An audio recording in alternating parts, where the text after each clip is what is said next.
There we go, thank you. I declare open the hearing of the Community Affairs Legislation Committee into the 2025-26 additional estimates.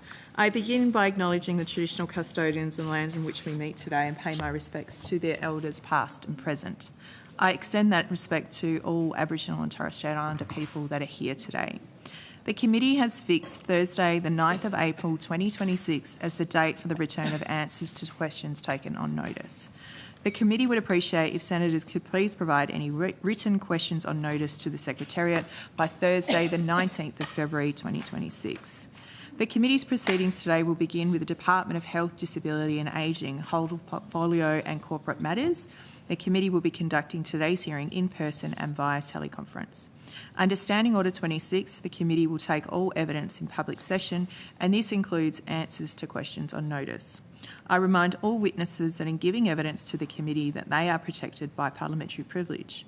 It is unlawful for anyone to threaten or disadvantage a witness on account of evidence given to a committee, and such action shall be treated by the Senate as a contempt. It is also a contempt to give false or misleading evidence. The Senate has endorsed the following test of relevant questions to the Senate estimates hearings. Any questions going to the operations or financial positions of the departments and agencies which are seeking funds in estimates are relevant questions for the purposes of estimates hearings. I remind all officers that the Senate has resolved that there are no areas in connection with the expenditure of public funds where any person has the discretion to withhold details or explanations from the Parliament or its committees unless the Parliament has expressly provided otherwise. The Senate has resolved also that an officer of a department of the Commonwealth shall not be asked to give opinions on matters of policy and shall be given reasonable opportunity to refer questions asked to the officer to superior officers or to a minister. This resolution does not preclude questions asking for explanations of policies or factual questions about when and how policies were developed. Witnesses are reminded of the Senate's order specifying the process by which a claim of public interest immunity should be raised. I incorporate the public interest immunity statement into Hansard. I also remind senators of their obligations under the Behaviour Code for Australian parliamentarians to treat witnesses with dignity, courtesy, fairness and respect. An officer called to answer a question for the first time should state their full name and the capacity in which they appear. I remind committee members and witnesses who are appearing via video conference who are not speaking to also mute their microphones. Live captions have been enabled for the entire duration of today's hearings. The feed will be displayed on selected video conferencing monitors at the witness bench, at the back of the room and in the waiting room. We ask witnesses to please inform the Secretariat if at any time during the hearing you're experiencing any issues, and they will endeavour to troubleshoot them as quickly as possible. I now welcome Senator the Honourable Malarndirri McCarthy, the Minister for Indigenous Australians, representing the Minister for Health, Disability and Ageing. Minister, do you wish to make an opening statement? Good morning, Chair. I too would like to acknowledge the traditional owners of this land and just also thank the committee for your time in advance in terms of the estimates process today. Excellent. I also now welcome the Secretary of the Department of Health, Disability and Ageing, Mr Blair Conley, PSM. Mr Conley, do you wish to make an opening statement? No, thank you, Chair. Thank you, Mr Conley. I now call officers of the Department of Health, Disability and Ageing, Whole Portfolio and Corporate Matters, and I invite questions. I think I'm going to Senator Ruston. Good morning. Good morning, Secretary, Minister. Good morning. We're going to start our dance again, aren't we? Have I got any information? We have prepared to answer your questions, so when you answer the questions, we will answer them in the session. Okay, so the information that I've asked for, you'll just provide when I ask the questions? In the session, yeah. Okay, right.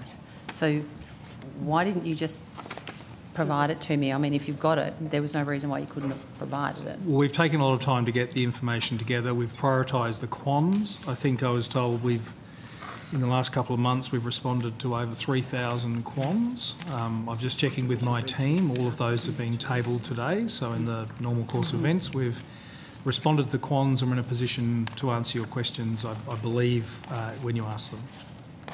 Okay, all I'm just saying is that if you have the information, I've asked for the information, it would give me the opportunity to read it so that I'm not asking for the information, I'm actually able to ask you questions about the information that you give me. So in a sense, you've basically, by not giving me the information now, you have put another barrier in my way to actually progress my questions. So if you had the information, and you clearly have from your statement, I'm sort of at a loss to understand why you can't provide it to enable me to actually question you on the information instead of spending all my time asking for the information I've already asked for that you've just admitted that you've got. Well, as I said, we're happy to answer the questions in the session. I don't know that was my point, Secretary, but anyway. Before you get started, Senator Ruston, I'm just conscious there's media in the room, so I just, if I can read the spiel just before you kick off, that would be appreciated. The media have requested permission to film and take photos of proceedings, and the committee has agreed to this. I remind the media that this permission can be revoked at any time, and the media must follow the direction of the Secretariat staff. If a witness objects to filming, the committee will consider this request. The media also reminded that they're not able to take images of senators or witness documents or of the audience. Media activity may not occur during suspensions or after adjournment of proceedings, and copy of Resolution 3 concerning the broadcasting of committee proceedings are available from the Secretariat. Thank you. Sorry, Senator Ruston. Thank you, Chair. I'm loath to do this, but I feel like you've left me with no option but to read you your letter and ask you to provide the information right now.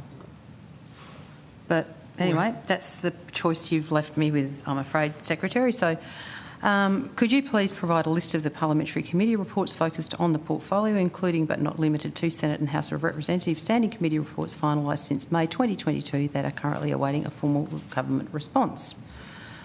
Could you please provide me the specific budget breakdown for each of the following measures each year over the forward estimates? Expanding the bulk billing incentive to all Australians, the bulk billing practice incentive program. Could you please provide me the number of general practice participating in the program by state and territory and by federal electorate as of the 31st of January 26, with a breakdown including the total number of practices that were already bulk billed prior to November the 1st, 2025, the total number of practices that have commenced fully bulk billed services since the program began on the 1st of November 2025. In relation to the average patient contribution per service, GP non-referred attendances, the average patient contribution per service for GP non-referred attendances by federal electorate as of the 1st of January 2026. In relation to aged care, could you please provide me, in relation to supported home, a breakdown by state and territory and by federal electorate of supported home packages released since the 1st of November 25, including the number of packages released at each support level, the number of packages assigned and allocated to individuals at each support level, the number of individuals who were approved for a package at one support level but allocated a package at a lower support level, broken down by approved level and allocated level, and the average wait times between approval and allocation of for these individuals. The number of packages released as interim 60% packages broken down by approved level, and the average waiting time between approval and allocation of their full package. The timeline for the additional 43,000 supported home packages scheduled to be released between 1 January and 30 June 2026. The number of Australians on the National Priority System as of the 31st of January 26, and please provide a national figure as well as broken down by a federal electorate. The latest number of Australians waiting to be assessed under the single assessment system, aged care assessment teams and regional assessment teams as of the 31st of January 2026. The number of Australians currently receiving the Commonwealth Home Support Program as of the 31st of January 2026, and the number of Australians currently waiting to receive a Commonwealth Home Support Program as of the 30th of January 2026. So we are ready to answer all those questions. Chair, I just take your guidance. We're in the cross-portfolio part of the estimates. Many of those questions go to the specifics that would be handled under Outcome 1 or Outcome 2 or, in fact, Outcome 3, because it's aged care. Do you want us to answer those questions now, or do you want us to wait until we've moved out of cross-portfolio and into those sessions? I think they are relevant within the particular outcome areas. Just to clarify, I think the preference would be to ask those within there. I will allow some questions that cover some of the I think getting into the granular detail of, what it is that Senator Ruston might be looking for in relation to issues that may require some more conversation, I think, is much more. This area is really more for corporate matters, I would think, and rather than and high level conversation rather than getting into the detail of what I think Senator Ruston has outlined in that. So my preference would be to move through this area quite quickly, and I have relayed that previously to other members of this committee in the shaping of this program, that we could spend more time within the outcome areas in order to do that. So I would ask for that indulgence of other committee members. If we move through this quite quickly, we could actually get into then having more time for those questions to be answered by Senator Ruston as she's outlined in her letter. Thank you very much, Chair, and obviously I respect your direction. So could I ask Mr Connolly that at the start of each of the sections that the information could be able to be tabled for all committee members to see, so that we have it at the start of each section, because obviously the officials will be here for those sections in response to the Chair's suggested direction, because, quite frankly, this looks like you are trying not to answer the questions. Now, I'm not saying you are, I'm just saying that's what it looks like. So have we got all of our questions responded to so far that we put on notice? So I've been advised that all the quans have been responded to. When was that? Because they certainly weren't all up yesterday. I'm not sure exactly when the last one, but Rachel Balmano, Chief Operating Officer. The last of them have been tabled this morning. This morning? Yes. How many were tabled this morning, Ms Balmano? 17. 17, and how many out of 3,500? Yeah, so the whole 3,500. Wow, you've have all been done. Okay, so proves how quick they've been working. They've been. Okay, well, there's been an excessive amount of questions on notice. I do know that have been. Well, I can assure you, Chair, that an excessive amount of those questions didn't belong to me. Mine were. Well, you might want to chat to your colleagues about that. I have no control over my colleagues. Thank you. I will get someone in my office to go and dig out the answers to those questions. We have copies of those most recent ones if there's some you'd like us to table, knowing that they were new. Only because, are they uploaded? I believe they are, yes. Okay, cool. Because the only reason they're saying that is because much of the information that I've requested in my letter, there's a lot of crossover with what were in the answers to those questions. So, maybe at last I actually do have the answers to them. And one of your questions in your letter also went to parliamentary inquiry responses, so we have that answer for you in this session. Okay, that's great. If we could, I don't want it read to me. I'd actually like it in. It's very short. Are you happy for them to table that so that I can instruct Secretariat to give you a copy? Is that what we're suggesting? Sorry, I'm just trying to get the efficiency in this. Okay, we'll do that. Thank you. Okay. So when you say it's only very short, does that mean there are not very many inquiries that haven't? Correct. That's correct, Senator. So Amy Laffin, People Communication Parliamentary Division, just flagging that there are only 4 responses outstanding. 4, and what are they to? They are the state of diabetes mellitus in Australia in 2024, the Public Governance, Performance and Accountability Amendment, Vaccine Indemnity Bill 2023, the Aged Care Bill 2024 provisions, and the inquiry into the health impacts of alcohol and other drugs in Australia. Okay, that's great. That gives me an opportunity to look through all the ones that I don't think you've answered, and then you'll be able to provide me the answers to them. Do you still want that tabled, Senator? Yep, that'd be great. Thank you. Look, just quickly, in looking through the contract notices, there was just one that jumped out to me, and it's contract notice number CN 4216195. Right, we'll get details on that one. Okay, all right, do you want me to wait until you've done that? Yes, we'll need to look up the number and see which one it is. So 4216195. Okay, well, that's me for cross-portfolio, but can I just say that after I've had the opportunity to cross-reference back on the reviews inquiries that I thought were still outstanding. Can I reserve the right to come back to those inquiries now that I've got that information at some stage? I'm assuming that you'll all be here for the day. Yes, Senator. Yeah, that's fine. Stand on. All right. Easy. You got Oh, yeah, I'm happy to do that. Yep, sure. Senator Askew, are you seeking the call? Sorry. I am sorry. Yes, Senator. I'm just only because I'm conscious that Senator Allman-Payne will not be here today due to illness, and I'm just wondering, there was a letter sent from her to you as well asking for information. Is the situation the same, that you haven't got the information that can be tabled? We have taken the same approach. I think, as I said in December, if we have received a request from the whole committee, then we would deal with that like a quan. But we've received them from individual senators, so we've come prepared to answer questions, but we weren't intending to table responses to those questions.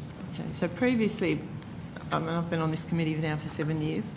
When we've actually done these letters, when we've turned up in the morning, that pile of documents has always been handed to us. So what's changed in the department so that that's not dealt with that way these days? As I explained in December, we, across the whole of government, different committees have had different practices over the years, and given the weight of quans and prioritising those, we decided to move to this approach where we'd come prepared to answer as many questions as we could.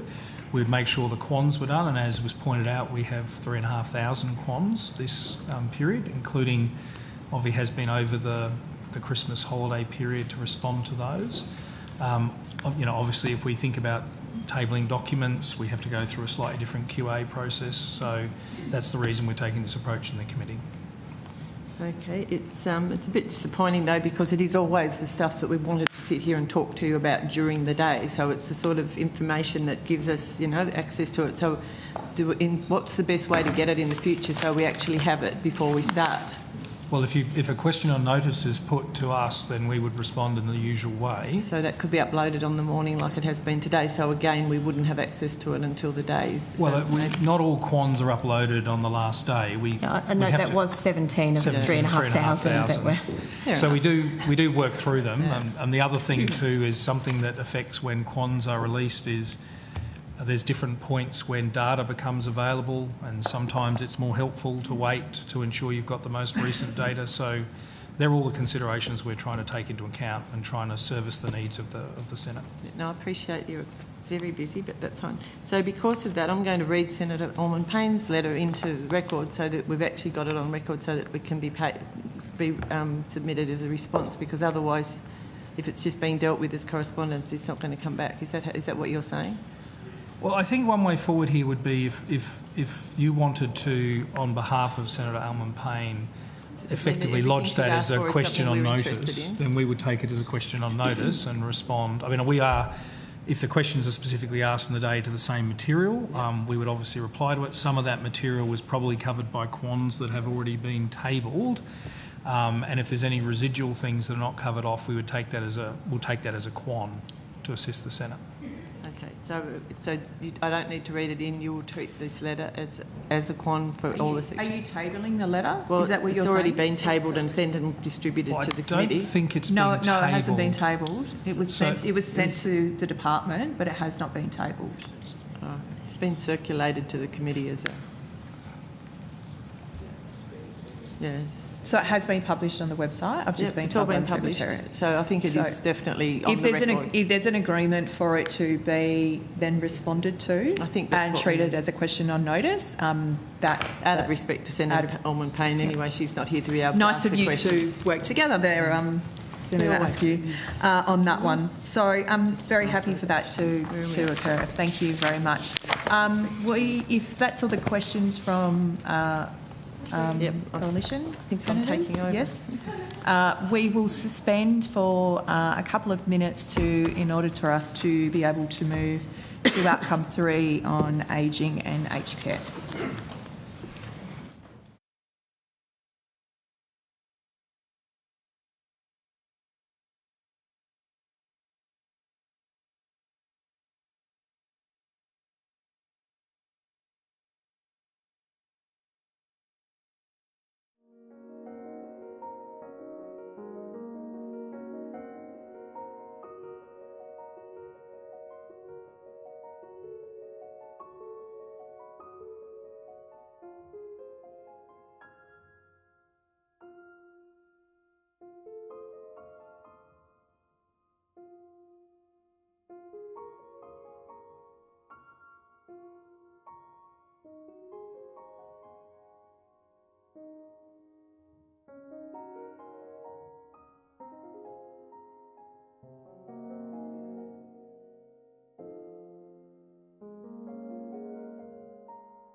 Disability and Ageing in relation to outcome 3, ageing and aged care, and invite questions. I'm also welcoming, the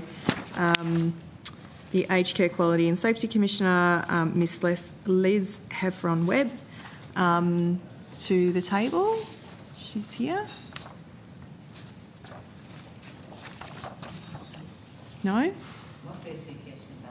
No, we can go with the department first. She might have been caught surprised by... That's right. I think everybody was, Secretary.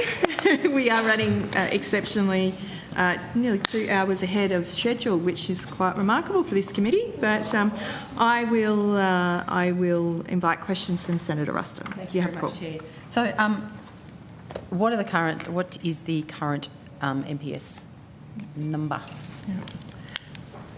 Sonia Stewart, Deputy Secretary of the Aged Care Group. So as at the 31st of December 2025, there were 131,366 people waiting in our supported home priority system for a supported home place for their approved at their approved classification.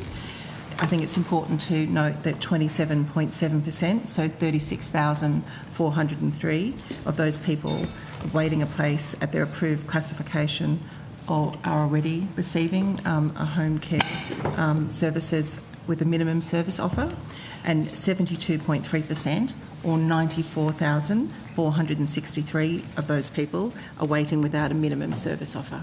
Okay, so with the 27% or the 36,000 that are waiting with a minimum service offer, how many of those are CHSP and how many of them are packages at a lower level? So Jasmine Snow, Access and Home Support Division. Unfortunately, we are unable to tell you how many people are accessing CHSP because we can't match the data set. Our data set will increase in terms of our availability of pulling out the data over time. We've made some changes to DEX on 1 November 2025, but at this stage we can't give you that figure about those people are accessing CHSP at the same time as waiting for their supported home. But you've just given me a piece of information to say that 27% or 36,000 of the people that are on the NPS are receiving minimum support. How do you know that if you don't know whether they've got CHSP or not? Or are they all receiving a package, a supported home package, just it's not at the level that they've been assessed for? That's right. We're talking about the interim package or the minimum service offer with that statistic. Okay, so those 36,000 have got a supported home something? Yes, that's right. Okay. So when do people find out that they've only got 60% of their package?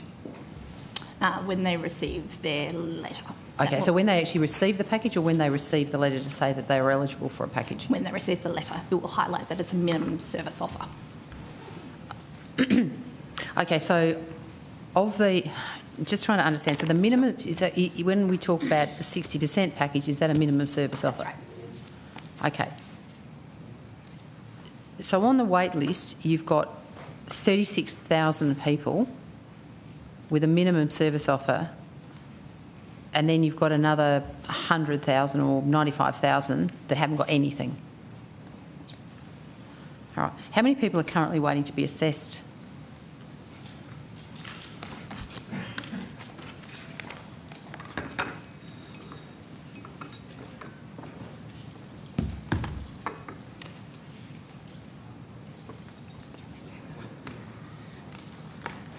Rachel Blackwood, Assistant Secretary, Access and Home Support Division. As at the 31st of December 2025, there were 103,527 referrals for aged care needs assessments on hand. Okay. And just going back to that, in the last couple of estimates, you've actually provided us unverified data that was only a few days old. Do you actually have the data for the 31st of June, even though I understand it wouldn't have been verified? So Greg Pugh, First Assistant Secretary of the Access and Home Support Division. As Ms Stewart has pointed out, we've got the 31st of December 2025 data. We do not at this stage have 31 January 2026 data. Okay.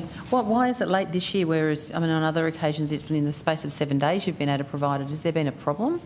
Not a problem, but as you can appreciate and as we've stated in the past, with the advent of the new Support at Home program and the new Aged Care Act from 1 November, we are still going through our data validation and verification processes. So we have been looking to extract that data. We do want to make it publicly available shortly, but at this point in time, we haven't been able to extract a verifiable set of data for the most recent full month. Okay.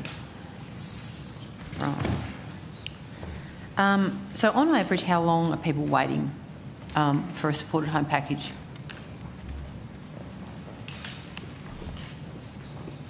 Both high priority and normal. So I think that's important to state that for people who need urgent, they are receiving that within the month. Did you want to go through? Or 1 month for high priority, yep. The priority, the highest is urgent. So we move between high and urgent between the old program and the new program. So urgent within 1 month. High, the expected wait time is 1.5 to 2.5 months. Sorry, so urgent high priority is 1.5 to 2 months? Yep. 1.5 to 2.5 months. Okay, yep. Medium is 8 to 9 months. And then standard is 10 to 11 months.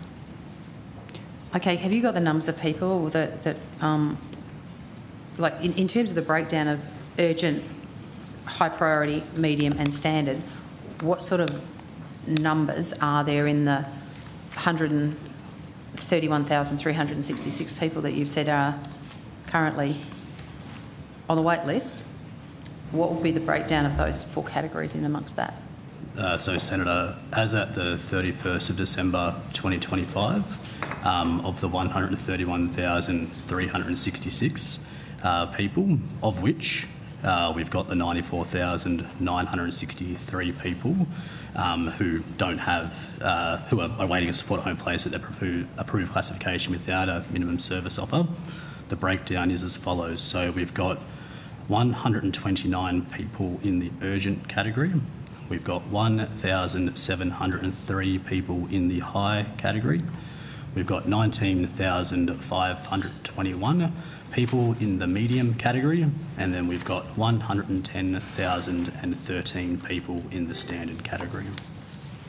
Okay, so on the basis that we have barely anybody in the urgent category, which obviously is a very good thing, we've got a very low number of people in the high priority category, a medium amount in the medium category, but most of the people are in the standard category. What is the overall average wait time for a package across, if you average it out across the whole? I believe that's 9 months. I'll just confirm that for you in a moment. 9 months. I've got to say, looking at those figures, I don't know how you're going to come up with that as an answer, but good luck with it. So what is the longest time that anybody's waiting for a package? That is still waiting. We won't have that data available as yet. What date too would you have that data? I'll follow that one up and provide that to you as well, Senator. Okay. So on average, how long are people waiting to receive a service under CHSP? I might ask my colleague, Ms Atkinson, to come to the table. While she's coming, I can provide the average wait times on day 1 of support at home. So they were obviously inherited from the National Prioritisation System. So as at 31 October, it was 8 months across all levels and priorities. Okay, so I'd be really keen to see if you could get me some more updated data to see whether those wait times have improved or got worse, because we certainly had some concern about the report from the Productivity Commission, Yes. who raised some very significant concerns about the doubling of the wait time in the space of 12 months. So if you could provide some data on that, that would be great. Senator, just to reiterate earlier comment, we are intending to go through a public release of this data, and we are planning on following the same quarterly reporting pattern as we did under the Home Care Packages program. So in the next short while, we will be in a position to release the first quarter of 25-26, so that will just be the 2 months of November and December 2025. So we intend to make that publicly available shortly. Okay. So what is a short while? We are aiming at this stage for early March. Early March? Early March, yeah. Okay. Cheers. So can I just check, under the previous home care scheme, if you were not able to get a package of the level that you were assessed, you would sometimes be provided with a package of a lower level. Now you are offered a package of a particular level and you are given that package at that level but with a minimum service offer. What was the basis for changing the way that you're approaching this? Is that like, why did you choose to change how you've been accounting for the fact that people are being approved and not getting the level of care that they've been approved for? We thought it was important to highlight through the assessment process, recognise the level of need and the associated funding. So that's why we've moved to that, in theory, simpler system. So I understand that the package that I require is X number of dollars, and there is that minimum service offer in times of high demand. Yep. So what was the basis for the 60% offer? You said high demand. The sector's telling us that in many instances they are able to offer the services at a high level, and in fact they spend most of their time trying to work out what services they're going to have to cut in order to meet the 60% interim package requirement. You keep on talking about high demand. Do you have the funding to provide the 83,000 packages that were promised in total? If there is the funding. There is the funding for those packages.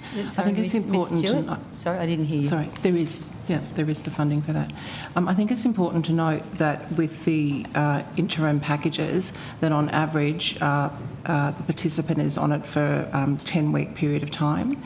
So some will be quicker than that, some will be slightly later than that, but there is funding to meet that commitment. That 2 years after the supported home program began, which is the 1st of November 2027, that the average wait time will be a 3-month period. Yeah. So I'm keen to understand, do you have budgeted for 25-26 sufficient funding to meet all 83,000 packages that were promised at 100%? Yes. Why aren't you releasing them at 100%? Because, Senator, so we've provided evidence to this committee previously. The move to interim funding was a way to make sure that people can get access to that funding as their earliest opportunity. And we went through a process of saying, well, how long do people on average take to wait before they actually go and take up their services? And then it allows us to get those people who you mentioned at the start, who we've been through and given the numbers around how many people are on the national priority system for support at home, get those people into a package of some description earlier, and then being able to manage that demand. So the interim funding approach, as we've provided evidence in previous estimates hearings, it's not a new thing. It's been in the Support at Home program manual since about this time last year. And then it is a way of managing the demand, making sure that we get those commitments around the additional 63,000 in the first 8 months of the program into the scheme, and making sure we get people access to a level of support earlier than they otherwise would have if they were waiting for their full service offer. So it's a way of managing all of those competing components. So is it new that you're offering just about everybody only a 60% package? I mean, it's or new has that been happening forever too? It's new in the sense that the Support at Home program's only been going for 3 months. Don't be tricky, Mr. Pugh. I'm not. Interim funding was a part of the home care packages program.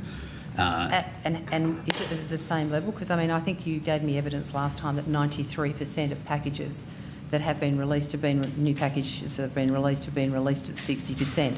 So that means only 7% of packages have been released at their full level, and I'm assuming they're the urgent ones that you're releasing. They're all the urgent ones, that's right. And so in the past, under the home care system, were you releasing packages at, on average, 93% of them at a substantially lower level than they were approved? I'd have to go back and double check the exact breakdown. I think the use of interim under home care packages was a slightly different construct in that you would get a lower level support while you're waiting for a level at your assessed How many need. did you say? Sorry? I didn't give a number. I've got to go back and double check, but I was just saying it's a different construct. Under home care, you've got a lower level of a HCP, whereas under support at home, it's a percentage basis. So if you've got the full funding for the 83,000 packages, you're releasing 93% of them at 60%. So what's the average time? I think, Ms Stewart, you said 10 weeks. So is it sort of like basically you get your interim package and 10 weeks later you get your full package? Is it automatic, or are some people waiting longer than 10 weeks for their full package? So, Senator, we've given evidence as well to this committee that the 10 weeks is an average. There is a range that forms an average, so we do have a range between, you know, some people get it within 3 weeks, some people get it up to 17 weeks later, but on average people are getting their minimum service offer notification and then 10 weeks later getting their full service offer. So on the basis of the advice that you've just given us, you have got 93% of people who are receiving new home care packages are in effect close to 20%, receiving 20% of the time, only 60% of that package. So what is the savings to government of this? If you've fully allocated on the 83 at 100%, you're only releasing them at 60% for 20% of the time. What is the savings to government? There are no savings to government. There are no savings to government, as Mr Pugh has described, the way that the system works. So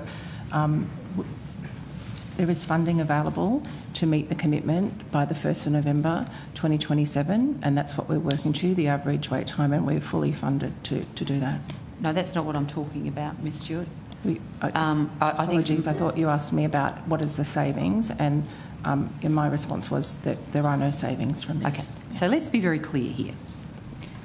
There was an announcement in November 2024 that there were going to be 83,000 new home care packages released in 25-26. And I'll get you the exact information in relation to that. It was in, here we go. So in MyEFO 2024-25, following the announcement of the 83,000 packages by the Minister, it says that the government is investing, blah, blah, blah, Support at Home. Support at Home will support 300,000 more older Australians over the next 10 years, including more than 83,000 participants in 2025-26. So you've clearly said in 24-25 that, and I'm assuming even though the budget breakdown is very difficult to understand where the money is, you've clearly made a commitment that from the 1st of July 2025, 83,000 people will receive, there will be 83,000 new home care packages in 25-26. Is that correct? So, Senator, yes. And then there was the deferral No, let's not go there. Let's not go there. We're just trying to get the facts of the matter on the table here. In MyEFO 24-25, there was a commitment by the government in that budget paper for 83,000 new participants in 25-26. At that time, there was an expectation, as stated in this and as stated in the Aged Care Act, that this would come into effect on the 1st of July 2025. Am I correct? Yes. Right. Thank you. So can you confirm to me that contained in the funding in MyEFO 24-25 that there was funding was allocated for those 83,000 packages? So the funding was allocated, for the forward estimates period of $4.3 billion for the Support at Home program. Funding the 83,000 places was a part of that, but there's no definitive figure that's attached to the 83,000 places because of the way that the appropriation works. So we've got the commitments to release those 83,000 within the first within the 25-26 financial year. As you know, 20,000 of those were brought forward into the deferral period. 20,000 of those were released during the November and December 2025 period, and we will be releasing and have been releasing an additional 43,000 of those through the rest of this financial year. Okay. So can you explain that appropriation then? I can start to do that. So, just checking, is this coming to the end of that block? I just want to shift the call once you finish with that. Look, this is seminal to what I'm trying to understand, so it may take a while. I mean, Mr. Pugh or Ms. Stewart might just give me the answer like that. But this is possible, Senator Austin. I'm just conscious that there are others who have joined us to ask some questions. So I'm happy to let Ms. Stewart answer this question, and then maybe if we come back to you once we've got Senator McKenzie's questions. Thank you. If I just get that question answered, and then I'll come to you, Senator I know you're always keen and eager for the jump. Yes, thank you. Thank you, Ms. Stewart. You have the call. Okay, thanks. So I think it's important to start this question at where we need to be ending, which is by 2035, the Support at Home program is going to help around 1.4 million people stay in their homes as they age. And we're funded to reduce wait times by that average of 3 months by the 1st of November 2027, which is the 2-year anniversary of when the Support at Home program started, with to support an extra 300,000 people by 2035. So this program is going to grow over time and grow with that projected demand in home aged care services in the community. And these projections are based on historical demand for the program, as well as population growth. Additional packages to meet further demand will be monitored over time, and any further funding would be a consideration for government. And over 2024 to 2044, the average year-on-year increase in home care demand is expected to be around 34,500 people per year, which will result in approximately 1.82 million people seeking home care by 2044. This represents an annual growth rate of 2.4%, and that's how we derive that expenditure of that $4.3 billion. That's great. Can I just follow? And that was terribly useful information, but it doesn't actually answer anything about the question I was asking. So I'm keen to understand, in your MyEFO, you talk about these 83,000 packages that are being funded for 25-26.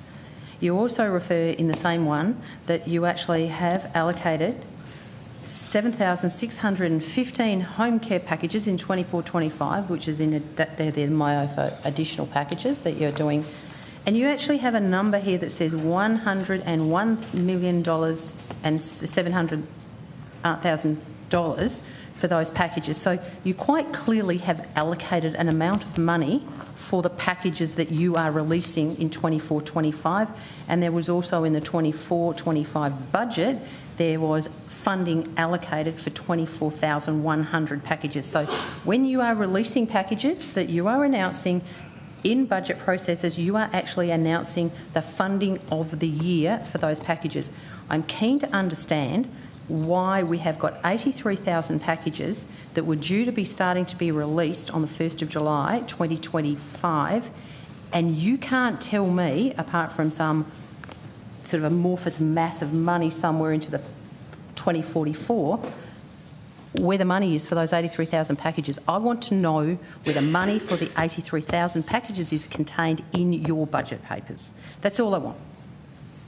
Thank you, Chair. Thank you. You can come back to me with that.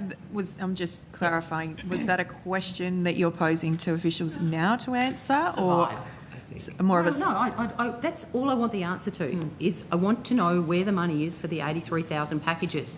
Otherwise, we're going to move on, and I will allocate the call to Senator McKenzie. Thank you so much, Chair. I have a question that I'm asking on behalf of the member for Gippsland, Darren Chester, but I think it's an issue that will concern a lot of Australians. Two of his constituents, Frank and Valma, are 99 years of age. They still live together in their own home with a level 2 home care package down in East Gippsland. And after a recent medical incident, the couple was reassessed and they were told they'd be eligible for a higher package, but that the wait time would be between 11 and 12 months, by which time both of them will be over 100 years old. The couple was categorised as standard and have sought a reassessment for higher priority given their age and their increased needs. My questions are as follows. Once an assessment is made supporting a need for a higher level package, how is it prioritised? And would the fact that the applicants are still in their own home, are 99 years old, actually impact the prioritisation of the increased support? Who's answering that? Just confer for a second, sorry.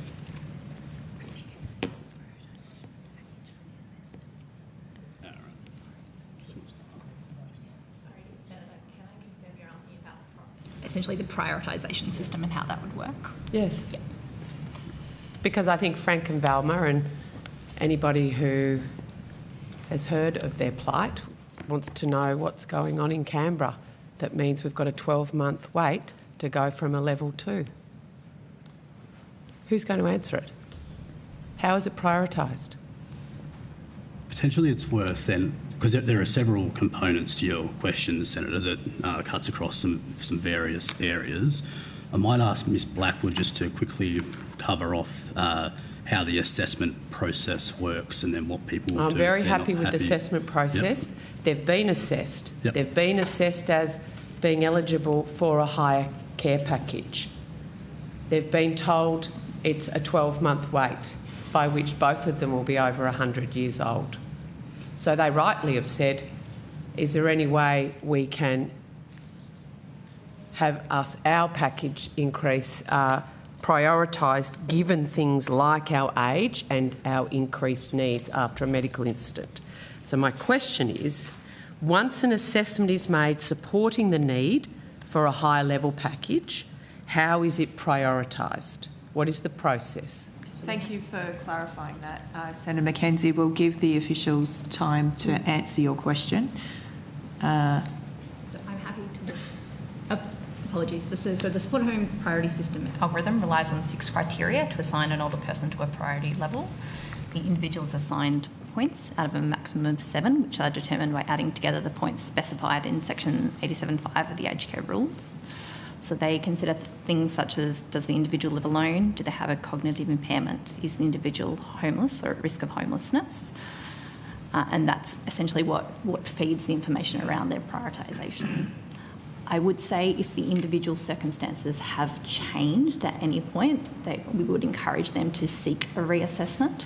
Well, when I look at cognitive impairment, risk of homelessness, and do they live alone? They're a married couple that are about to turn 100. They're not about to be homeless. They clearly don't have cognitive impairment. They know to contact Darren Chester for assistance. So on the list of things that impact a prioritisation, none of that would have changed. Are they the 3 things? No, apologies, I can complete. I want a comprehensive list because... Senator McKenzie, I believe that Ms Snow was still continuing her answer, and so maybe if we can get the comprehensive list, I'd appreciate it. That we might let her complete her answer.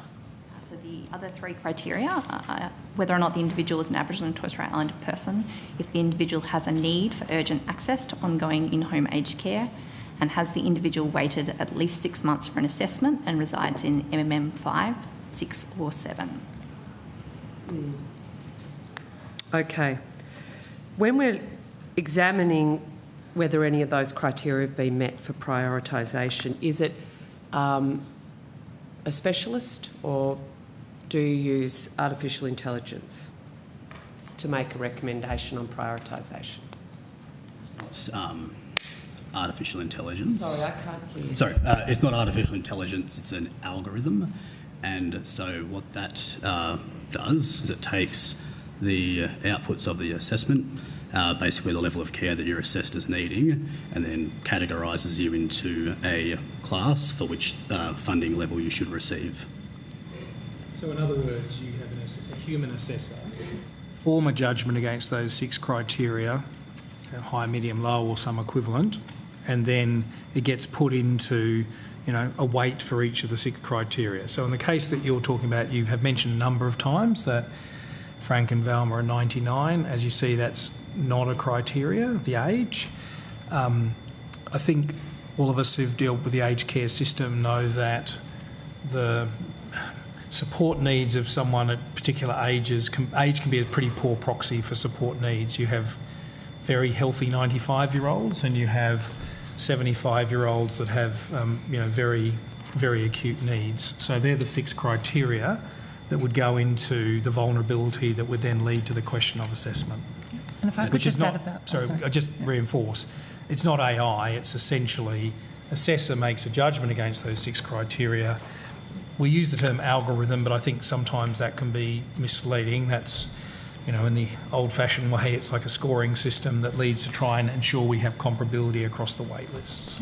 And I was just going to add that the rules that the Secretary and others have talked about, they were created by looking at 22,000 individual cases and reviewing those. So it's based on evidence. So you've got the clinical assessment, then the application of rules that have looked at 22,000 cases to form those rules. So I just want to be very, very clear that it is one of your staff, Mr Comley, in the department that considers the merits of the case, that themselves determines a recommendation. It's not a suite of data that's put through a program that says, given the data points, age, no one's homeless, no one's Aboriginal or Torres Strait Islander, etc., according to the criteria, therefore, our recommendation is this. I just want to be really clear. Sorry. So in terms of the department, we actually work with assessors across Australia. Then there's contracts for those assessors to do it in the community or in a hospital setting. So it's, just to respond to your question, Senator, it's not technically the department. Of course, we've got grant agreements with assessors and, you know, they've got training and manuals and regular contact and expectations around delivery, but it's not technically the department that makes a decision. We commission them effectively. Yeah. Right, so we've got people out in the field that are providing recommendations back to the department about prioritisation of packages. Senator, if I may, and this might just go some way to the opening of the question where we were working out which was the best way to approach it. There are 3 parts to this. You've got an assessment workforce that Ms Stewart referenced.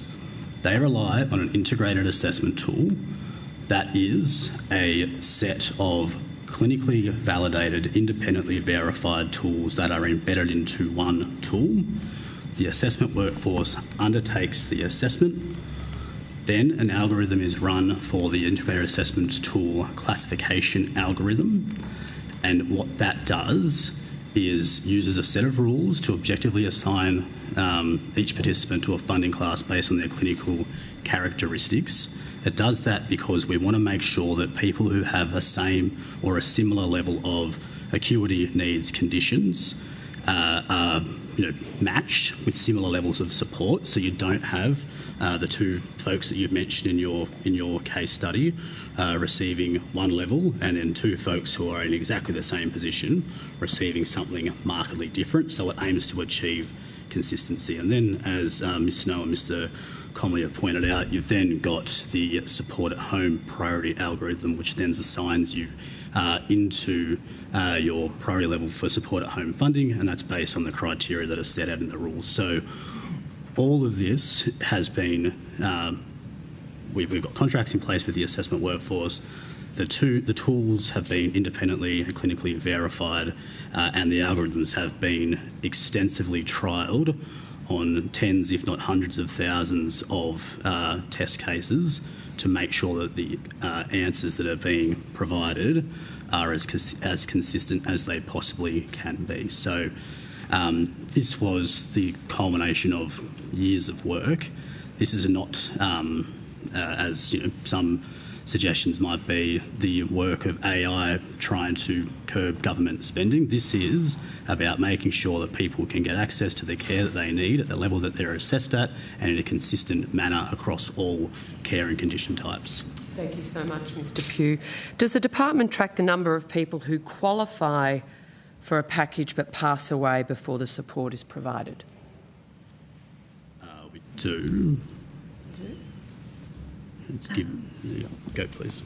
2024-25, 4,800. Sorry, I can't. Apologies. In 2024-25, 4,812 people exited for reason of death from the MPS. Yep. 24-25, obviously we don't have 25-26. Do we have a year-to-date figure? No, we don't. At the last count, more than 100,000 older Australians were waiting for packages and another 100,000 waiting just to be assessed. So the issue is fast approaching a national emergency, and that was a quote from Ageing Australia Chief Executive Tom Simmersden. Are these numbers accurate? Those numbers are accurate, yes. Can you confirm that older Australians are actually dying whilst waiting for at home, while they wait for in-home care packages to be actually delivered? Given the figure, you know, the passing of any older person across our country is a very sad occurrence, and we're delivering a program at the for people who are elderly, and the Chief Medical Officer is here, and I think it's better to attest than me that you know, as you age, you come across a range of different medical conditions and become unwell. So you know, by the very fact that we're dealing with an aged care population who have got fragility and medical issues, there are people who are sadly passing away. Well, that's life. Sorry? In the end of the day. But I would argue, and given the tens of thousands, hundreds of thousands of case studies of which your integrated assessment tool has been able to have data input into, having a couple living at home at the age of 19, I would suggest would be an outlier of the data. I don't think there'd be many situations that this type of that this would be normal. I just wanted to, a couple of more questions on the integrated assessment tool, and then I know Senator Ruston's got a whole lot of things to prosecute. What happens if a human assessor comes to a different determination around the integrated assessment tool when it comes to determining outcomes? Is there a check and balance there, and how's that resolved if there's a difference? So if an assessment we're giving clear advice to assessment delegates around the level of discretion that they have under the law as it applies around determining ongoing home support classifications and priority levels. They need to accept the system-generated outcomes on those classification and priority levels.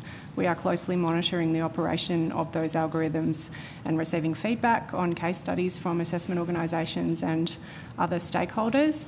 And in addition, if a client is not satisfied with their classification or prioritisation outcome, they can lodge a reconsiderations request with the department. Good. That was my second question. If you disagree, what sort of remedy is there? So lodging a reclassification. I do know the member for Gippsland has written to the Minister twice about this issue. Has the department received or responded to correspondence from the Minister's office replying to Darren Chester? Call that one particularly. The Coro Register, someone? Could we take that on notice, perhaps? Or Well, is there somebody who- I'm happy to come back or for you to read it into Hansard, because I know there will be someone here with a Coro Register of Coro that's come down from the Min office that you've had to write the reply to, sent back up. I'd like to know, he's written twice, I'd like to know that it's been replied on. I often know sometimes the reply can get stuck in a minister's office. I'm not worried about that, it's a matter for her. I'd like to know if the department has sent the response back to the Min office. Thank We you. can absolutely find that out for you.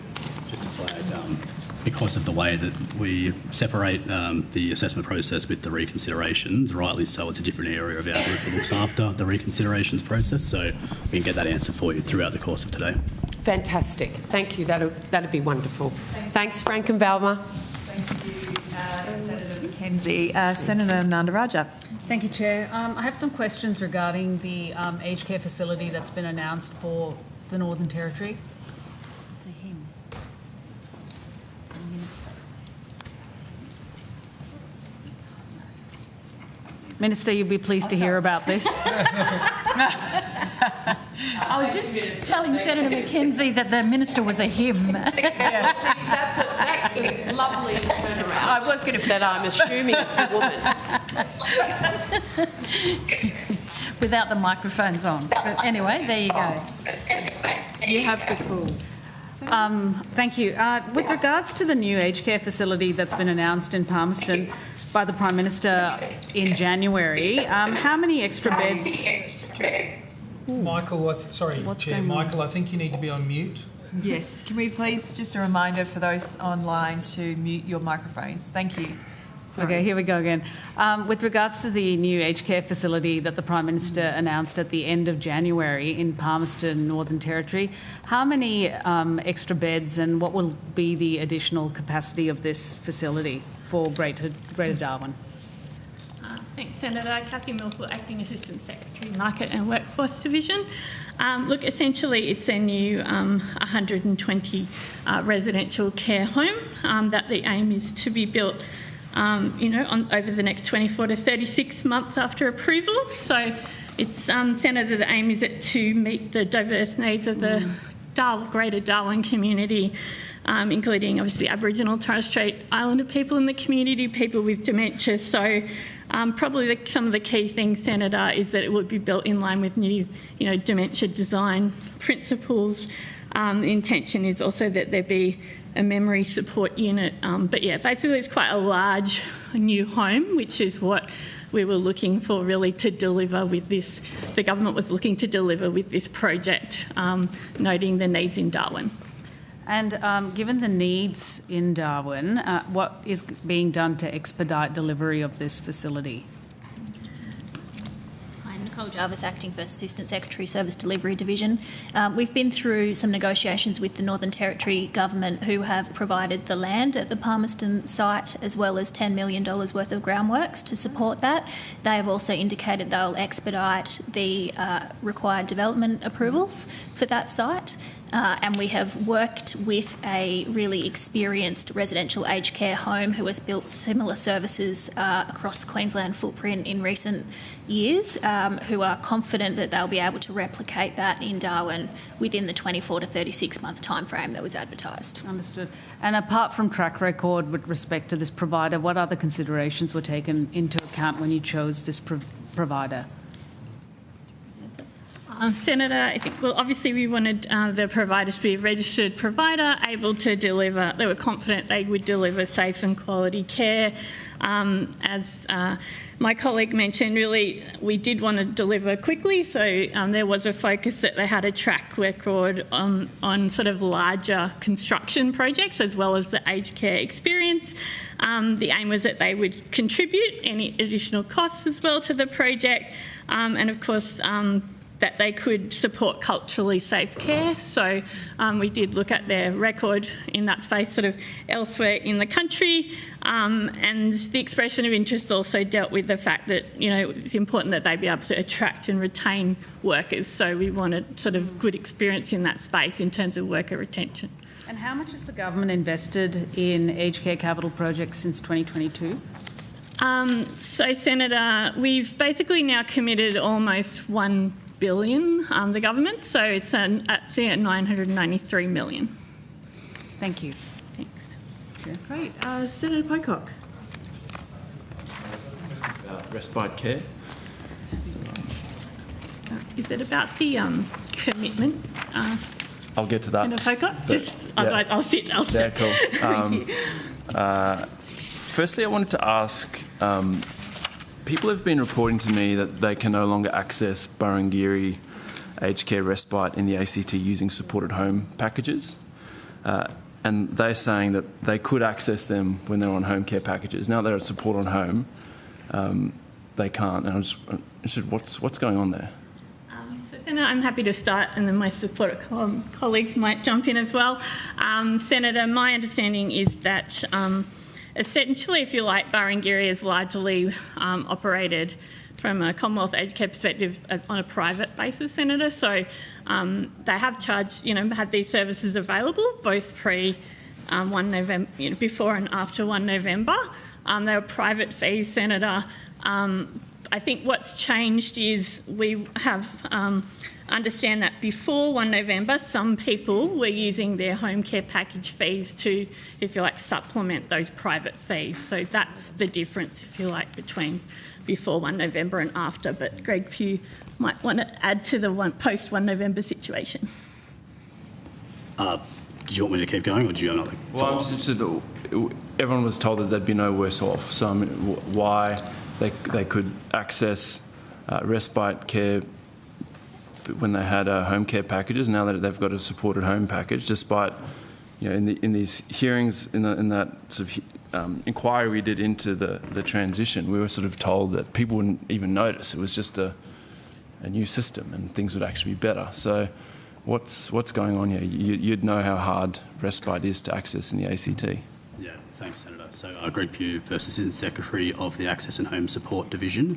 So probably two parts to your question. First is around the policy. So you are right, Support Home Service List does give access to the following respite types. It gives you access to flexible respite. That gives you support and assistance in an older person's home during the day or overnight. And also the community and centre-based respite. So that's providing support through small day outings or structured group activities.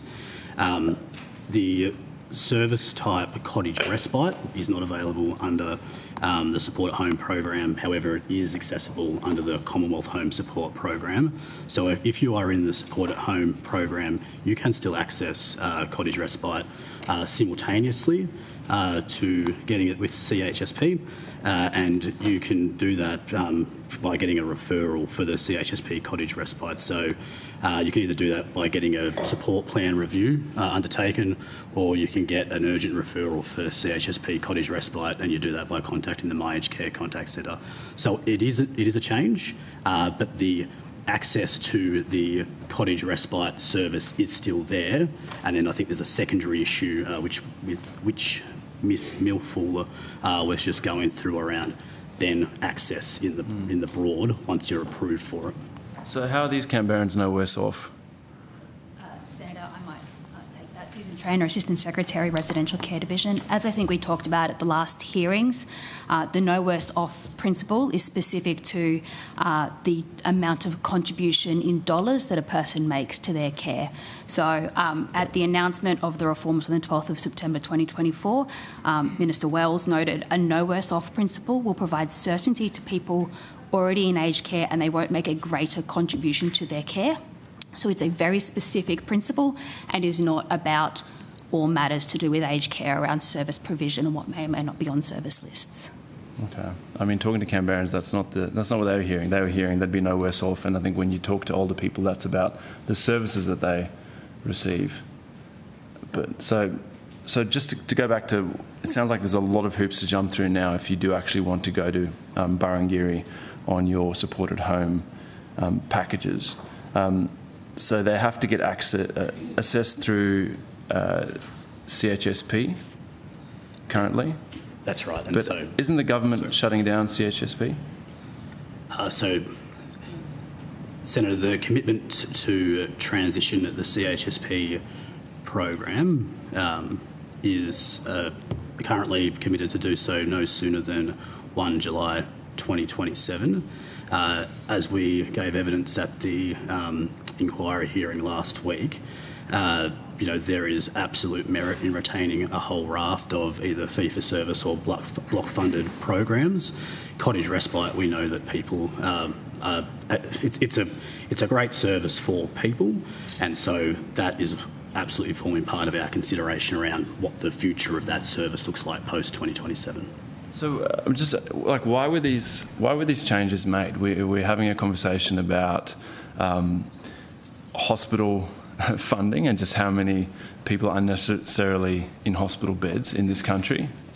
We're also having a conversation about productivity and the need to improve productivity. And it seems like we've come up with a system that's going to make it harder for people to get respite and is less productive because you've got to jump through all these ridiculous hoops. So what's the intent behind this? Is it to reduce the number of people going into respite? Is it to save the Commonwealth money? Why was this decision taken? So a couple of things on that, Senator. It's not about saving money at all. The support home service list, as I said, still gives you access to flexible respite and community and centre-based respite through the broad consultations that were undertaken on the support at home service list that went on for multiple years before it was agreed by government. Cottage respite did not feature because there was a view that it would be more readily maintained and accessible through the Commonwealth Home Support Program. So that was the way that the distinction was made between the two. Having said that, we're not deaf to the calls of the community. We understand that people would like to be able to access cottage respite either through using their support at home funding or be able to access it more in general. And so this forms part of our ongoing review processes into what's on the support at home service list. And one of the things I hear from older Australians, and particularly from carers, is just how complex this whole thing is to navigate. So why have you decided for cottage respite to be assessed through CHSP when you've committed to ending CHSP in July next year? What happened? One, why have you made that decision to shift it to a service that you're going to abolish anyway? And two, what happens after that? Senator Pocock, in the opening statement, it's quite clear around asking officials to give their opinion about why things are happening. So maybe, what I'm trying to do is be helpful around, I know what you're asking, and I think officials are capable of answering that question. I think we just tread the line very carefully in relation to asking them about what their intention is or what their opinion is in relation to why these things are happening. I would ask that possibly those are directed to the Minister at the table around government and those decisions rather than officials. They are here to assist us from a departmental point of view in relation to answering questions that are within their remit. So I would just maybe caution you in thinking about who you're asking the question and in what frame. Thanks, Chair. And to be clear, I don't want any opinions here. I want to know why you've made the decision to shift the sort of hoops you have to jump through to CHSP when the government has been very clear that CHSP will end. So why did you do that? And then what happens after July next year? I am going to clarify something at the... Sorry, Mr Pugh. I just wanted to clarify something, Senator, which was your characterisation about what's happening on the 1st July 2027, if that's okay, because I think you're using terminology around abolishing and something is ending, and I just wanted to, before Mr Pugh went into the detail, to say that the actual commitment and what the government has stated a couple of years ago was that the CHSP will move into supported home no earlier than 1 July 2027. So I think that's, I just wanted to check in terms of how do we answer that question, because it's not about the program being abolished. So CHSP will continue, or it ends next July? That's a decision for government. But they've already said it'll... So it says no... So it says no earlier than. It doesn't say on that date or by that date. It says no earlier than the 1 July 2027 is what the government has committed to. Okay, but their intention is to move it into support at home. So the government has made a commitment that that it will move into support at home, but not in terms of the details of that, and not with the time frame. Ms Stewart, I don't think it's semantics, Senator. I think what is already occurring prior to any transition is there are already consultations happening with people in the sector to look at what the consequences of that transition would be. So I think the commitment no earlier than 1 July 2027 was effectively to ensure there's a smooth transition. Sure. Thanks for commenting. And I'll come to consultation later on, but maybe Mr Pugh, do you want to... Well, Senator, I was basically going to say the same thing that Ms Stewart said, and just referring to my previous statement around we know the importance of cottage respite ongoing. So, I mean, it's a broad statement to say that CHSP is being shutting down, and then saying with it cottage respite is just going to be eliminated. So I just want to make that point that is not the case, or not forming part of our advice. But I will just ask Ms Atkinson to supplement. Sure. Julia Atkinson, Assistant Secretary, Access and Home Support Division. So, Senator, I will refer back to some of the evidence I provided at the Senate inquiry on Friday. There's a bit of perhaps a misunderstanding in the community around what support at home could look like in the future. And if we look back to what the Royal Commission initially recommended, they recommended that we have one in-home aged care program, and they also recommended that some of the services in that program be funded through block funding. The government of the day did not fully agree to that second recommendation, but undertook to continue consultation and consideration, and the current government continues to consider and consult on that matter of funding model. So that is an open question that government has not taken a decision on. Government has been clear that CHSP will not roll into support at home until 2027 at the soonest. That is the commitment to date, and any further detailed decision around that remains with government. Okay, thank you. So, I mean, I can see what carers are saying about just how complicated this is to try and deal with when you also have, you know, a job and other commitments. So to be clear, you have to go through CHSP now to get cottage respite, but when CHSP transitions into support at home, no earlier than July 2027, at some future date, decision of government, you'll have to be assessed through support at home. That remains to be a decision of government. However, you know, just taking in your points around if there is complexities around the way that it's currently working, we would obviously want to move to a system that was as easy for people to access as they possibly can. So there's no decision, but that's the broad principle that's guiding our thinking and advice. So the Canberrans who are telling me that they can't access Barangiri with their support at home package, but they could with their home care package, what do I tell them?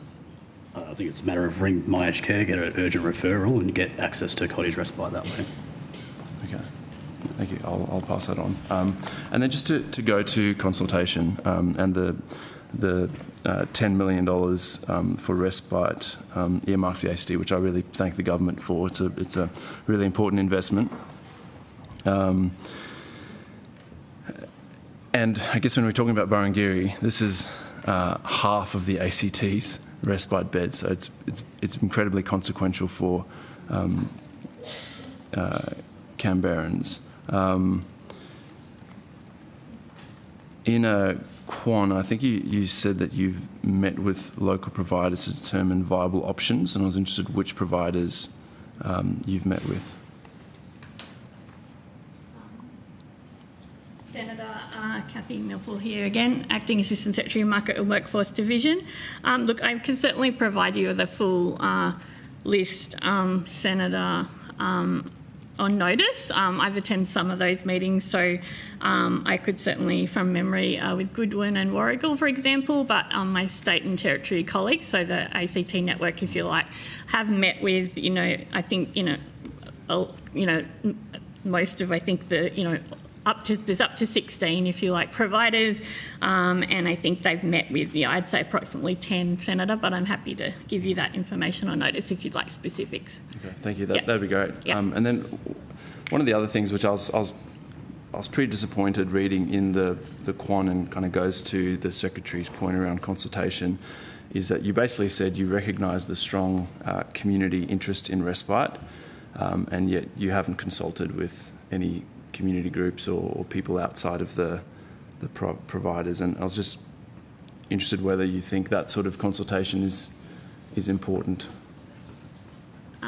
Senator, I think, look, at this point of this journey, if you like, I think we have been consulting, on some quite technical details with ACT Health and Community Services Directorate and those providers. We really wanted to see, what's the best, most viable option to get those beds online before the date that, Burrangiri is targeted to close. So, if you like, Senator, I think it's been very much focused on that infrastructure solution and making sure those beds are available, so as you say, we don't end up in a situation that's worse. I think both the department, the government, and certainly ACT government, really cognisant of the need to continue to work together. This is not the end of the story. This is, if you like, I think solving one plank of that respite problem. But I know I meet personally regularly with the Directorate. We're very keen to continue that work together and start actually, and make sure we're also communicating together with the community. So I know there are some, for example, meetings coming up where there'll be joint representation, and the idea is we can, listen to the concerns of the community and start to think about, not just the $10 million, if you like, but what are the other issues, and what do we, what is the community looking for beyond that point, if you like. So hopefully that's helpful. Ms. Milford, surely it should be the other way around. Surely you want to consult with the community to ensure that you're then designing the solutions that will actually work for the community, because that's what respite is about, is providing respite to the community. So I'm interested, why are you sort of full steam ahead on just this is a solution, and then potentially down the track there'll be some sort of ticker box with community? Surely community should have a say in giving you feedback on how Burrangiri's been working, how the other cottage respite options have been working, and then you as a department can say, okay, well, these are obviously the solutions we should be heading towards.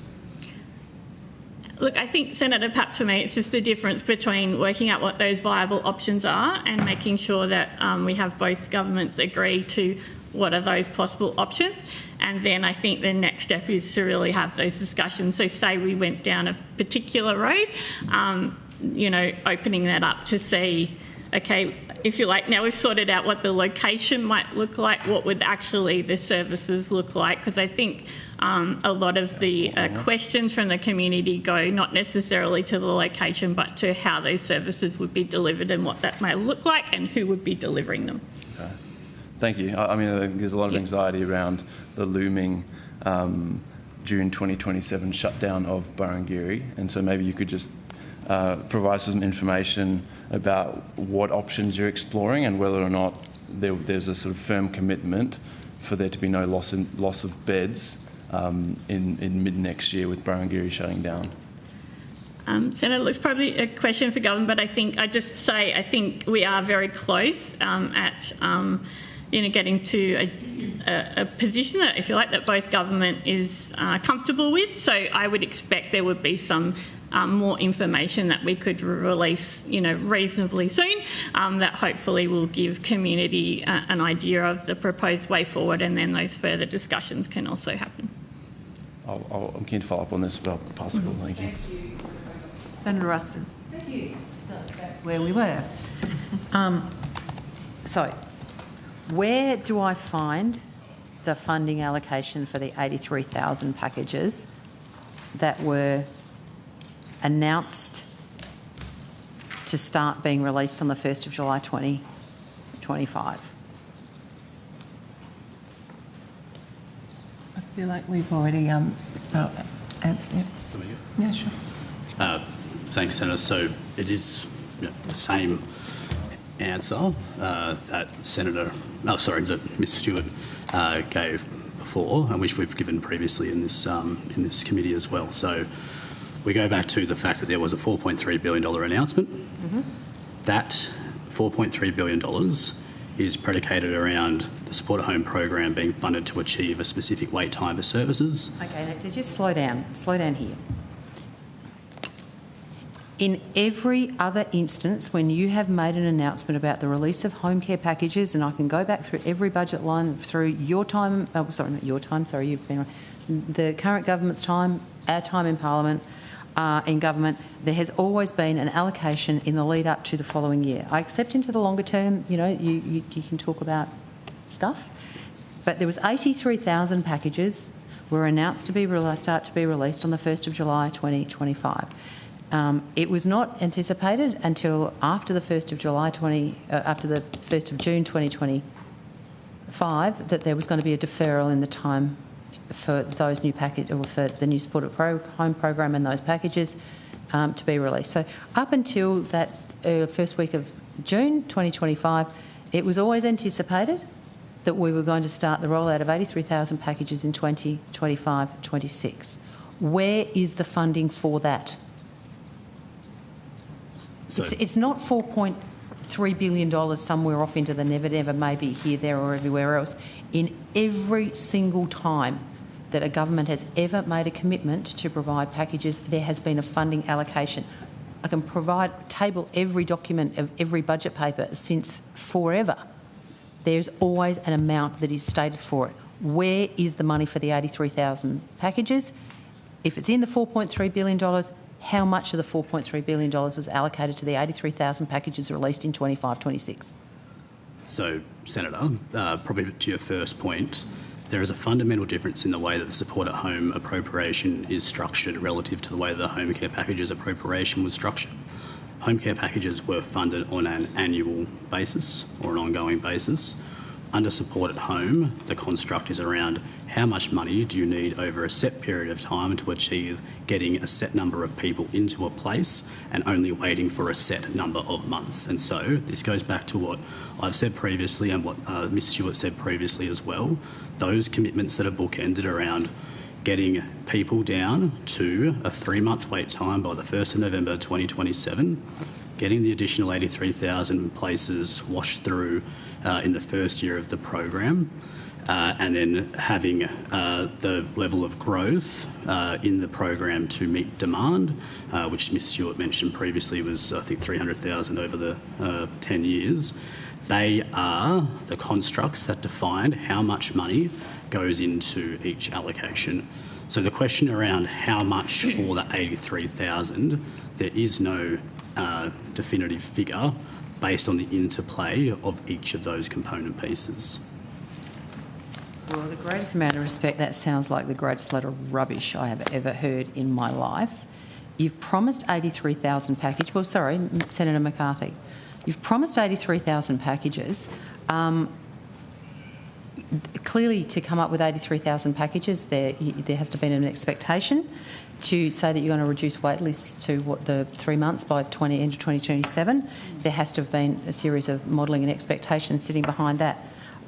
So, are you able to shed any light about the fact that your government announced that it was going to release 83,000 packages, but according to Mr Pugh, there's no money attached to it? And in a minute, I'm going to come back to... Sure. Senator, I can certainly inform the committee that we are incredibly committed to this generational reform that's taking place in terms of aged care right across the country. Now, Ms Stewart did make reference to the funding in terms of the 83,000 places in terms of the budget. So I would refer you back to the response by Ms Smith. Thank you, Senator. Ms Stewart, sorry. Yeah, thank you. Okay. So we've got 83,000 packages that have got no funding allocated to them apart from somewhere in some amorphous mass of money that is trying to achieve something by the end of 2027, which is what the advice or evidence you've just given, Mr Pugh. Just a month or so ago in my EFO, there is a line item in the MyEFO for 25-26 that says the government is supporting thousands of Australians, blah, blah, blah, blah, about to provide an additional 63,000, which obviously is the 20,000 that occurred in home care, and then obviously the additional 63,000 which are being released as supported home packages. And this builds on the 20,000 home care packages that were released before the aged care.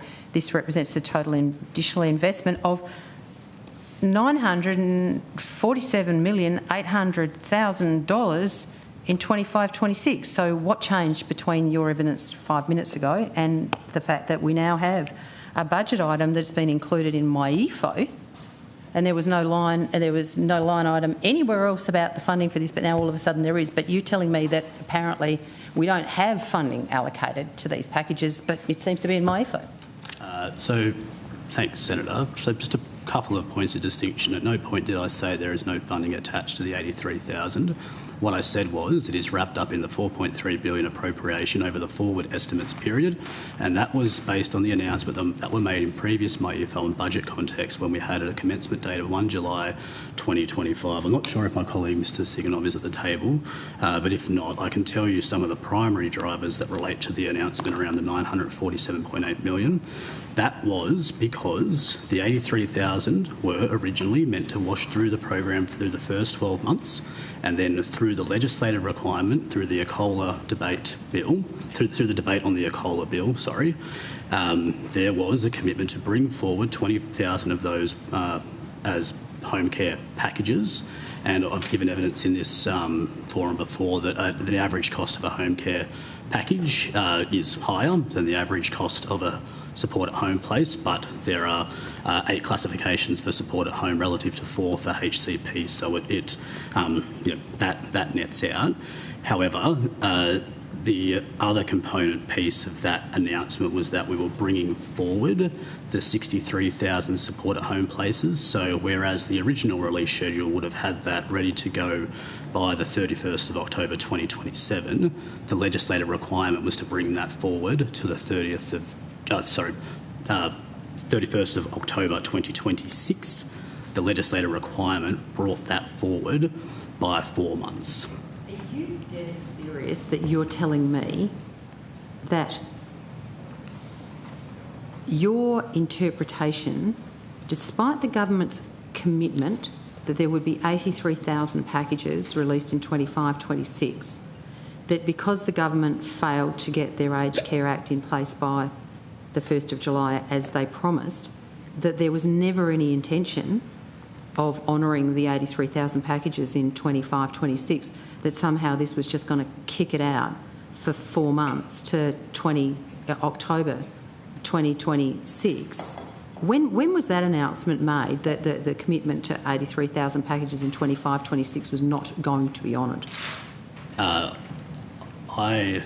not my evidence at all. What I said was that 83,000 were committed to be pushed through the program in the first year of the program. No, that's not what the announcement was. The announcement was in 24-25 or November 2024 that 83,000 packages would be released in 25-26.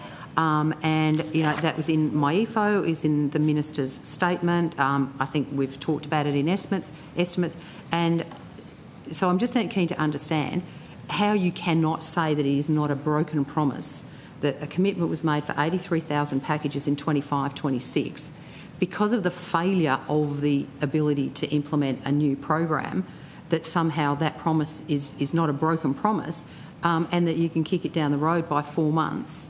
And as we're sitting here today, you have done everything you can, and I mean, I'm not saying it's your fault, you've only been giving me the information you've got in front of you, that the opaqueness of the funding through this will not allow us to see how much money was allocated to those 83,000 packages prior to the change in the time frame. despite the fact that it's stated in my EFO.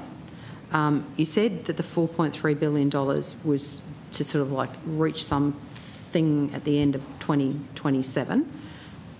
You say there's no capacity for you to tell me how much of that $4.3 billion of the transition funding for support at home was going to those packages. And now we find out that you actually have provided funding ongoing for the remainder of the packages.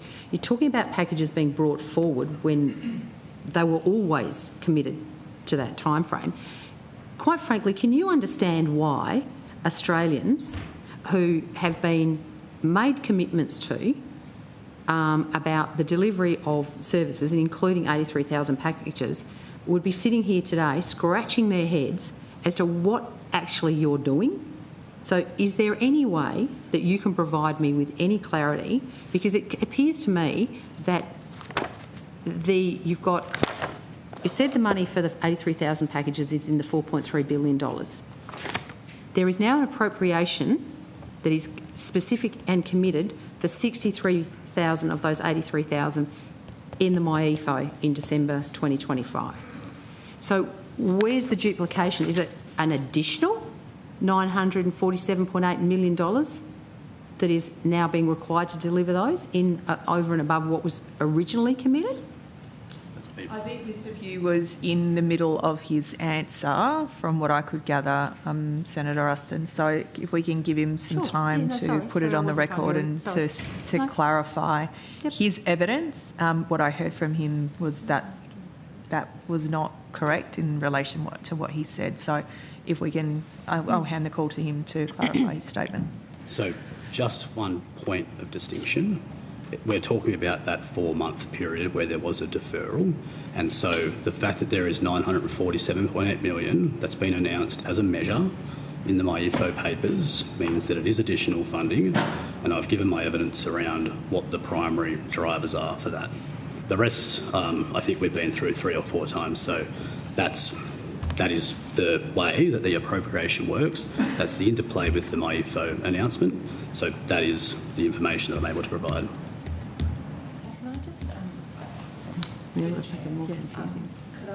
I just provide some evidence about the department's activities to meet the commitment around the 83,000 packages? Because I think that's quite important in that we are working with the sector to deliver that. So I think I would like to put that on the record, that there was a commitment for 20,000 additional packages to be delivered by the 1st of November 2025, and that has happened, and then 20,000 to be released between the 1st of November and the 31st of December 2025, and then a further 33,000 between the 1st of January 2026 and the 30th of June 2026, and a total of 6,615 out of the 43,000 have been released in January 2026. So I just wanted to put on the record that we are meeting that government commitment around the release of the packages. Thank you. Thank you, Ms Stewart. Senator Ruston, did you want to continue? Oh, I do. I do.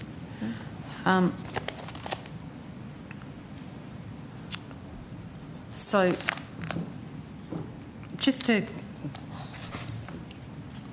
come back to this, where is the appropriation for the 20,000 packages that were released as home care packages between in October last year?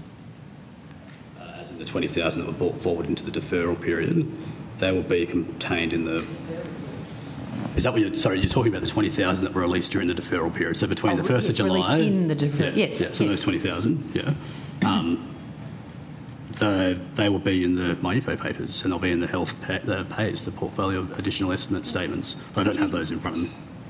You know what would be really helpful, Mr Pugh? I mean, these are estimates, and I'm quite entitled to prosecute the budget. It appears to me that there are hundreds of millions, if not billions of dollars washing around in this area, and there is absolutely no transparency at all about where this money is and what it is going to. So I would suggest to you, given that you obviously have been very involved in this, that you should know where they are. I cannot find, I have been through the MyEFO papers, I've been through the budget papers, I've been through the MyEFO papers. I cannot find any clarity. You are not giving me any clarity today in your answers. And now you say to me, oh, they're in the budget papers. Well, could you perhaps tell me where in the budget papers? Because I can't find them. Sure, I can. Do we have them? I've got my EFO paper, the measure is outlined on page 249. Yeah. In Appendix A, which is policy decisions taken since the 2020 PFO. If you give us a minute, we can go to the portfolio additional estimate statement to find the relevant line item. Okay, so Mr Conley, what I'd love then, if you can do that, could you tell me where the 20,000 packages that were released in the deferral period are, where the 20,000 supported home packages have been funded for the period from the 1st of November to the 31st of December. I'm assuming that's tied up in the MyEFO. So it's in the MyEFO measure on page viability and 249, and proving in-home aged care support. Yep. Okay. In terms of where you'll find it in the portfolio additional estimate statement, can I suggest that we just take that offline to find you the relevant page where you'll have listed the funding made available for in-home aged care support, which is under the aged care program. So we can do it live in front of you, or perhaps we can come back with that so we can direct you to the right line item in the budget papers. Yeah. If you're happy to do that, we'll be coming back from a break. So very soon. Just some clarity about where the money is for everything that's been promised, committed or otherwise would be really good. Because I'm trying to understand, you keep talking about, there are no savings, it's an additional cost, but I don't understand how something can be an additional cost if it's already been announced and accounted for. So I asked you, I think on a couple of times in estimates, how much, what was the savings for the deferral period, because you obviously you didn't release any packages during that time, so none of the 83,000 packages were released until when we forced the issue when the Accola Act went through. So then there was a period of time when nothing was released, and we asked what the saving was, and we were told, and the Treasurer stood up and said that the cost of the deferral period of 4 months was actually going to be, I think, $900 million. I can find nowhere any explanation about how you can come up that it was going to cost $900 million not to release any more packages. So I suppose my frustration here, and what I'd love you to be able to clarify for me, if you can, is how can the Treasurer stand up and say that there was going to be a cost of deferral of $900 million, and yet you can't even tell me how much was budgeted for this process because it's tied up in some amorphous amount of money?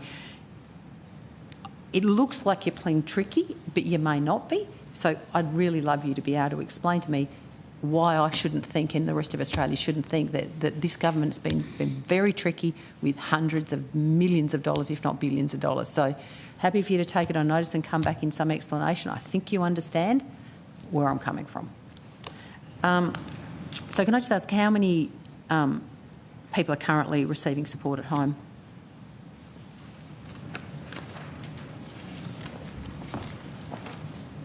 Divided into those that are having... Oh, sorry, this is in terms of your... How many Sorry, supported can home I just clarify? Sorry, is this in terms of the responses to your letter? Just answer the question. I don't care whether it's in response to my letter or the response to my question. No worries. In terms of the number receiving support at home... I can answer that one if we like. Yep. So as at the 31st of December, there were 346,893 allocated support at home ongoing places. And how many of those are at 60%? 36,400. So that was the... And 3. Okay. So that's it. Okay. No problem. And how many people at the same period of time were in receipt of CHSP? So that's the figure where our data doesn't allow us to compare that at this point in time. You don't know how many people are receiving CHSP? We can provide statistics about how many people will have received codes for CHSP. I can invite my colleague, Ms Atkinson, to walk you through how the CHSP dataset currently sits today. Senator, so in a given year we can we know how many people access a service through CHSP. Oh, so maybe we start with how many people are eligible through your assessment to be able to get access to CHSP. I'm going to need Ms Blackwood to help me with that element of the data, but what I can give you now is some periods of how many people access CHSP, and we'll come to that in a moment. About 838,000 people every year access a service through CHSP, and in the period between 1 July 2025 and 31 December 2025, about 457,053 people accessed one or more services under CHSP. What was that period? That was over the period 1 July 2025 to 31 December 2025. Yep. Over a 6-month period, yes. Okay. So it's sort of... And so what was the 838K? What was the period for that? That's for a 12-month period, Senator. Which 12-month period? It's about that. That would have been the last full 12 months that we have data on, so that would be the financial year 24-25. So 24, so most likely July 24 to June 25. Yes. Yeah, okay. So it appears as if in the 6 months, in the next 6 months, there has been quite a marked increase in the number of people who've been accessing CHSP services. It would be fair to say that there is an increase in what the data is showing us of how many people have accessed one or more CHSP service over that time. This is the number of people, not the number of services accessed, I'm assuming. The number of people, so individuals who have accessed the program. So some individuals will access several services. Yeah, sure. Others may only access one. Some individuals may access a service for a short period of time or one-off.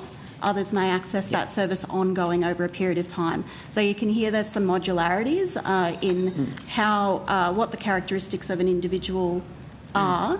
When you roll that up to the national level over a 12-month period, it's difficult to get a sense of whether what exactly is driving that figure, because it might be that more people are presenting for a service, or it might be that some people are, more people are presenting for a service, but that could be that some people are using less of a service in CHSP, etc. So there's a lot of variables underneath those figures. So talk me through, just briefly, how somebody is able to access one of these services. What are the process that they need to go through given the new single assessment?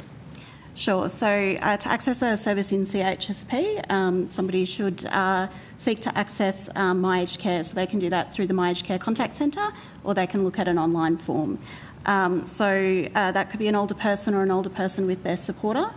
The contact centre or the form will collect a minimum amount of data to determine whether or not that person is in fact eligible for aged care services, and if they are eligible for aged care services, they will refer them to an assessment agency.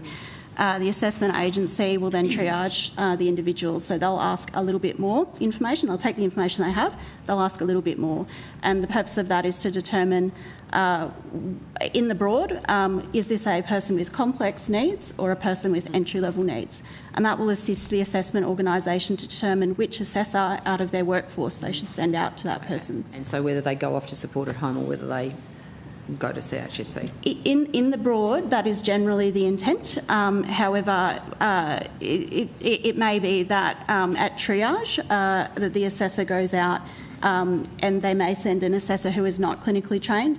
On occasion, they may find that in having a longer conversation with that client, they find that the person is more complex than what the triage indicated, and on that case, they would that there would still be another pathway through which they'd be fully assessed. Yeah. So just in effect, there's a single point of entry, an assessment, and so at that point, largely, it's determined whether the person's care needs are sufficient for them to need support at home, or whether that will be adequately supported through the CHSP, and a little bit of sort of crossover in the middle that may change. So that's all good. So,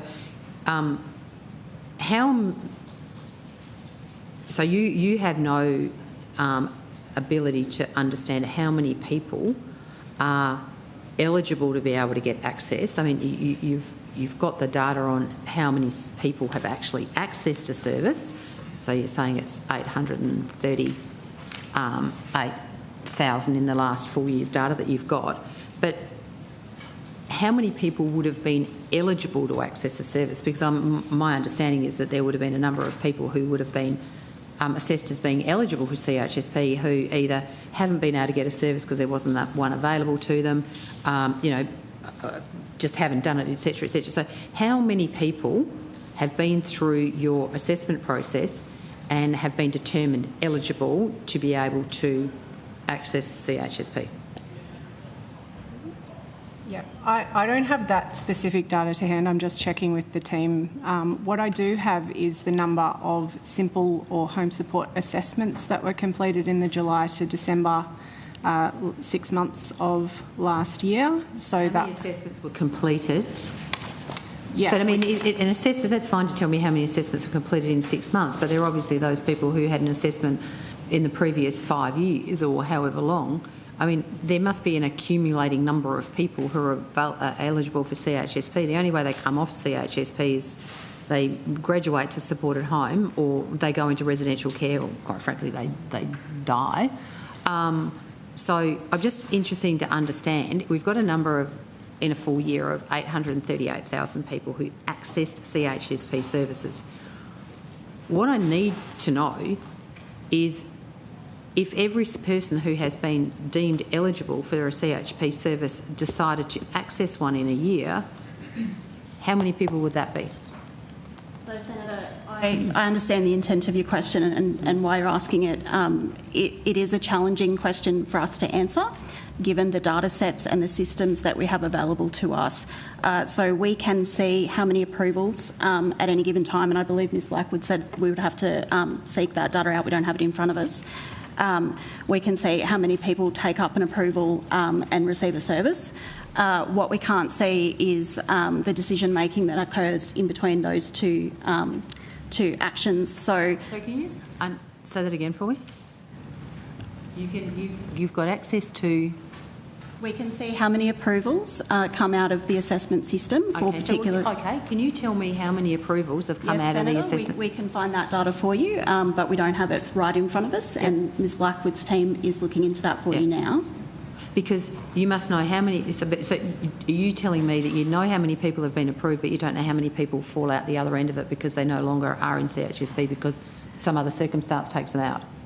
Senator, there is a range of other circumstances. Yeah, no, I get that, but I'm just saying, do you know? I'm trying to answer your question, Senator. When they leave? No, we do not. And the reason we don't is because we collect that data in different systems and always have. It's a legacy issue with the program. It's a challenge with the data set that the department is aware of and has been taking action to remediate. So for the assessment system, we collect that approval data through health systems in the My Aged Care Gateway. For actual delivery of service is collected through the Commonwealth Grants Hub Data Exchange. Those two systems do not talk to each other, and we've been working on a long-run process in which to better data match.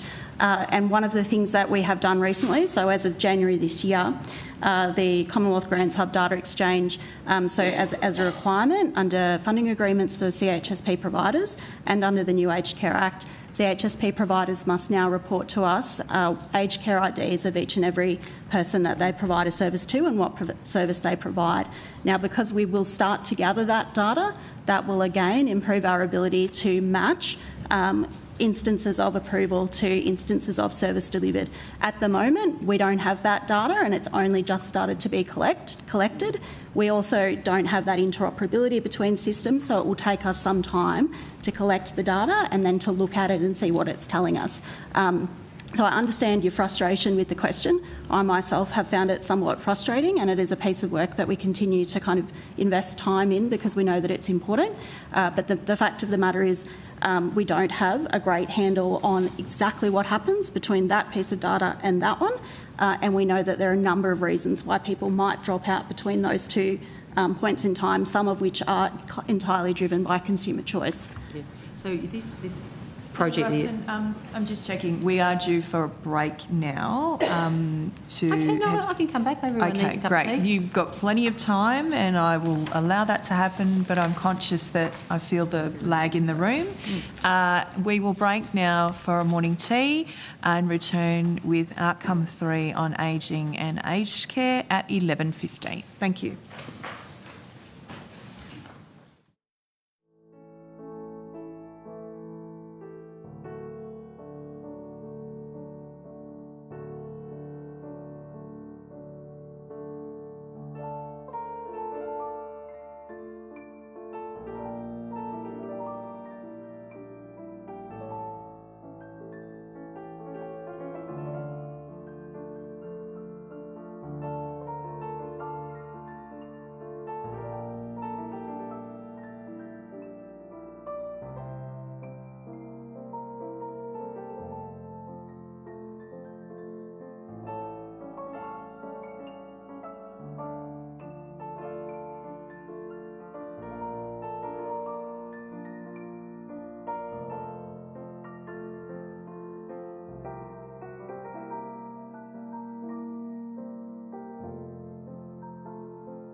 Okay, we are resuming in outcome 3, ageing and aged care.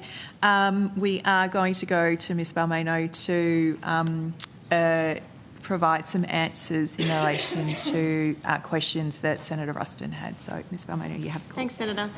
So you asked earlier about contract number 4216195. So that's a contract for membership of a Jeff Whalen Learning Group.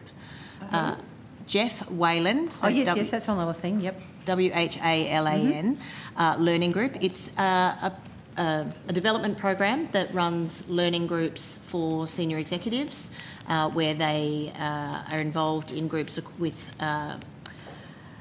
colleagues who are from different governments across Australia, from different departments, including and also across New Zealand, as a professional development exercise. So this is a 12-month membership for a senior staff member. For a senior staff member? Yes. So one person, $11,770. And what is the expectation in terms of the deliverable that the department is expecting to achieve out of this particular person's involvement in this program? Yeah. So we look at these sorts of programs, whether it be Jeff Whalen, whether it be other sorts of leadership programs or individual coaching, very much about how to ensure that our senior leaders are working to their full leadership potential. So if they are experiencing going through a period of development, how we can support that, how they can learn from peers, and there'll also be expert speakers and things like that at the learning groups. You know, I know that's topics. fine, but what is your measurement in terms of, like, when you make a decision to spend $11,770 of Australian taxpayers' funds on the professional development of one of your colleagues? I'm just interested to understand what is the metric that you run over that to say that you can stand there and say hand on heart? Well, we would look at it through their performance agreements and their performance arrangements. Okay, all right. And so how many employees are in the agency are able to access the kind of this kind of program? So for our senior executives, there is an allowance as part of their package of approximately... But this clearly isn't as part of their package. This is if it was part of their package, would that show up on a tender document? Yes, it would. So that could have been paid for by the person? No, it's their package is not paid. This part of their package is not paid to them directly. It's an amount they can access that the department will pay for professional development services, which can or learning and development activities. So this could have been paid for through that mechanism as part of that sort of arrangement. For staff below senior executive level, it is a decision made by their manager, looking at particularly for high potential staff where there is that opportunity to continue to grow them and to accelerate their development. Yep. And in this instance, I believe it was for someone who was a non-senior executive officer who was... this one? This one. Yep. I mean, obviously we don't want too much detail. We don't identify them. On the cusp of, if you like, so how to support and accelerate their development. Okay. So in terms of the professional development entitlement that is part of the packages that are provided to the officers of the department, what is the total quantum that people can access? So I'm assuming that, you know, employee A as part of their contract would have $20,000 as an example that they are able to access. What is the quantum of the funding that is accessible by staff at the department for professional development services? So that professional development allowance only applies to senior executive service members. So how much is that? It's $5,000 per year. But $5,000 per year? Per person. Per person. And how many people are eligible? About just under 200. 200 people are eligible. That is not usually fully spent every year, but that's the amount that's possible, and there's some opportunities to sometimes bridge across 2 years. Yeah. So basically $1 million a year of... Up to. Yeah, it can be spent. Okay, thank you. Given, I think you said Professor Pervin's online. That's right. I'm happy to go to him first. Professor Pervan, I believe, is on our video conferencing. Is that correct? No? Maybe probably you out could... Probably not. He doesn't have any staff to get him put on. Poor man, no staff. Okay, I mean, I'm happy to... Yeah, apparently there was an issue with his Okay. VC. So maybe if you go to either Pricing Authority or Quality and Safety Commission. He is the Independent Pricing Authority. So what about my friend Ms Heffron Webb?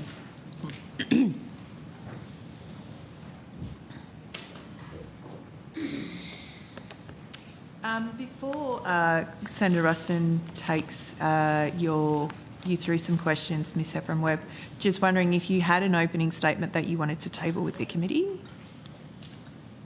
Liz Heffron Webb, Aged Care Quality and Safety Commissioner. No, I don't have an opening statement. That's great. Well, Senator Ruston, you have the call. Thank you very much. Just following on from some discussions we've had over the last couple of estimates about the Northgate issue and the star ratings. So, as we know, that following an inspection, you identified that the Northgate facility was unlawfully using restraints on residents. But am I correct in saying you did not issue a formal regulatory decision? That's correct, Senator. Yes. So, what was the basis of choosing not to do that? So, our approach is to work with the provider where they acknowledge the issue and indicate that they're committed to working to address it. Our practice is not to issue a formal regulatory notice. If we are confident that they are undertaking the steps that we've asked them to take.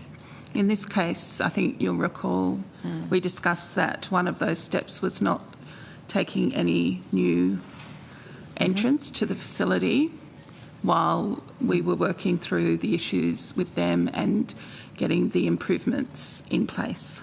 So are you now satisfied that you've worked through and you've got the improvements in place? I'd say that we're very pleased with the way they've responded to our concerns. They've shown a commitment to improving the training and understanding of their staff around restrictive practices. Our team, our restrictive practice unit has been closely working with them on ways to improve management of behavioural and psychological symptoms of dementia. But we are still closely monitoring the situation. I might see if Mr Rake, who's the head of our Regulatory Operations Division, wants to add anything. Gary Rake, Deputy Commissioner, Regulatory Operations.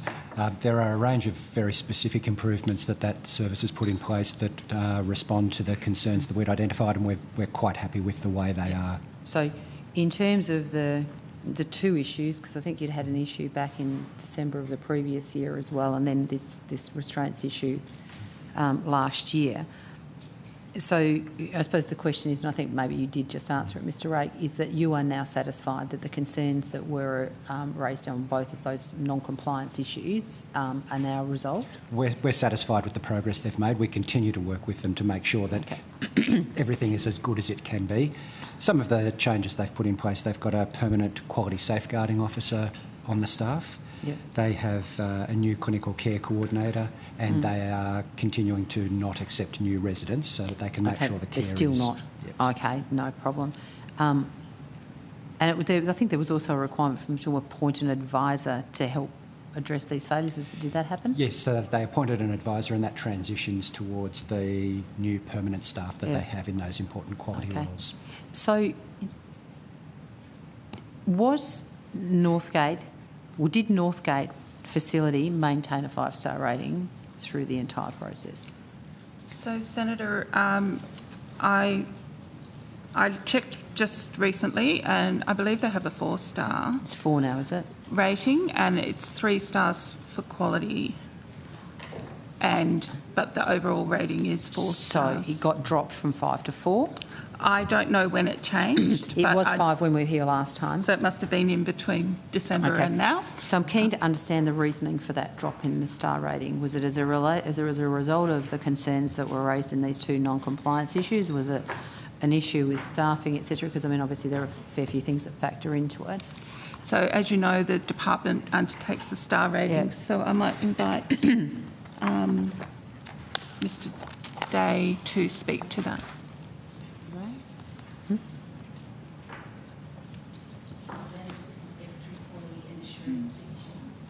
So currently the Disability South Australian Northgate service has an overall star rating of 4 stars. For their resident experience survey element of that, they have 3 stars. Compliance, 5 stars. So 5 stars for compliance, and they've got 2 compliance activities out against them. Is that correct? So as officials from the Aged Care Quality and Safety Commission noted, there was no formal regulatory action taken by the Commission, and they're the parameters for which the compliance ratings are impacted. It sort of seems a little weird to me. I mean, obviously you're only using the system that you've got before you, so there's no criticism of you in any way in what I'm about to say. But so you've got 5 stars on compliance, so that's excellent. They've got quality measures, 3 stars, which is acceptable. They've got resident experience at 3 stars, which is acceptable, and they've got staffing at 5 stars, which is excellent. So overall rating 4 stars, so obviously either the quality measures or the residents' experience must have declined in that period, because previously it had been 5 stars. But so it seems to me there's some fundamental flaws in the star rating system in terms of how the average punter who would go in and have a look at this would read that. Because if you can talk about excellence in compliance, it doesn't really go, it's not reflected in the resident's experience. I mean, this facility has got a 3-star resident experience. Is that not of a concern to you? So the resident experience survey is an annual survey that... Yes, I know what it is. I'm just asking you if there is a concern that we're talking about a 5... Senator, I think we last time spoke that there are changes afoot. Yeah, good. To how star ratings will reflect the work of the Commission. Good, yep. So I guess compliance is, have they done what we have asked them to do? Have they responded to particular notices? Have they responded to our interventions? Yeah, I suppose, Ms Heffron, I'm sort of more concerned about, I mean, if I look at what the average person would think either as an older person, and I'm sure this is how you would think too, it's about the experience of the older person and the comfort that you give to the family of the older person, that the experience of the older person is as good as it possibly can be. So we've got these measures of compliance. I mean, seriously, I don't think the average person cares less than that unless that compliance is actually flowing into a bad experience. In terms of staffing levels, I don't think anybody cares less about the staffing levels unless that translates into a bad experience for the older person. So you've got these 2 5-star ratings sitting here that are distorting the rating of the facility, and yet the thing that probably matters more than anything else is the consumer experience. That's sitting at 3 stars. And so, I mean, I absolutely commend you in having a look at how these star ratings are working, because it does strike me that we constantly have this conversation about the star rating system is really not very reflective of what I think Australians see as the value product of being in aged, the experience of being in aged care. Yeah. So in going forward, the star rating around compliance will actually reflect our most recent audit of the facility. Yep. But we're only now commencing our 3-year program of audits under the new legislation. Over the next 3 years, we'll start to see, I think, a more nuanced kind of star rating outcome. Yeah, great. Because the compliance rating will pick that up. But at the moment, it's being just drawn from whether we've formally issued compliance notices. Yeah, so I think we take your point, and we're undertaking work collaboratively with the department to address this matter. Yeah. So I'd be really keen to understand what kind of things you're looking at, when you're likely to come up with some recommendations. I mean, you don't have to go into it now, but just keen to understand how that process might operate to get this working a bit better than it is at the moment. So, I mean, I'm not sure whether these are... They're probably still questions for you, Ms Heffron Webb. So, in if you have a look at the care minutes from the data from the department, I'm trying to through the date in relation to care minutes. Only 61% of metropolitan aged care homes met their RM care minute targets. Is that correct? That is a matter for the department. Oh, sorry. Might have let you off the hook because I think they were the questions I had for you. Take the afternoon off. Did you hear her say that?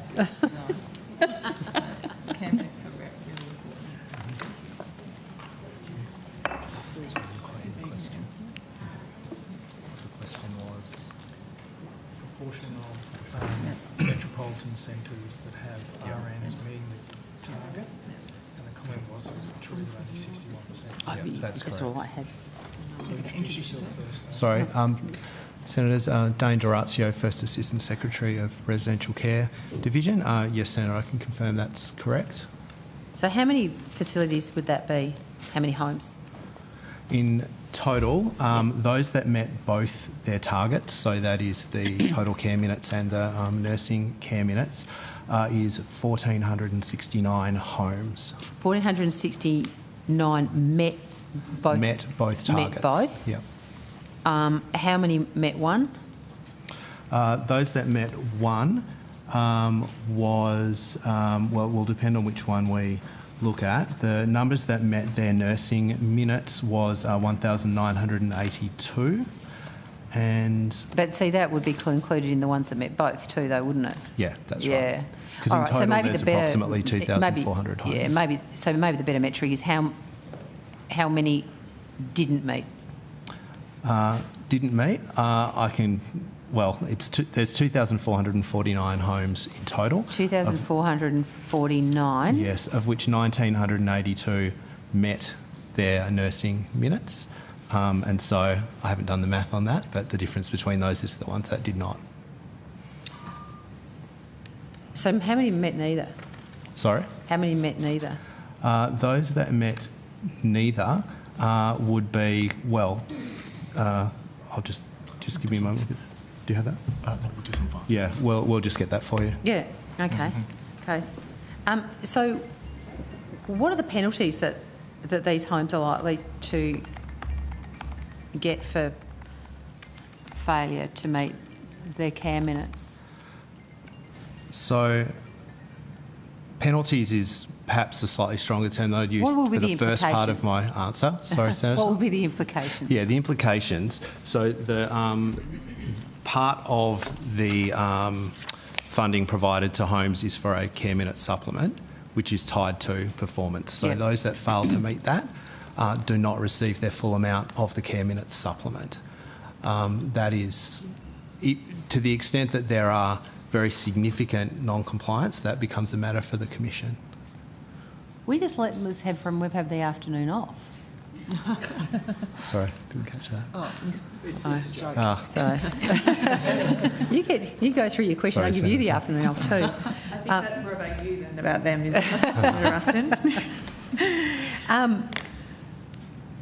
So, is it a fair assessment that if only 39% of metropolitan facilities are able to meet their mandatory care minutes, that maybe those targets are too high given the current environment we find ourselves in, particularly with workforce shortages? And Senator, at risk of offering an opinion, I would say that in total the sector is averaging 220 minutes of care.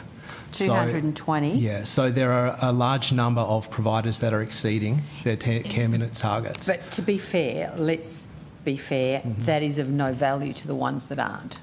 Yeah, to the extent that those that are not meeting, of that group, 46% are within 5 minutes of meeting their targets, and there has been a pattern of improvement over time. So to go back to your question, is this a concern? What we are seeing is consistent improvement in performance towards those targets. And I think that's a really important point, that since the introduction we're seeing a steady increase from reporting period to reporting period, and there are some that are off target. However, as Mr D'Orazio said, they're off target by just a few minutes. And then the other thing is the MyEFO measure around linking care minutes to funding. So we have a level of confidence that that will continue in terms of that positive trajectory. Okay, so I'm just trying to understand what so we've talked about 39% of these facilities not meeting their care minutes, and I think you mentioned that the supplement is the thing that's likely to come under threat.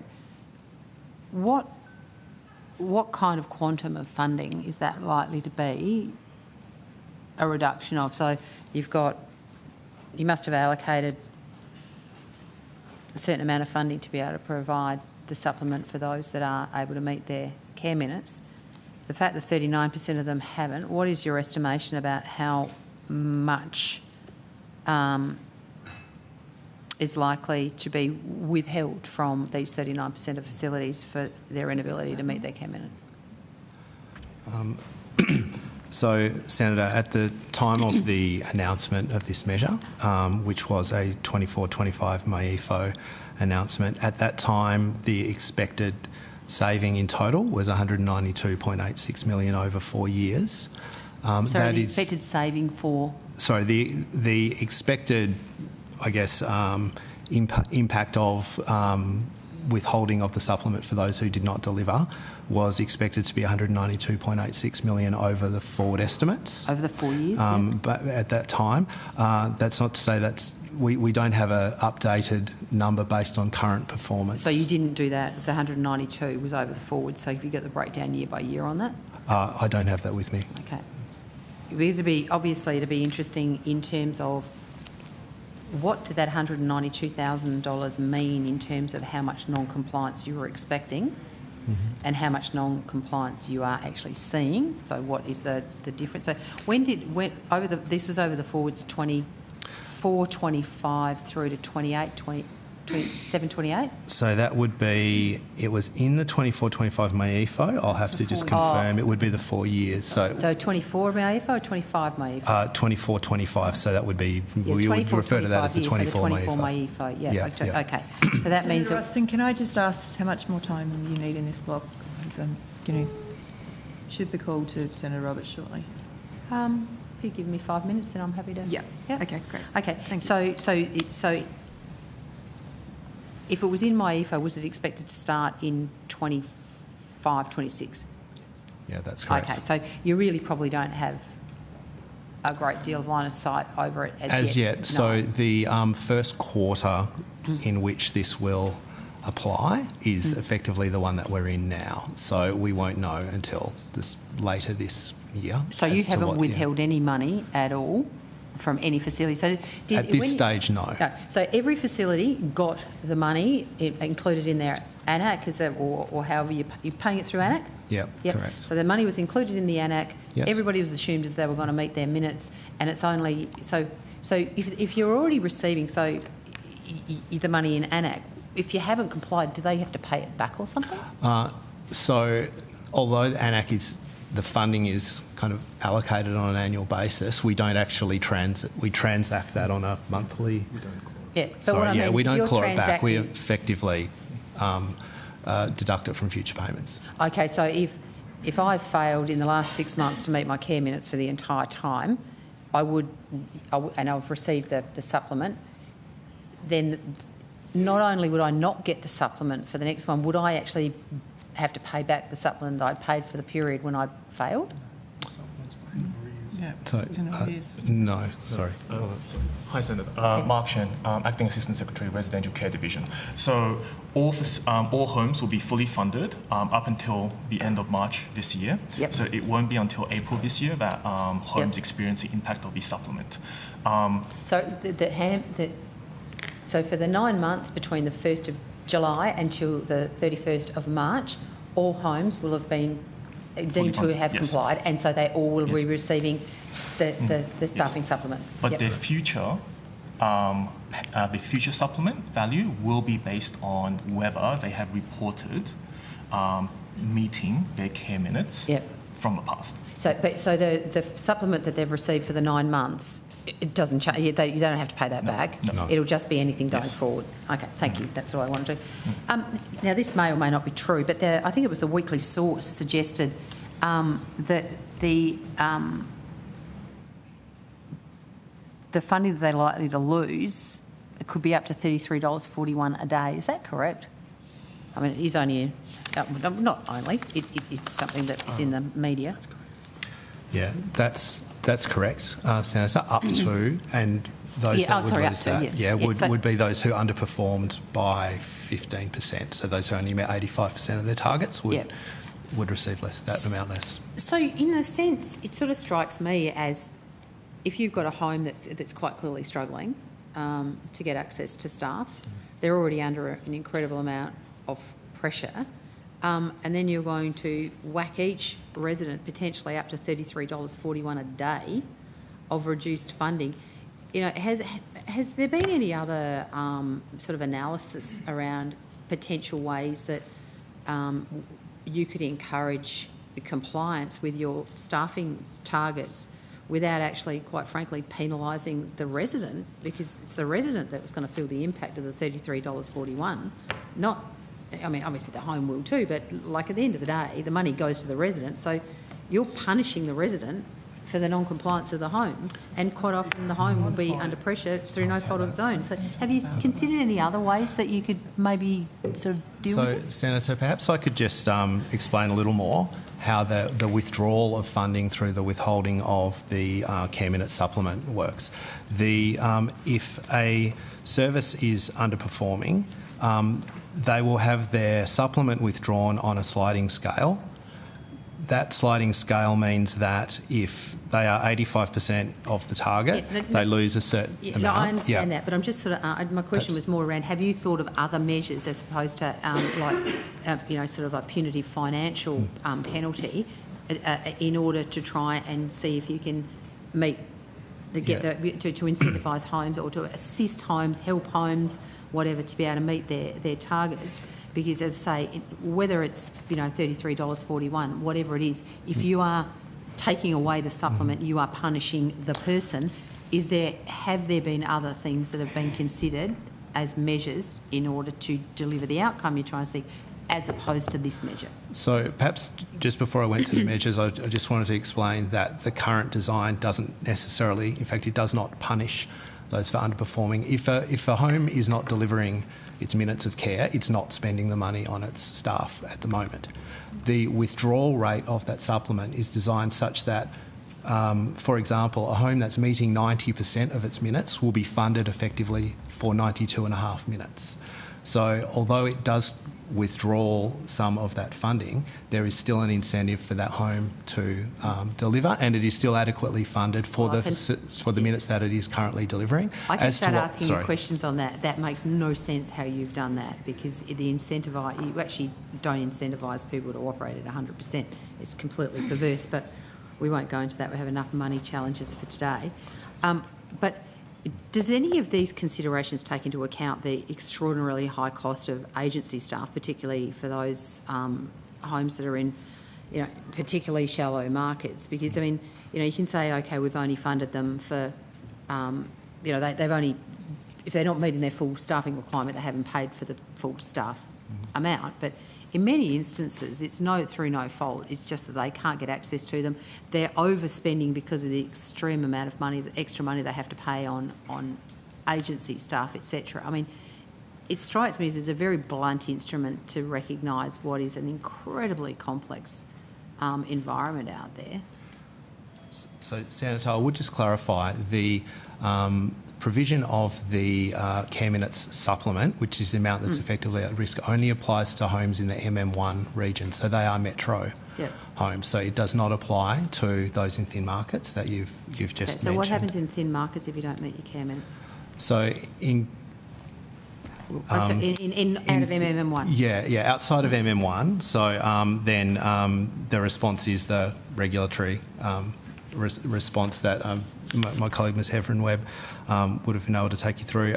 In that case, we don't apply a penalty. It is much more of that we work with the homes to endeavour to achieve compliance. Perhaps going to the second part of your question, if I may, around agency staff, we've not seen a significant increase. In fact, if anything, agency usage is trending down across the sector. So we're not seeing this driving excessive or an increase in agency staff. I'd love to know if you had any line of sight over what the level of agency staff is in homes across all of the MMM levels. I mean, you may not have that, but... Senator Ruston, Emily Harper, First Assistant Secretary of the Market and Workforce Division. We can certainly provide that information to you on notice, and the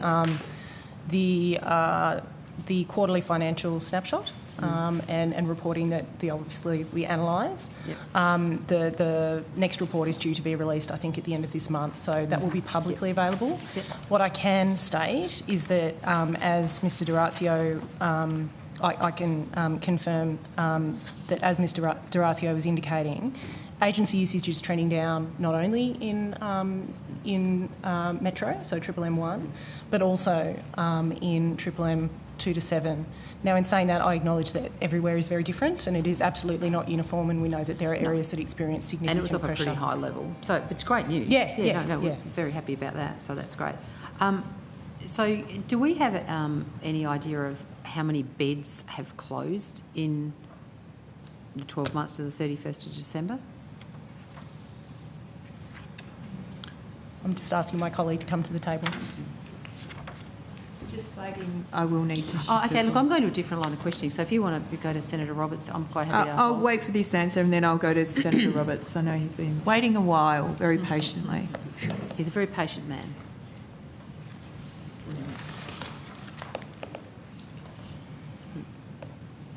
Apologies, Senator, I'm just looking up. So what I'd love to know is beds closed, beds open in the 12 months to the 31st of December, and of those beds that were opened and closed, how many of them were federally funded and how many of them were private sector funded? Okay, so I have figures between...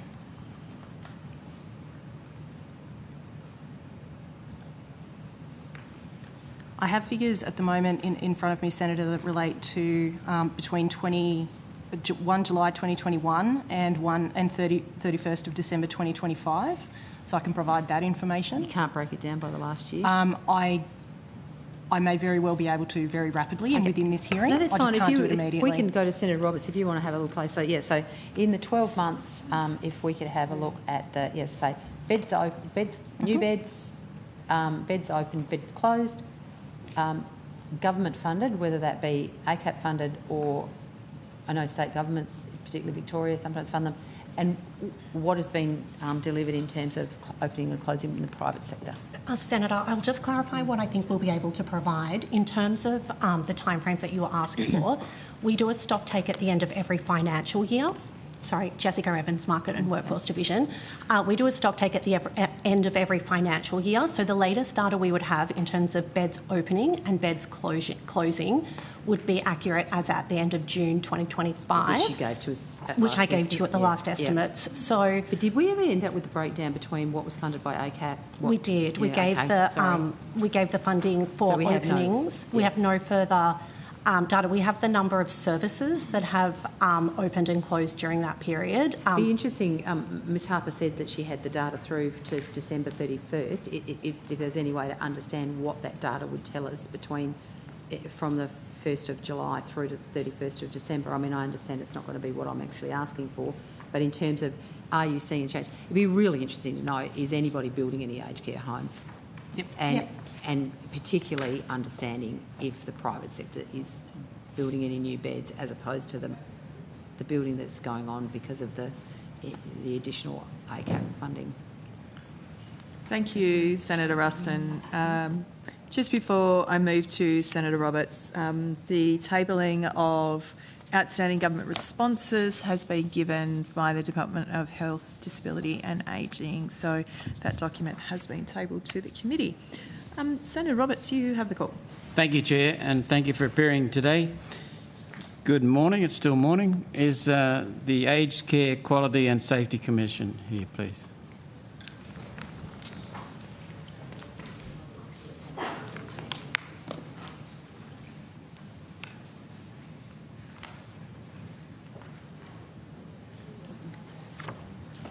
Hi, Senator.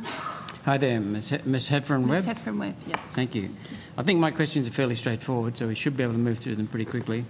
On what lawful basis does the ACQSC permit Commonwealth-funded aged care facilities to impose visitor bans where there is no public health order, no tribunal decision or no resident request? Can you just repeat that last bit of your question? Where do we allow them to impose visitor bans where there is no... No public health order, no tribunal decision or no resident request? I'll have to take that question on notice, I think. Okay, is there a specific circumstance you're referring to? No, I don't want to bring it up now, but okay. The constituents are asking us. Does the ACQSC accept that a provider may unilaterally ban a family member as a matter of operational discretion? And if so, where is that power derived from in law or regulation? I might just ask Ms. Metz to come forward, who heads up our sector capability and regulatory strategy area. I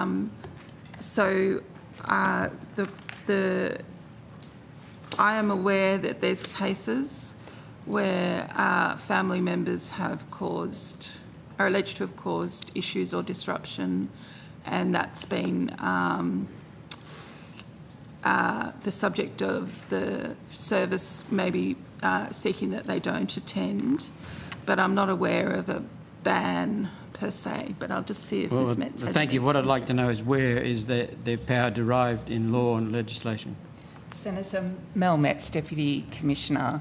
Under the Aged Care Act, residents actually have a right to visitors and people who are important to them. So there's no legal basis under the Aged Care Act for a visitor to be banned. In fact, it's the opposite, that people have the right to have visitors. We often, through our complaints process, will work through some of those difficult issues that Ms. Heffron-Webb mentioned, where providers have difficult situations with certain family members. So we do work through those with both the providers and the families to resolve those issues. Thank you. How many complaints has ACQSC received since 1st of January relating to family or visitor bans in residential aged care facilities? We would have to take that on notice. That's fine. Thank you. Of those complaints, how many resulted in enforcement action, compliance notices or findings of non-compliance with the aged care quality standards? Again, we'll have to take that one on notice. I can understand that. Does ACQSC consider the imposition of an unjustified visitor ban to be a serious breach of residents' rights, and if not, why not? I think you've already answered that. Yes, Senator, we would consider it to be a serious breach of rights. Is Commonwealth funding continued to providers while they are subject to unresolved complaints regarding unlawful visitor bans? So, Senator, we have complaints that cover a wide range of matters, and our focus is on working with the provider and the complainant and their family and carers to resolve those matters as quickly as possible, to make necessary restoration, if needed, to undertake mediation or other activities. We wouldn't link we have no responsibility for the funding of the facilities. That's the department. And so our enforcement activities go to things like enforceable undertakings, civil penalties, etc. So there's no direct link between if we consider that there's, that a provider has failed to respect someone's rights and a funding lever, we would be taking action through other means. You have the authority to do that? Yes. Okay, thank you. Has the Department of Health issued any guidance to providers clarifying that visitor bans cannot be used as a substitute for proper complaints management or staff discipline processes? I'm not aware whether or not direct guidance on that matter. We can follow that up for you, though. Someone. Yeah.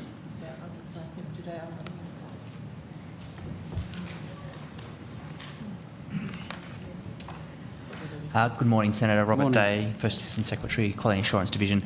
We haven't provided explicit guidance on that specific issue. We have provided guidance on the impact of the statements of rights that came into effect with the new Act, including, as Ms Metz indicated, the right to have access to individuals that are important to an aged care resident. Thank you. Last question, Chair.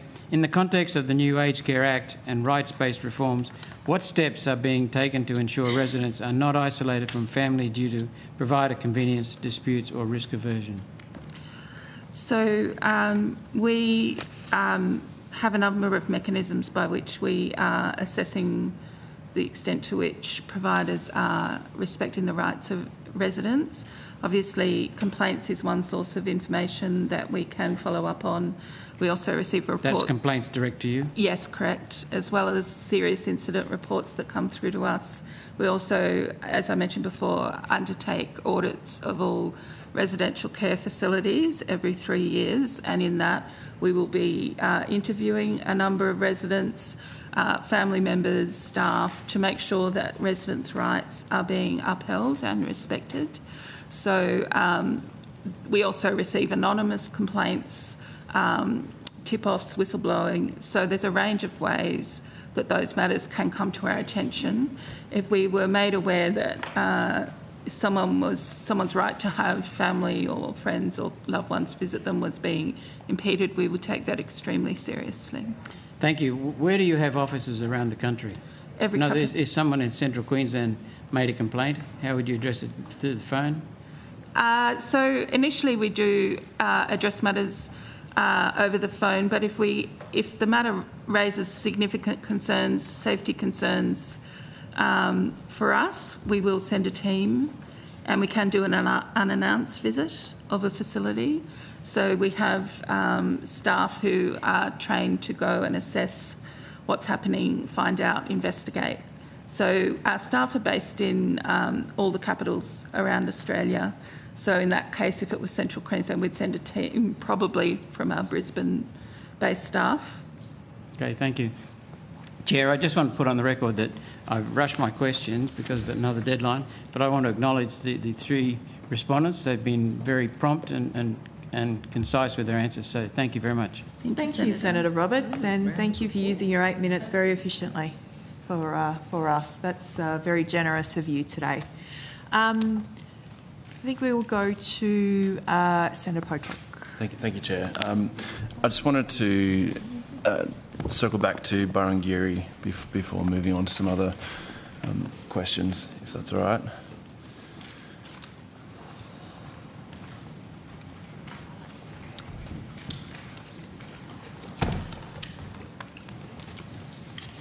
A Canberran who was obviously tuning into estimates sent me an email just over the break, and they say that Barangiri does not receive CHSP funding, so a CHSP assessment won't provide access.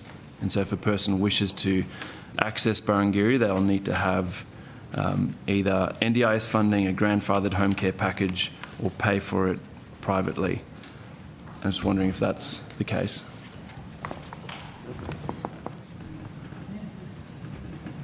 Senator, it's correct that Barangiri is not a CHSP funded provider. So, Mr. Pugh, why were you telling me that someone with a supported home package could get a CHSP assessment and then access Barangiri? Yeah, and thanks, Senator. So I believe the framing of the question was around access to cottage respite, but I do accept I should have clarified around Barangiri, and that was an oversight, so my apologies. So you've known all along that this is the case?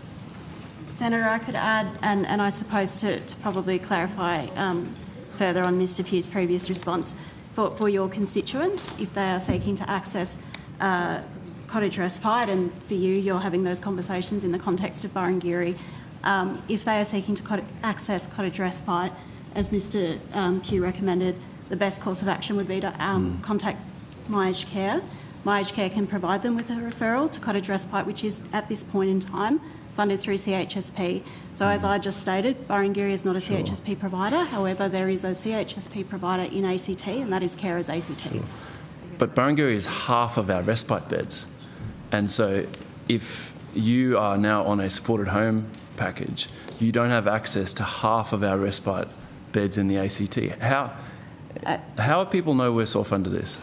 I can clarify further. So for those who are on supported home, there are some circumstances in which a supported home participant can also access a CHSP service, and this is one. Yes, but they're not a CHSP. Not through Barangiri, but if they are a supported home client, they need a CHSP service through cottage respite. They are permitted to access both programs, and I accept that's not through Barangiri at this time. It would be through Carers ACT. How do we change this? This just seems like a ridiculous system where you exclude people from half of the respite beds in the ACT. Senator, so probably back to my previous response before the break, this does form part of our annual review process, so that's the mechanism by which we can change it. When's the annual review due to be done? Well, we're 3 or 4 months into the program, but we provide advice to government on a regular basis around some of the implementation or other issues that we're seeing. So it'll ultimately be a decision for government. So that's... Have you provided that advice to government? I mean, we provide a range of advices to government, no. Senator. I can't go into the specifics. Why not? Because they're deliberative matters for government, Senator. Odgers on page, I think, 668, expresses concern that advice to government is not generally accepted as a grounds for a PI claim. And there was actually a federal court case that looked at this. Sorry, can I just jump in, Senator? Have you had the opportunity to meet with the Minister to work through these issues? Clearly you've had direct requests from your constituents, so I'm just trying to find a way through with you. That's all. No, and I believe constituents have been trying to raise this issue. Okay. I'll certainly find out more for you. Okay, thank you. To your question, Senator, you're right. The general line we would take is that we don't comment on the content of the advice, but we'd comment on whether we've provided advice. So we'll take on notice when we provided that advice, if we provided it on the Barangiri issue. Thanks, Secretary. I guess I know that's kind of has become the status quo, but that's not actually in line with the Senate standing orders. I think if we're providing deliberative advice to government, we wouldn't normally say what we've recommended. I know you wouldn't usually do that, but I'm just pointing out that the federal court actually rejected that, and we saw in the Roe-Redette Royal Commission, Commissioner Holmes really taking exception to this sort of catch-all advice to government thing that we hear, I think, far too often. And so I just want to put on the record, I think we need to reassess and do better here, because my understanding is that if you want to do that, you actually have to make a PII claim, and we go through that process. And I know that will kind of slow up this whole estimates process, but I don't know. It's frustrating to continually just hear this. We can't. Yesterday I was asking questions, and was told, well, that may form advice, part of our advice to government, so we can't go into that. Yes, and I think just on that note, Senator Pocock, you did try and prosecute this last night in Legal and Constitutional Affairs, and I think officials were quite clear in saying that if it is advice or forms advice to government and there is grounds for a PII claim, that they will submit that. What I heard from Mr Comley just then is that in fact it will or may form part of that advice. What I hope is that if you have a question on notice that goes to the heart of some of these, that you would put that in, and that if it is grounds for a PII claim, that then can be applied for.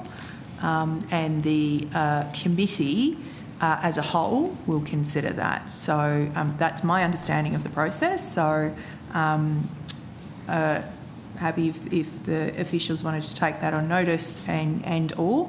But what I heard is that if it is forming part of that advice to government, that there are grounds for them to look at it under the PII claim. Mm-hmm. All right. Thanks, Chair. So just to finish up on Barangiri, and so Minister, my office has actually asked the Minister about this, and we haven't received a response. He never replied to that. I'll follow up on that, Senator Perko. And I guess I'm just, when it comes to Canberrans' access to respite,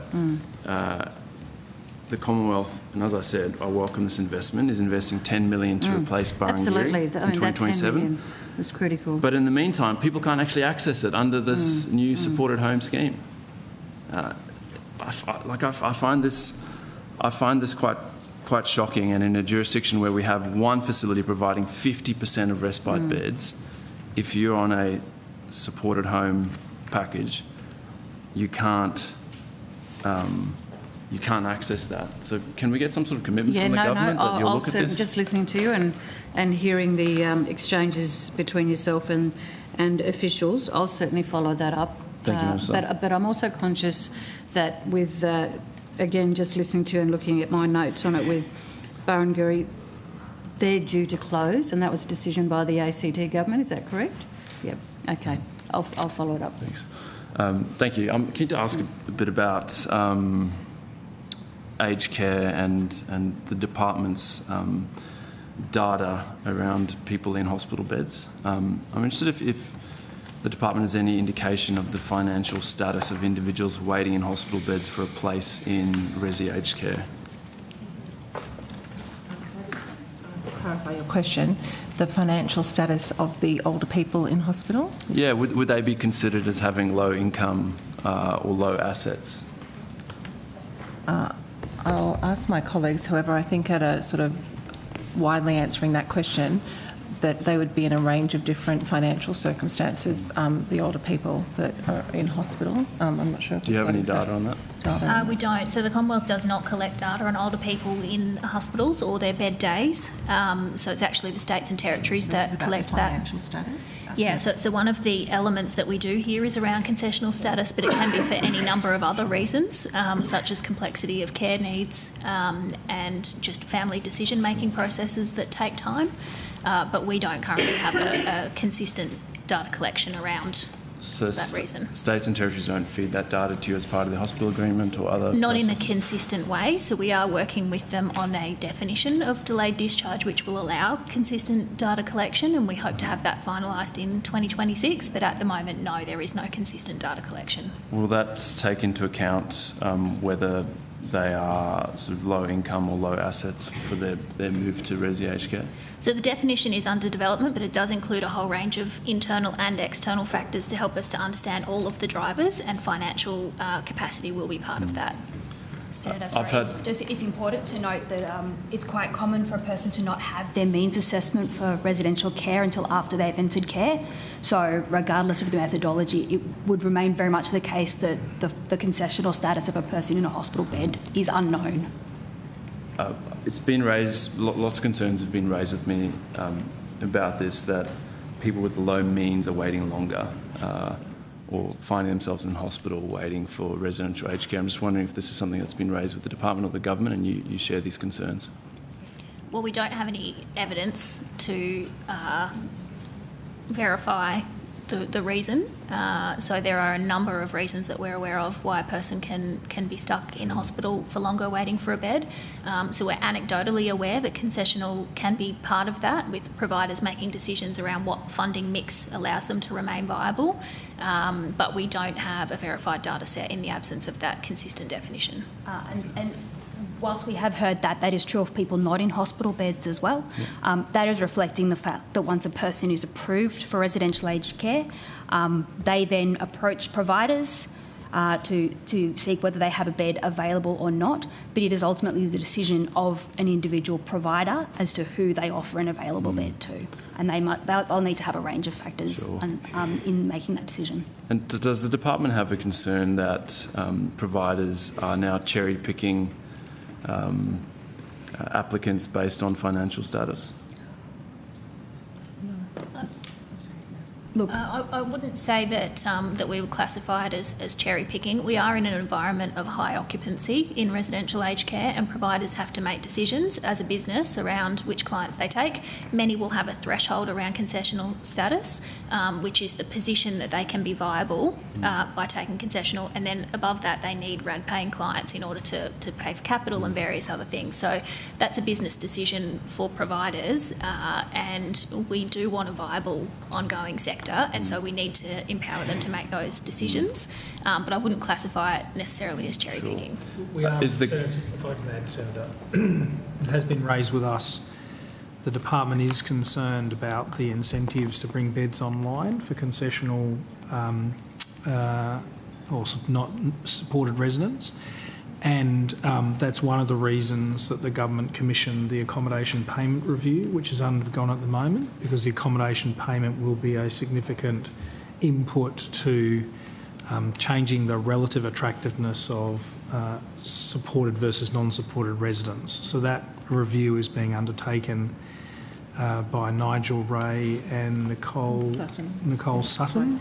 So that concern about the supported residents is something the department is working with that accommodation payment review, among other measures. Thank you, Secretary. That's really good to know.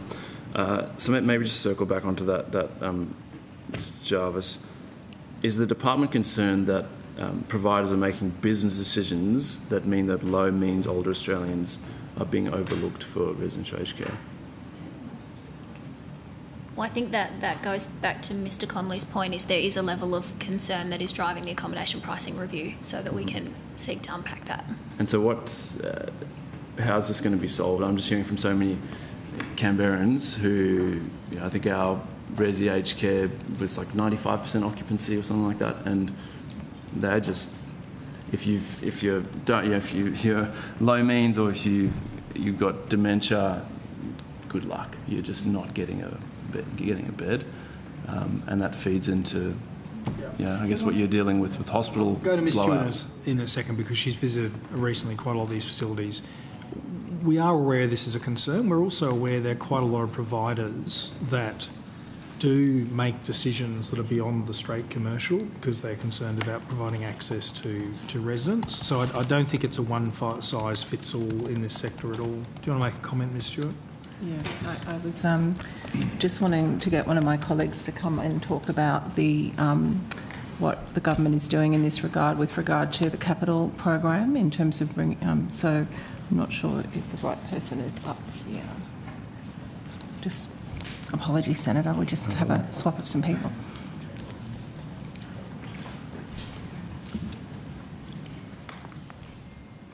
Dave, thanks, Ms Harper. No, just a few more questions. Sure, thank you.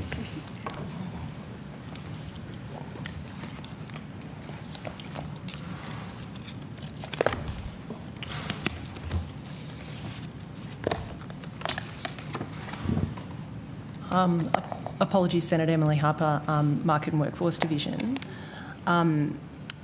There is a very significant focus at present, and I think Ms Milford alluded to some of this in some of her earlier responses to questions about government investment in additional places and capital investment, which will seek to obviously expand the footprint and availability of residential bed supply. So just going to your point about occupancy, sure. We are aware that there's really significant pressure. And is there anything tied to that capital around fully supported places? At this stage, no. No. Okay. So they could, we know how far behind we are in terms of building the beds that we need. Like some of the numbers I've seen are just terrifying. Yep. That's clearly not going to solve this problem. So what's going to be done to make sure that we don't have this two-tier system where if you don't have the assets, if you're not a wealthy older Australian, then good luck to you. Yeah, so Senator, I probably, at this stage, know might have been a slight simplification. There are some investments, of course, that have been recently announced, including recent facilities, for example, I think in Perth, investment in a facility there, St Bart's, which is targeting those who provide specialised services, so for people who are homeless or at risk of homelessness. So there are programs and streams within our capital investment program that do target those of low means. However, acknowledge that isn't going to go to the entirety of the issue that you're raising. But as colleagues have previously referenced, the accommodation pricing review, I think, will go a long way to informing government around next steps there. Thank you. And maybe just on notice, if you could provide a breakdown of how many providers have below 25% supported residents as their resident mix. And if you could maybe break that down by jurisdiction, that would be really helpful. I just had a last question or two on the stolen generations redress. And interested in the treatment of stolen generations redress in the aged care. Thank you very much for that. In the aged care system. And I'm interested why the government has chosen not to exempt stolen generations reparations from means testing. Like why would these payments be treated as assessable assets?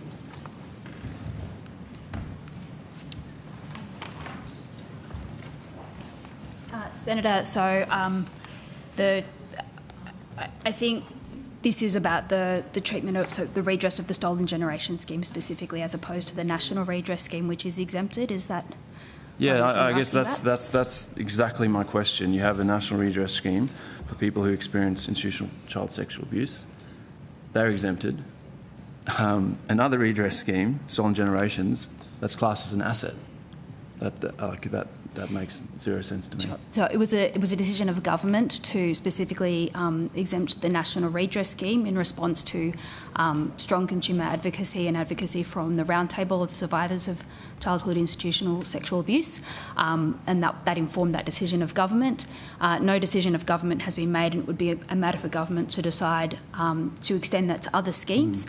I do note that during the Senate debate on the Aged Care and Other Legislative Amendments Bill last year, there were amendments moved, and it was the view of the Senate at that time that it would be more appropriate for a whole-of-government approach to be taken to the treatment of redress schemes, which would imply progressing this through social security law. Minister, surely the government accepts that stolen generations redress payments should not be assessable assets. It is a concern if I have my Indigenous Affairs hat on. I have raised this as an issue that I want us to look at and certainly to see how we can address that issue. Sure. I've certainly been lobbied as well by Aboriginal community health organisations and elders groups. So this is visibly on the Minister's radar, and I'm more than happy to give you a briefing outside of estimates as to where it's at. Minister, from memory, there were crossbench amendments that actually dealt with this when this bill went through and became an act, and the Labor government weren't interested. So. As Ms Traynor was saying to you, that there was also a lot of other elements to that bill. Clearly, we want to see this addressed, and we will be looking at that. And I'm more than happy to provide those details to you. Minister, this is the concern First Nations Canberrans raised with me is you have this exemption for the National Redress Scheme. Then when it comes to stolen generations reparation payments, they're being treated as assessable assets for people who, I don't need to say this to you. Absolutely. And Senator, if you could, when you're speaking to them, as I do when I'm speaking to others across the country on this matter, it is something that I am looking to see. I know you are, but I guess for the government, why this was raised as an issue through the Senate committee process in the Senate. I'm just interested, why didn't the government say, well, that seems pretty fair to me, pretty reasonable, let's do it then? Given you haven't done that, what sort of commitment can the government give to people who have stolen generations reparation payments that are currently being assessed as assets? Yeah, no, that's a really important question. And this week, in particular, with Closing the Gap announcement tomorrow and the Stolen Generations apology anniversary on Friday, we do have a lot of families and elders coming to the Parliament, and I'm certainly giving them that reassurance. We will be looking very closely at seeing this change. Thank you very much, Minister. Thank you all for your time. Thanks, Chair. Thank you, Senator Pocock. Senator Ruston. Thank you very much. Do we have Prof Pervin on?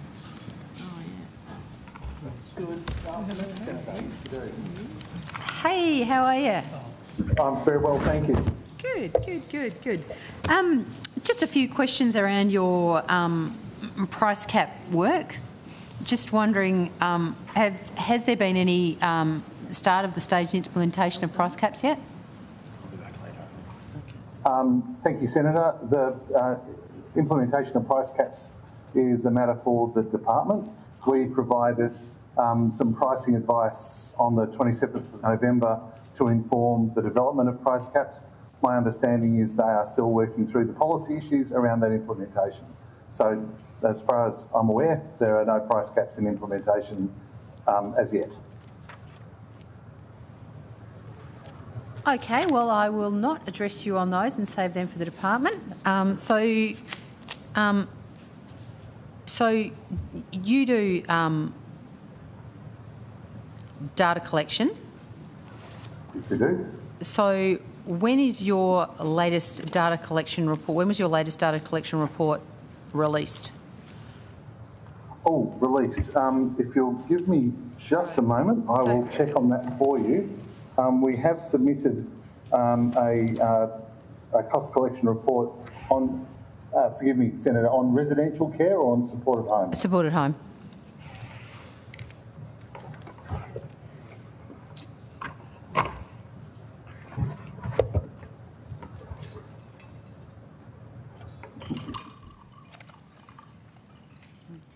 While you're looking for that, can I just quickly check,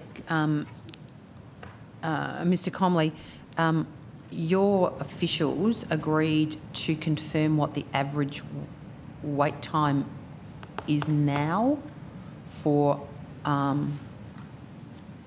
getting home care packages after assessment? Just wondering if anyone had got that number for me. Oh, that's been given to me. I think it was 2. Was it you, Jazz?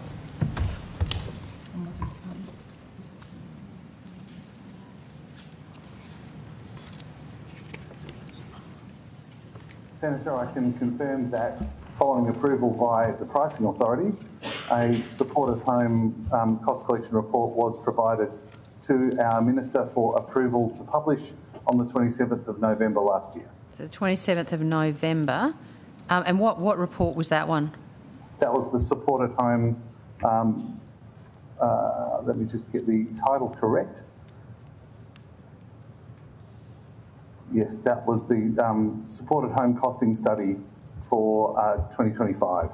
2025. When was the 2024 one released, or didn't you do anything in 24?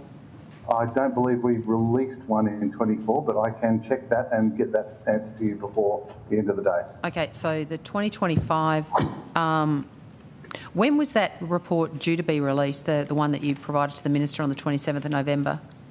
There's no specific release date as part of the letter of expectations that the Minister provides to us. The matter is now at his discretion. Okay. I'm sorry, I've just got some, it'll be 2 seconds. Did you have that number? Yes, so I can confirm it is that average interval of 9 months we talked about earlier.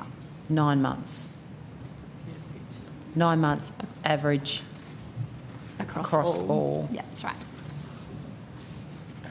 Okay, no worries. Thank you. So, in terms of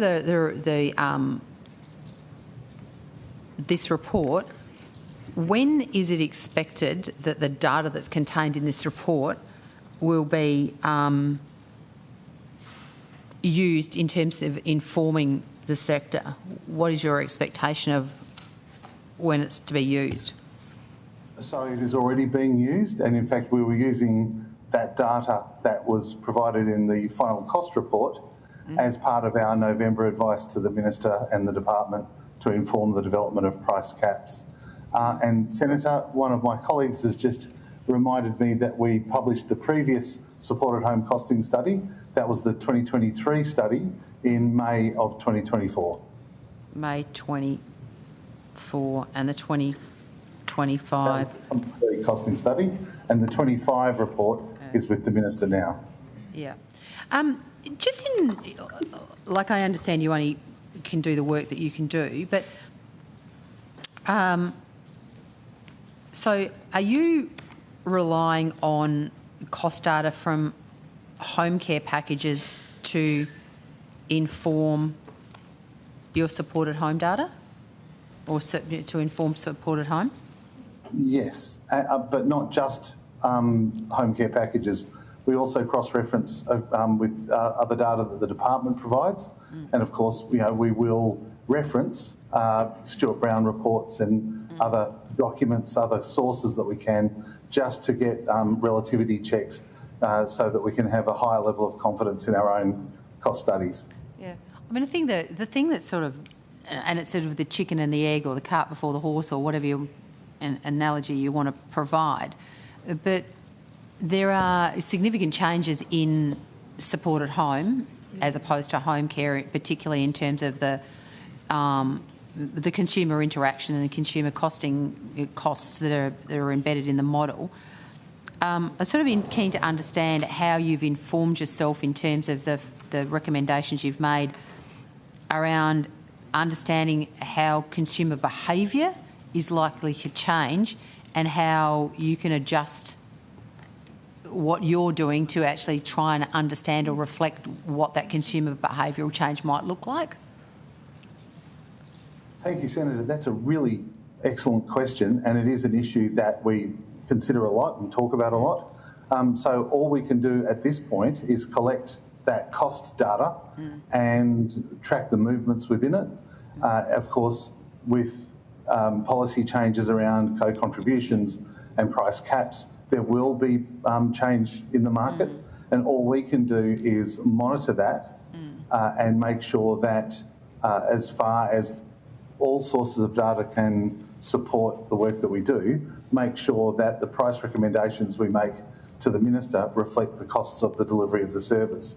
Yeah. There may come a time when policy changes take us beyond just pure costs of service to other issues. They could be almost anything, but certainly we are always looking at issues around location, adjustment for Indigenous services or Indigenous specialist services and so on. So at the moment, we're not preempting anything. We're not trying to forecast what the market is going to do in response to the policy changes. We're just collecting the data and observing them. One of the advantages that we have with aged care, when you compare it to our work in hospitals, is that the data that we are looking at for hospital services is 2 years old. We then project forward using an indexation method to get a current price, whereas we're able to get much more current data in the aged care, supported home and residential aged care costing studies. So we are very close to keeping up where market behaviour is going. Yeah, sure.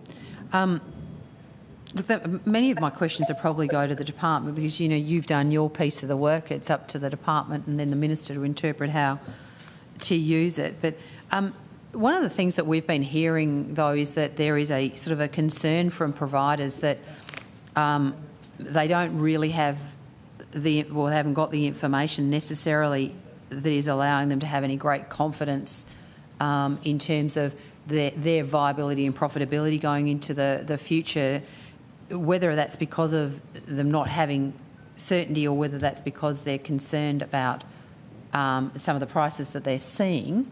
Is that something that you've been seeing at all? We haven't been observing it, but we have had that feedback. Yeah. One of the challenges for IHACPA in providing advice is that the whole model underlying the advice that we provide calls for a cost-based price or cost-based pricing, and margin, return on investment all of those wonderful things. Investability is a word that's used a lot at the moment. It doesn't appear in the costs of delivering a service.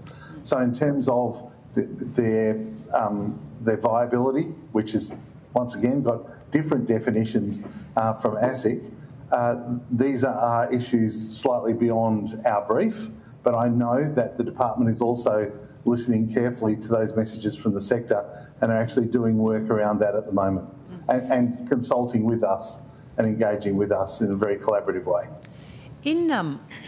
In developing your recommendations in relation to the pricing for price caps, what evidence is there to suggest that price caps actually have a cost containment mechanism to them, as opposed to just turning the cost cap into the floor pricing? Everyone just moves straight to the cost cap, and that you sort of take all competition out of the market.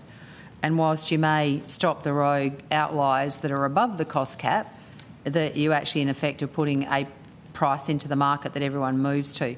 What work did you do around determining that? And in your experience, obviously this is your area of expertise, what is your experience or view in relation to the resulting impact of cost caps when it comes to cost containment?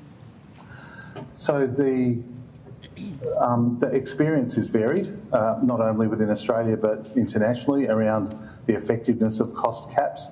But what it comes down to is how you structure the signal to the market. So if you, for instance, if you brought out a cost cap which was just a single digit or a single number, that has a tendency to become a new floor very quickly. If, however, you signal a range of figures, and give, if you like, a cost cap bracket, that sends a different signal. And if you accompany that with the right messages to the market, then that will have a different impact. It also depends on the nature of service and what you're including in the price. So we did provide some pretty comprehensive advice to the department around how you would implement price caps or cost growth limitation numbers. There's all sorts of ways you could describe it. And I'm aware that the department's currently considering that advice with regard to how they'll proceed on the issue of price caps. Yeah, because it's sort of. So, do you see any difference between, in your experience, around price caps that are? I mean, I assume that most price caps are government sort of initiated price caps. You don't see price caps in other areas of the market? They're almost entirely in government, yes. Yeah, okay. All right, well, I might move to the department and just ask a couple of questions in relation to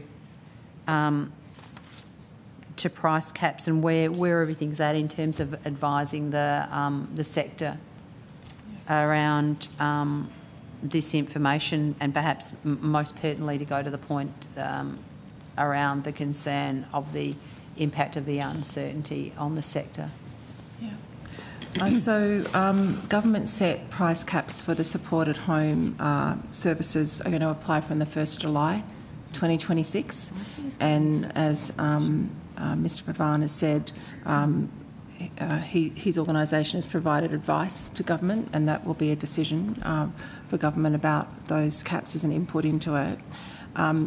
We would be well aware of the need for consultation. It's a really important consumer protection mechanism, and we would be mindful of the need to communicate when that decision is made and to ensure good implementation for it. So you're on track to meet your requirements for the implementation of price caps by the 1st of July 2026? Yeah, so we have a plan in place to meet that commitment that government has made. Yeah. No, that wasn't my question. My question is, are you on track to implement it? You may have a plan, but is your plan on track? Sorry. My apologies, Senator. Yeah. It is. I feel that we are on track to enable government to meet that commitment. Okay. So equally, has the government taken into, or has the department provided advice, or in terms of your deliberations taken into account the fact that there is a potential for caps to become effective floors? And so have you done any analysis around what the likely cost impact is going to be of this? I mean, clearly we're putting price caps in for a purpose of savings. What sort of savings and how has that been determined in relation to why you are seeking to put price caps into a market? Yeah. So the way that I consider the price caps is more around consumer protection rather than a savings mechanism, but I'll get my colleagues to talk about that further. Probably just a supplement by saying these are all considerations that are forming part of our advice to government. There's not much more I can go into other than that. Sure. Sorry. Can I make another observation, Senator? And it not only cuts across this area, it also cuts across, for example, disability, where you have individual packages.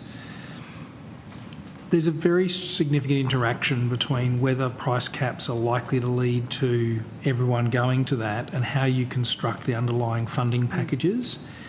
If individuals who receive packages have an incentive to shop around, then it's more likely that the price cap doesn't become uniform across the basis. If, for example, people have funding packages with significant underutilised funding, then it is much more likely you will end up at the price caps. So in both this area and disability, you have to think about the interaction of what you are funding individuals with packages and the way the market is regulated, and the two have to go hand in hand. Absolutely, totally agree with you. I'm just understanding how you've managed that process in terms of your understanding, because everything sounds good as a headline, but as you well know, it's about what sits underneath it that makes a difference. So we're hearing from providers regularly that they have had no information on the implementation of price caps, which are only 4.5 months away. So I'm keen to understand whether you've had the same feedback, or are they only talking to me? So the feedback that I'm aware of is that we are going through such fundamental change with the brand new program and a legislative basis and brand new systems.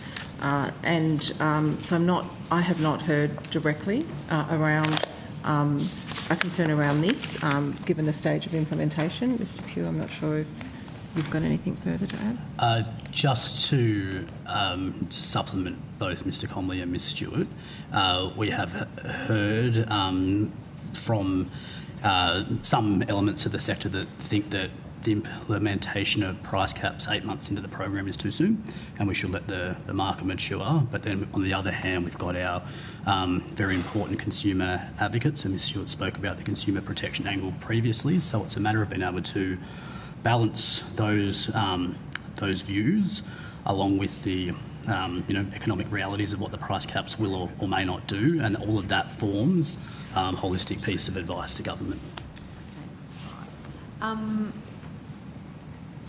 I'll look forward to seeing you at estimates in May to see how it's all going. So just have you been able to put together anything to try and let me understand whether the funding that was included in the MyEFO 24/5 in the 83,000 packages? So we do. Mr. Pugh has it to read out, but if you just give us 5 minutes, we'll give you a hard copy. That'd be great, yeah. Okay, no, that's fine. I'm happy to leave it until I get the hard copy. That's really cool. So just some quick ones here in relation to participant drop-off and hardship applications. That's you guys? No, different people? That was Services Australia had answered some questions yesterday about hardship applications. But you'll be able to. So you can't answer for me? No, I wasn't just saying that. Sorry. I was just saying. This mobbing is driving me crazy. Services Australia deal with hardship applications. Please ask a question and we can see what we can answer. Sure. I was just wondering how many people have declined a supported home package after they've been approved to receive one? Senator, that's not something that we have any information on. I understand Services Australia provided advice last night at their appearance in the Finance Committee about the number of applications and the approval rates. We don't have any information about how that translates across to people who may or may not accept a package. So you don't know how many people have ceased a supported home service since the 1st of November 2025? We don't have any information about who's exited the program for all the reasons where they have, but noting that it could be about a range of factors, including entering residential aged care or a range of other reasons. So you don't seek to understand that? We wouldn't ordinarily ask a person the reason that they've left the program, no. Okay. But wouldn't that be fundamental in informing you if the program was working or it wasn't working?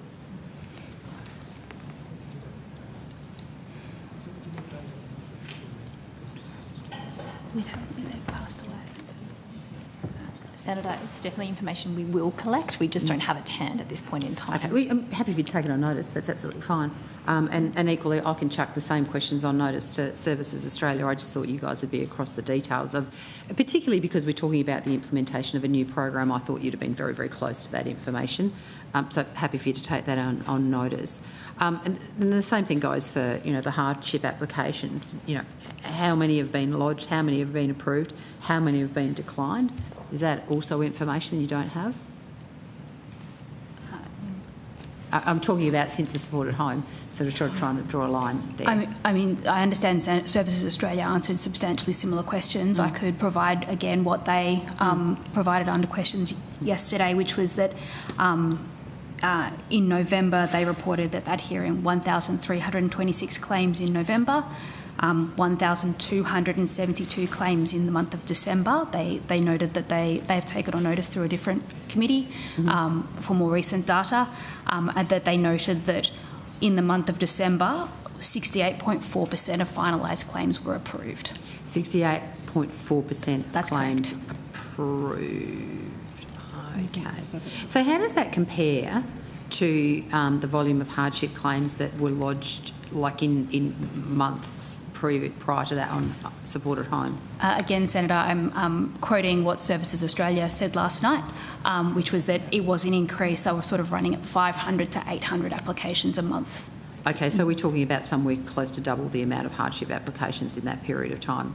That's based on what Services Australia I'm just reported. interested that you don't, yes, sure, I could have gone and asked Services Australia, but this is the inquiry, the hearing, the estimates hearing into aged care. I just find it really surprising that in the implementation of a new program that these kinds of pieces of information aren't actually fundamental to informing you about the rollout of your program. Anyway. Can I just clarify? That hardship is a matter that we are considering. I think what we're doing is doing our best to answer in terms of the budget estimates ahead of us. So if we have not dealt with that question in the right way, but we do speak to our Services Australia's colleagues regularly. We worked with them and older people advocates around streamlining the process and improving the process, which was direct feedback from older people around getting that ready for that implementation. And we do talk to them about that because they are a very key service delivery partner. It was more about the specifics of that activity, given that is not something that we are funded or in our budget to do. But we are very interested in it for the reasons I think you're alluding to, Senator, because the hardship program was always put as a safety valve, and so it is very useful. It is very important to understand how often is the safety valve used. Yeah, indeed. Because then that puts light back on the underlying design. So we are genuinely interested in that question. It's obviously still early days, and we will look at it closely.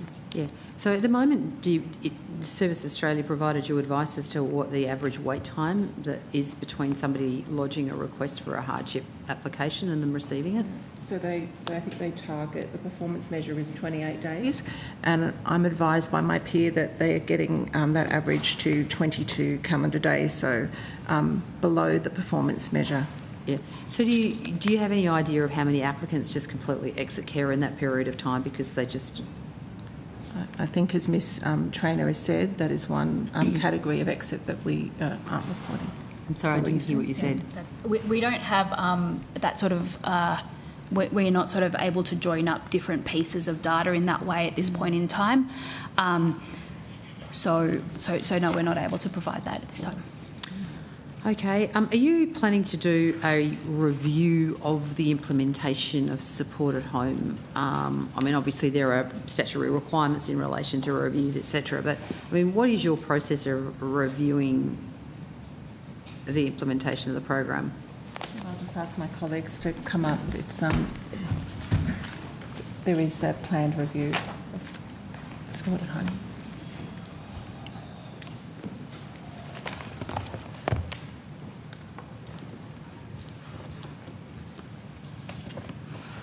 Senator Erica Barnett, Acting Assistant Secretary, Reform Implementation Division. Can give you some information on that in just a second. So there's a range of evaluation activities happening across the department to look at the new Aged Care Act and supported home. We just recently commenced the supported home and single assessment system evaluation piece. We contracted Nous Group on the 3rd of October 2025. They have been onboarded now and they started their work on the 4th of December. Their scope includes designing the evaluation. They have a report due to us before the end of the calendar year, and then will be further work going out to October 2027. Okay, and so I'm assuming the review will undertake the sort of the analysis of the everyday living independence and clinical care services? So it's looking at a range of different things, so equity, access, everything aligned to the benefits claimed to do with supported home. So we would be looking at the service uptake for different people, things like you've just been discussing there around hardship applications, providers and how they've experienced the transition and how their businesses are operating. We're also looking at the implementation itself and how that went to inform lessons learnt for future stages. Yep, cool. Have you got that piece of paper yet, or would you like me to keep going on my next lot of questions? I think they're trying to find a printer somewhere, sorry, but sorry about that. Hopefully it won't be long.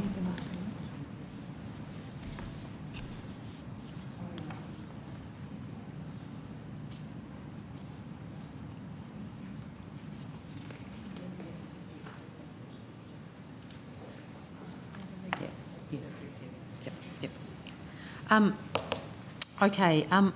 One of the things that we have heard frequently from providers is that in the interim period where people are only receiving the 60% of their package, that they're finding that they're spending an inordinate amount of time administering the 60% piece of it, because they're having to try and work out what they're not going to be providing that they will be providing into the future. So have you, I mean, I know the feedback that we've received, but what's the feedback that you've received about the additional hours that are being required to administer 60% packages on providers? So we've received some general feedback that mirrors what you've just outlined, Senator, about some of the complexities about the 60% and the care management piece that sits there. To my knowledge, we haven't been provided any specifics about its cost. It's taking us an extra X amount of hours to do. Okay, but you have received the same sort of feedback that we have about the extra complexity. So in terms of that extra complexity, who is ultimately wearing the burden of that additional cost? Because if you are putting a burden of additional administration onto a provider, they either charge the client for it or the provider accepts the burden. I haven't had it put to me that it's a burden. It has been you're framed spending as... extra hours. There is a burden in extra hours, whether it be a financial burden, a time burden, whatever. There, you know, if you are spending longer to do this than you used to do that, there is a burden. So, Senator, probably just to build on Ms Snow's point, it has been feedback that has been received, but it hasn't been in the volume or quantum and supported by any data or evidence that would help us make an assessment of that. So we do ask our provider peaks to help inform that assessment, and we do put those questions to some of our advisory councils as well. But at this point in time, it's not quantifiable around how much of an administrative burden, if there is one, that is taking on, but it's something that we will look at as part of the evaluation process as well. So I'll just quote, comment that I received that, you know, by rolling out 60% packages with a claim system that is not attuned to the 60%, the government has shifted hundreds of thousands of dollars a week in unfunded administration costs onto aged care providers, pulling staff and time away from frontline care. That's sort of like just a general comment that would fit into many comments that we have seen. So, you know, if you know, a operator, which obviously have been of some size, is spending, you know, and it's here, and I've got one operator who told me they are spending an additional $450,000 a week in administrative burden. Sounds an incredible amount, but that's what they told me. What are you going to do about that? I mean, it seems to me that in a process of unexplained demand that you have said is why the decision was made to roll 60%, not 100% out, not only have you denied the person their full care that they've been assessed as needing, they're only getting 60% of it, you've then gone and whacked another administrative burden on the people that are providing those services that's taking them away from providing the care. I mean, like, who has done the analysis on the value proposition of a 60% rollout? So I think I just wanted to make two comments, and my colleagues might go into further details.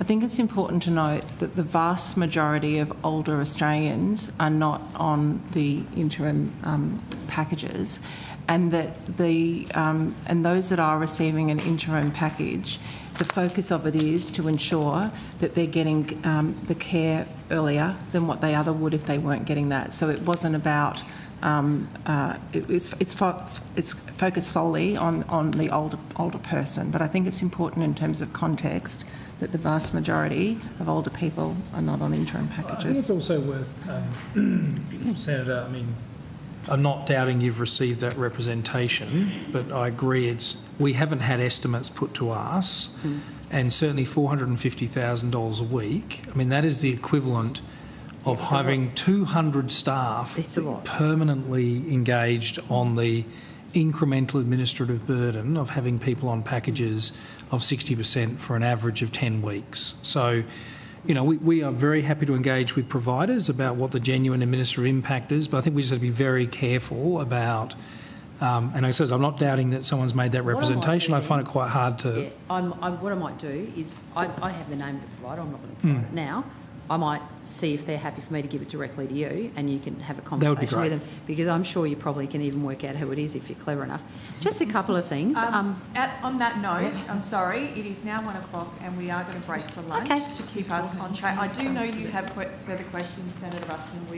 We will return back to outcome 3 at 2 p.m. But I have some good news for those folks out there that are sitting waiting. That we can release today from the hearing, the Aged Care Quality and Safety Commission in Outcome 3, the Independent Health and Aged Care Pricing Authority in Outcome 3, and the National Rural Health Commissioner, who was due to appear later on this evening in Outcome 1, are all now released. We will return... Sorry, just quickly. We asked, like during the previous questioning this morning, about all of the stuff around support at home, but the questions that we had actually put to you earlier, and I outlined in my opening comments, I haven't specifically asked for them in the subsequent questioning, but I still did want the answer to them about the packages that were broken down in terms of support levels and the like. Is that information able to be tabled, given you had it with you? On the return from lunch? Yeah, no, sorry. I'm just asking if they can do okay. that. Yeah, all that aged care stuff. We're happy. I think officials gave the undertaking that they would work very hard to try and get you some of those answers back this afternoon. So we'll check in. No, we were happy to take questions on those things. I don't think I undertook to table those documents. Sorry, Big. Oh, right, that's right, yes, that you were answering questions in relation to those. Is that the... Well, no, the Secretary came in and said that you had the information and that you would provide the information in the sections where that particular information was relevant.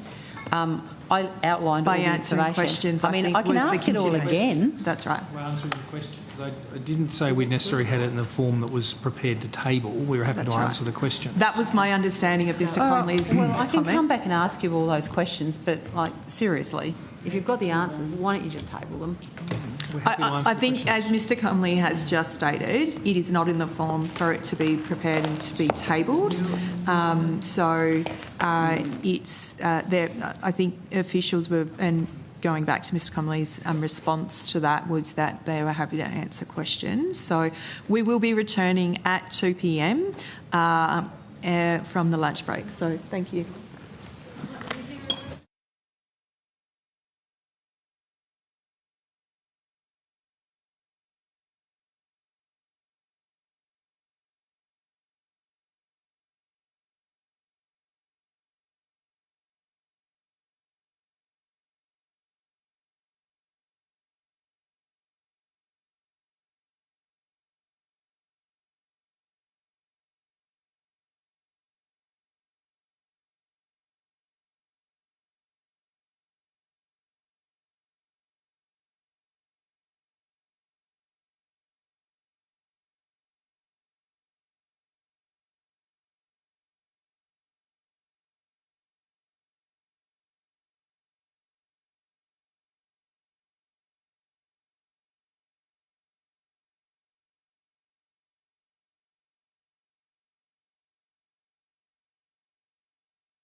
Everyone, the committee is back in session, continuing in outcome 3, ageing and aged care, and we will continue with questions. I will hand the call to Senator Ruston. Yeah, did you have that stuff that you were looking to print for me? It's just with the office, so as soon as I can get that, I'll give it to you. Okay. Okay, so we... I think I've done those, sorry. We'll just go past that. Going past that. Just quickly on the care management and transition load,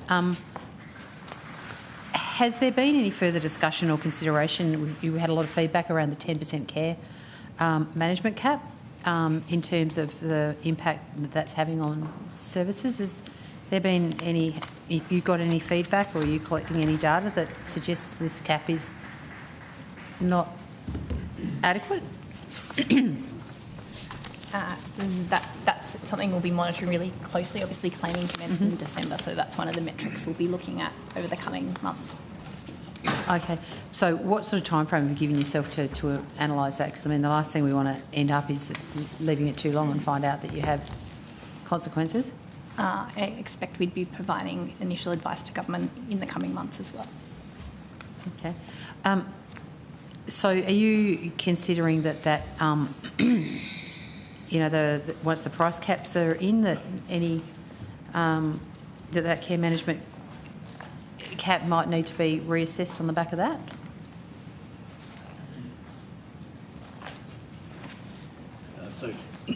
Senator, the interactions between the government's commitment to implement price caps from the 1st of July 2026, potential changes to the care management percentage and other factors will all form part of advice to government.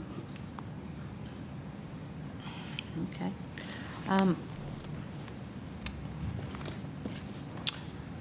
So can I just... Got my piece of paper, I'm hoping? No.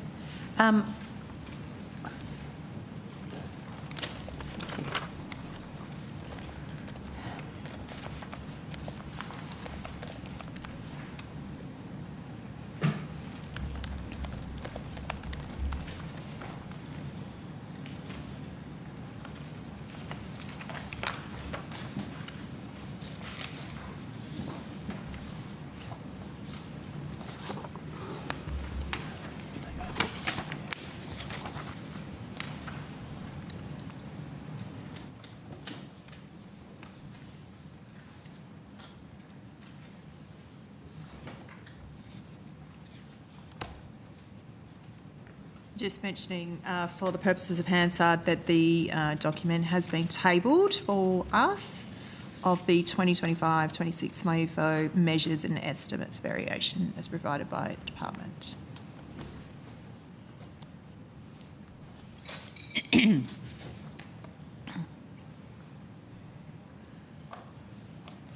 Okay, look, we'll, you know, sort of... Thank you for that, but I don't think it really achieves anything at all.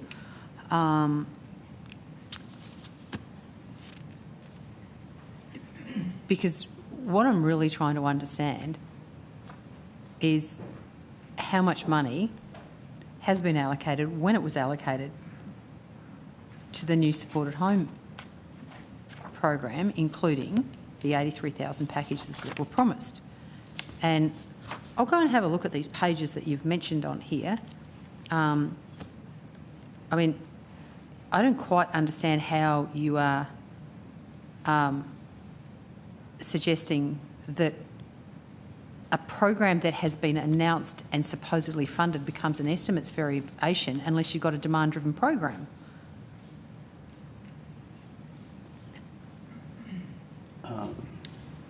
Yeah.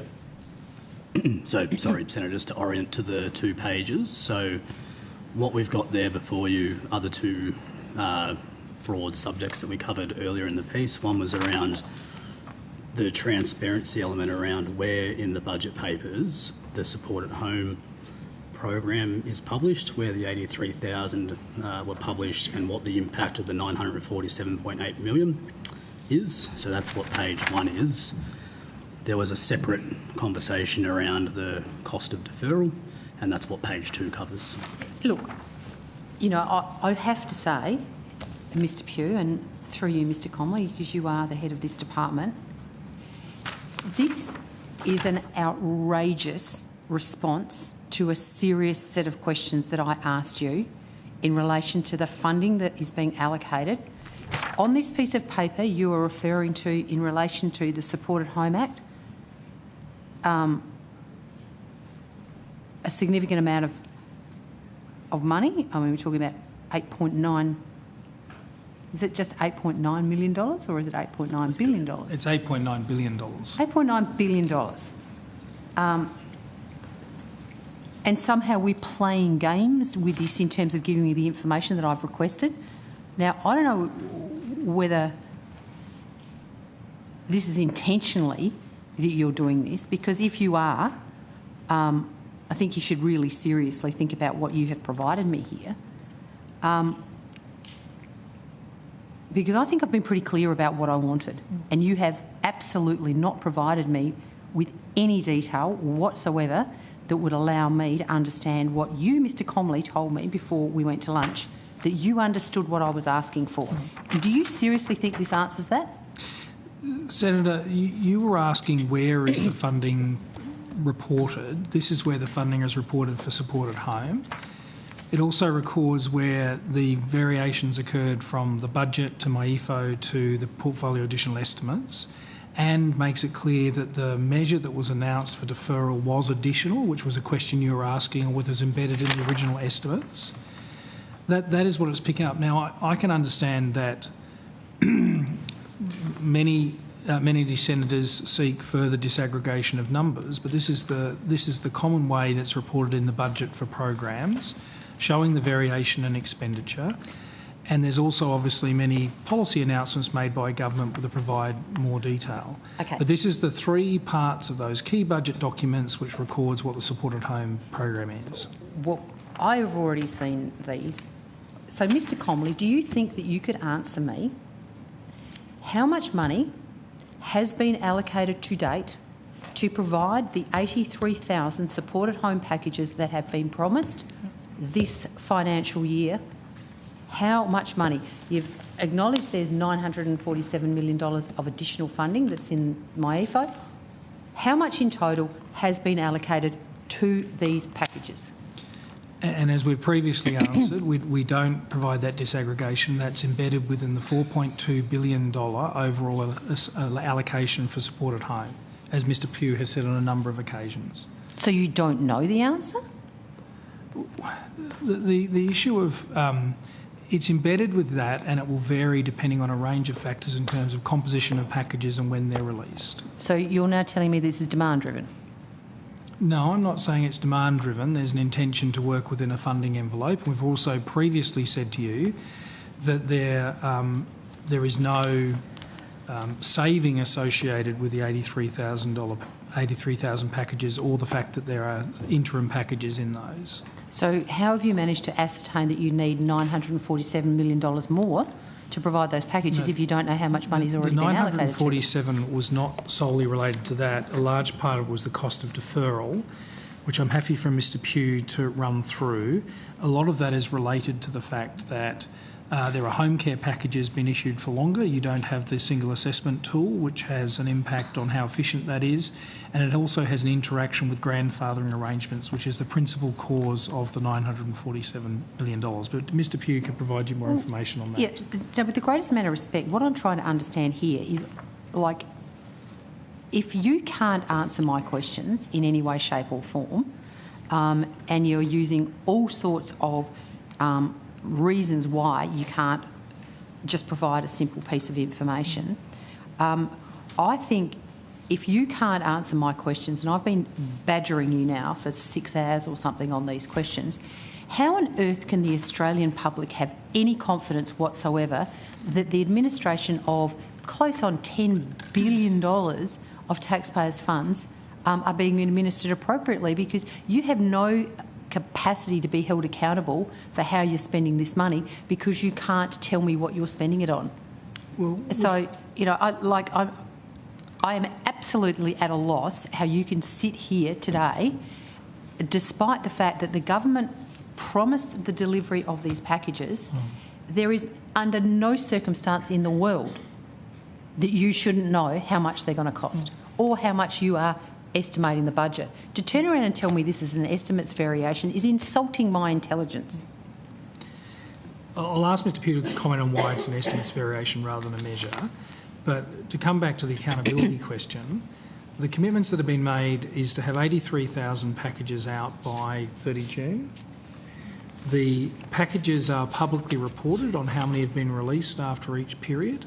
There is also a commitment to get to a 3-month average waiting list by 30 June 2027, which the government clearly will be held to account for. There is an overall funding allocation over the period of supported home of $4.2 billion. That is the funding. The government has not made sub-commitments about funding allocations within those periods. But how do they know they need that much money if they don't have the granular detail of understanding what they need on that journey? You know, that's not how budgets work. And I think you know that, Mr Comley. But look, to be perfectly honest, you know, I just think, you know, I just want to know how much money has been made available in 25, 26 to deliver 83,000 home care packages or supported home packages as has been promised from the government. The fact that you cannot answer me that question, I think is going to leave every Australian shaking their head as to where is the transparency and accountability of the expenditure of taxpayers' money by your department, Mr Comley. I can't put it any other way. We're happy to take that on notice, Senator. Well, if you could provide that for me by the end of the day to clear up the fact, you know, I've sat in ERC for 3 years. I know how this works. So unless somebody is playing stupid games in terms of how they're doing it, and if they are, they need to come clean, because this has got to be the trickiest thing I have ever seen in my life. And I know you know how this works, and the fact that you can't answer the question, I think is very, very concerning. I think Mr He's got the Comley message. has taken your question on notice, Thanks, Chair. Senator Ruston. Yep. Okay. I'll move on to something else. Thank you. Okay. I know that Senator Pocock asked some questions around the integrated assessment tool. So has there been any changes in terms of the eligibility criteria for older Australians to be eligible for home care since the supported home commenced?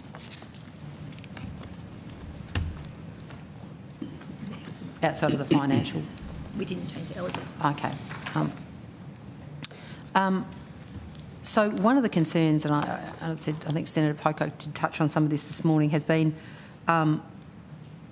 the inability of, or some concerns around the assessment tool accurately identifying things like allied health needs. Is that something that you've been considering?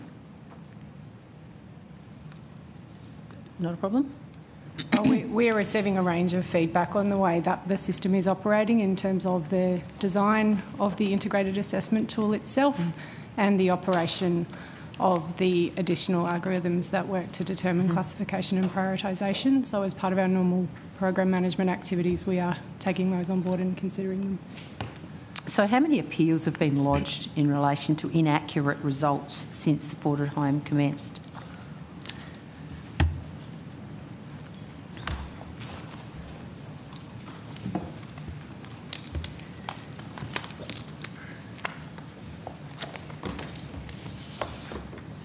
Senator.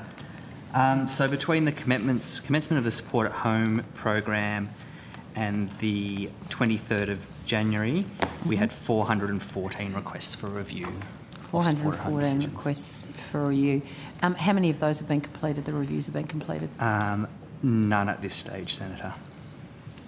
So what was the date? So from the 1st of November to the 23rd of January, you've had 414. Senator, I can actually update that for you. Sure, Katie Ms. Holm, Assistant Secretary, Quality and Assurance Division.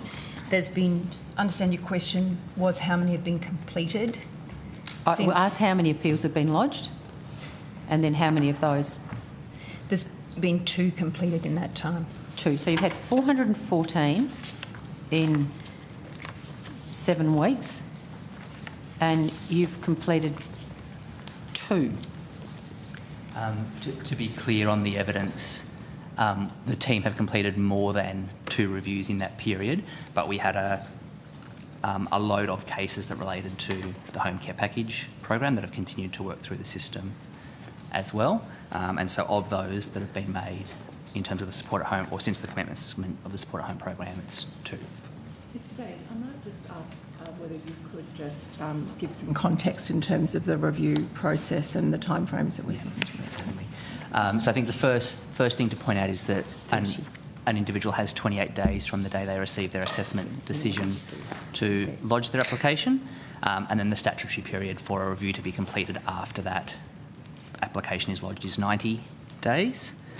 And in terms of 90. So what was the first time? 28 days. 28 plus 90. And I guess in terms of process, Senator, when, and Ms Holm might have more detail on this to offer you, when an application is made, initially there will be a conversation between one of our review officers and the older person or their representative to understand the concerns they have about the decision that they've received, and that will then allow us to target requests for evidence from the individual to support their requests for review. And of those 2 reviews that you've undertaken, were they successful, unsuccessful, or a combination of both? A combination of both, Senator. So one successful, one was not. affirmed and one was varied. Yeah. I just want to read to you, and I'm sure you've probably seen this as well, because it has been reported in the media. So a provider said, from Queensland, said that one of his clients who was living with dementia and other health conditions, who was on a home care package, had seen their condition escalated and sought for her package to be reassessed on the basis that of her deterioration. After the reassessment, she received a letter stating that she didn't qualify for home care at all.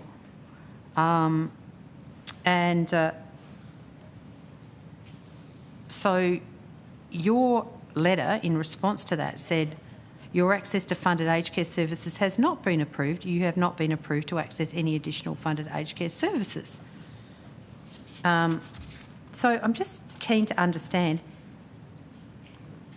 how can we have a situation where we've got this integrated assessment tool that's working? You've got a situation. So what is the capacity for that to be overridden as an assessment? Does it have to go through this process of 28 days and 90 days? It would be open for the individual to seek a review of that decision, yes. So we've got person on a home care package, condition deteriorating, which has instigated her seeking for a review to get additional funding, and then through this process she's had all of her funding removed because they've said she doesn't need any aged care services, and you're saying that there's potentially at least 108 days for the process to be undertaken for this person to get this reassessed? I think, Senator, another trigger could be to actually seek a reassessment by the assessing organisation if there was a change of circumstances. So, but otherwise... I think that's what she did seek, was a reassessment. If there was an additional change of circumstances, a person would be eligible to ask for another reassessment. The alternative would be to seek a review of that outcome. So I think the thing that's probably concerning me here is that you're obviously using a level of automation in terms of the assessment tool, and that assessment tool in this instance would appear very clearly that there has been a significant mistake made. If she was eligible for a home care package and she's got dementia and mobility needs, one imagines that dementia doesn't go away. So how can this be happening And how can it be a reasonable expectation that this person, who has dementia, by the way, is able to go back through the whole process to try and deal with the fact that your assessment tool appears to have made a mistake? Can I just make a couple of points of clarification before Ms Home answers? Just in terms of the periods of time, I think it's important to clarify that there's two aspects to this. One of them is the amount of time when somebody has received that decision that they can go and seek a review, which is the 28 days, and then the other is a period of time by which we give ourselves to make that review. The second point that I wanted to clarify is it's just important to think about this there's two aspects to it. One is an integrated assessment tool, and that is based on significant evidence and clinical assessment and a range of training and manuals, and the other is a rule that then gets applied about the prioritisation and the category. So I think that's very important to distinguish those two, and that a lot of evidence has gone into the tool, which is applied by people who are trained to do that, and then there's a rule that's applied in terms of that categorisation and that prioritisation. Senator, it is, thank you for bringing this to our attention. It is somewhat difficult to respond when we don't know all the circumstances. However, I would encourage that person to seek that review, but also... they did seek a review, and you reviewed them and told them they couldn't have any package even though they already had one. Yeah. And I was just going to also say that if there's also the opportunity to refer to, one of my colleagues, and we can have a look at that. But it is somewhat difficult to... because I acknowledge that somebody's perception about how they're going and then how the clinical assessment happens is sometimes different, and I acknowledge that person might be upset and distressed by that. However, that can happen in some cases. Ms Home, did you have anything else to say?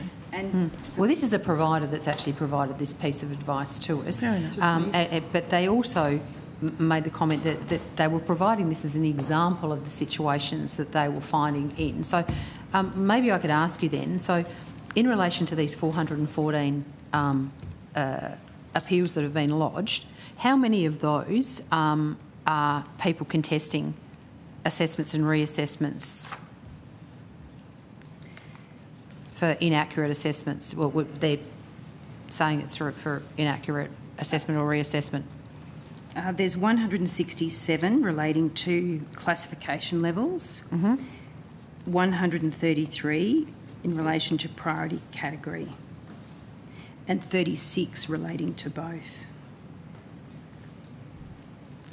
For supported home.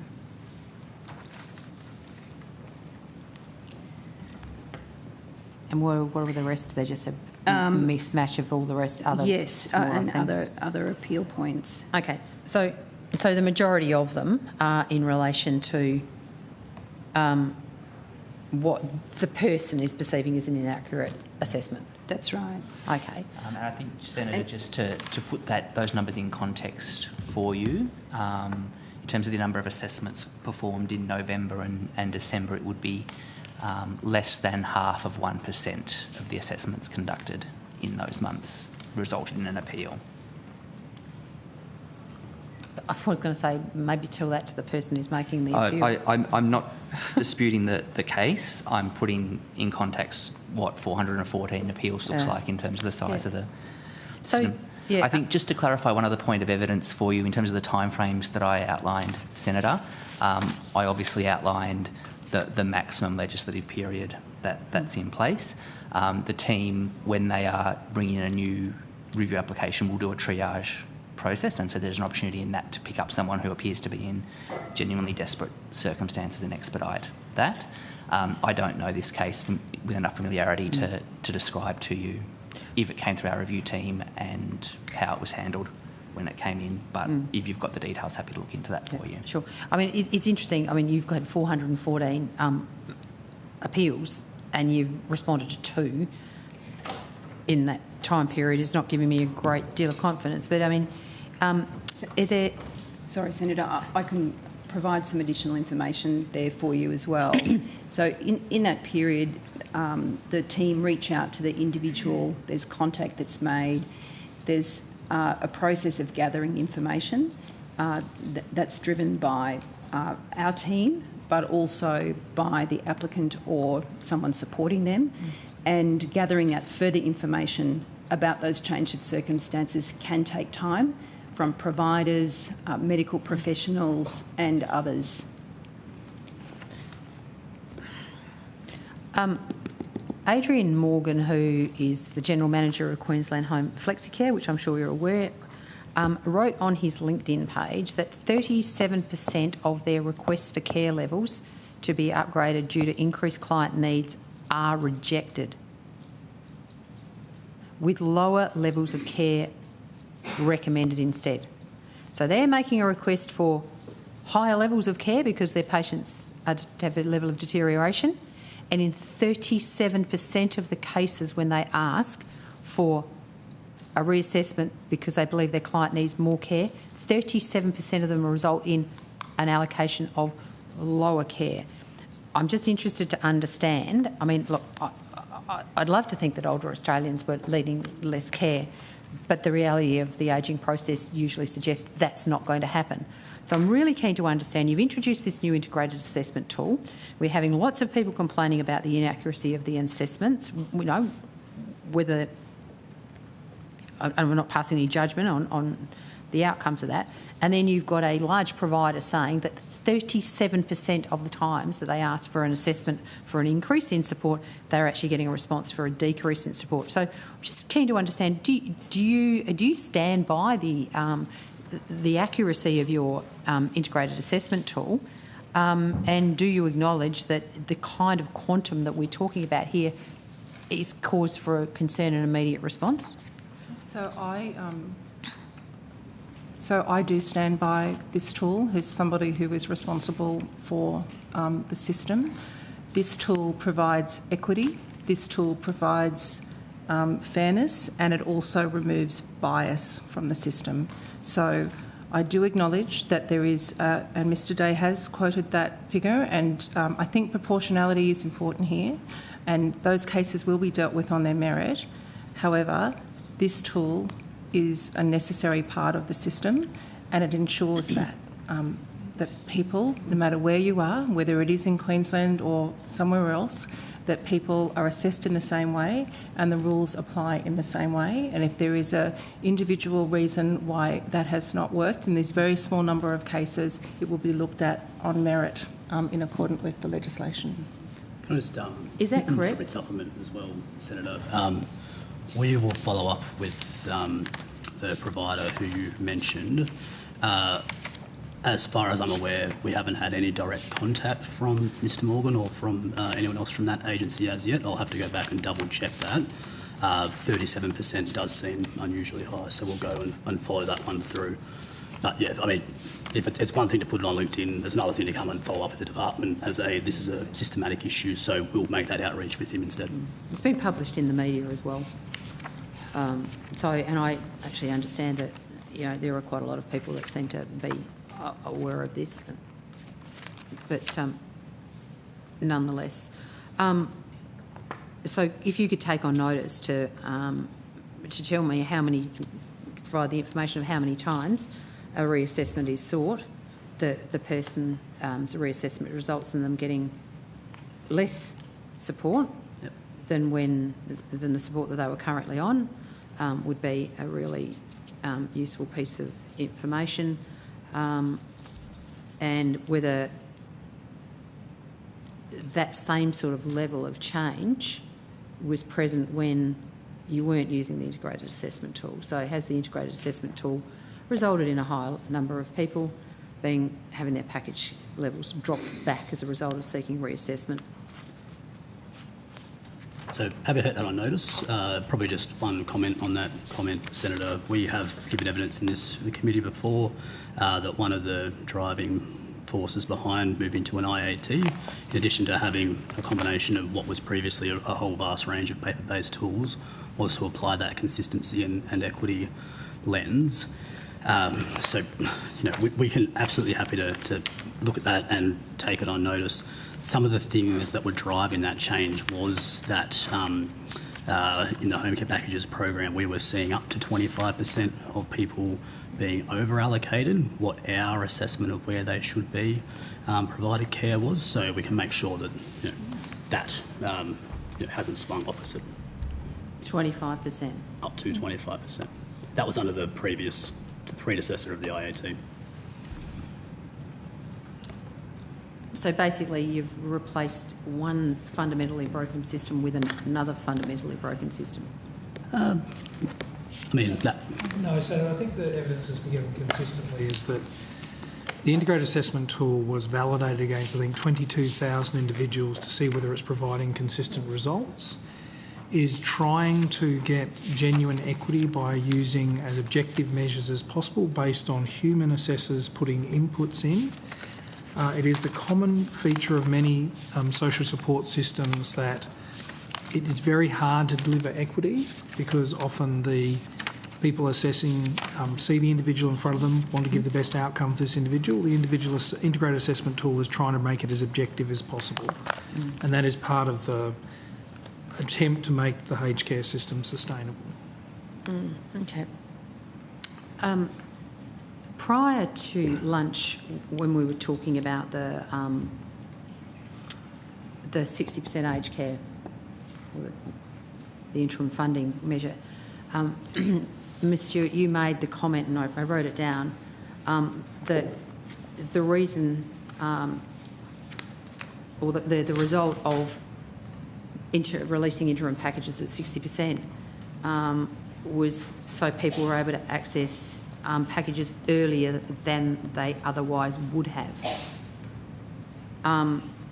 So this sort of like partial care, what would have been the wait list or the packages had you not done this? What was the assessment that you determined in your decision making about the 60%? What has the wait lists been reduced by as a result of that? I just got to remember exactly what I said because I think I said it rather than in the context of something else that was being put to me. Can you just... I'm happy to get Hansard to drop the transcript for you. It wasn't in the same context. No, you said... I wrote it down as you were saying it. I wrote it down as you were saying it. I'm not saying that I didn't say that. I just need to recall the context because I think I said it in a context and I think that context is important. I've just got to recall what that was. There was and apologies, it was a few hours ago, so I just need to... Can you recall what I said? I can't recall precisely the wording, and it's been off, but we can go back and check Hansard. I think the intention there is to note that there is a minimum service offer where you get 60% of your full funding. You get a full service offer, which, as the name suggests, you get 100%. If you are in the national priority system and you do not get access to an MSO, you then wait that additional period of time before your full service offer becomes available.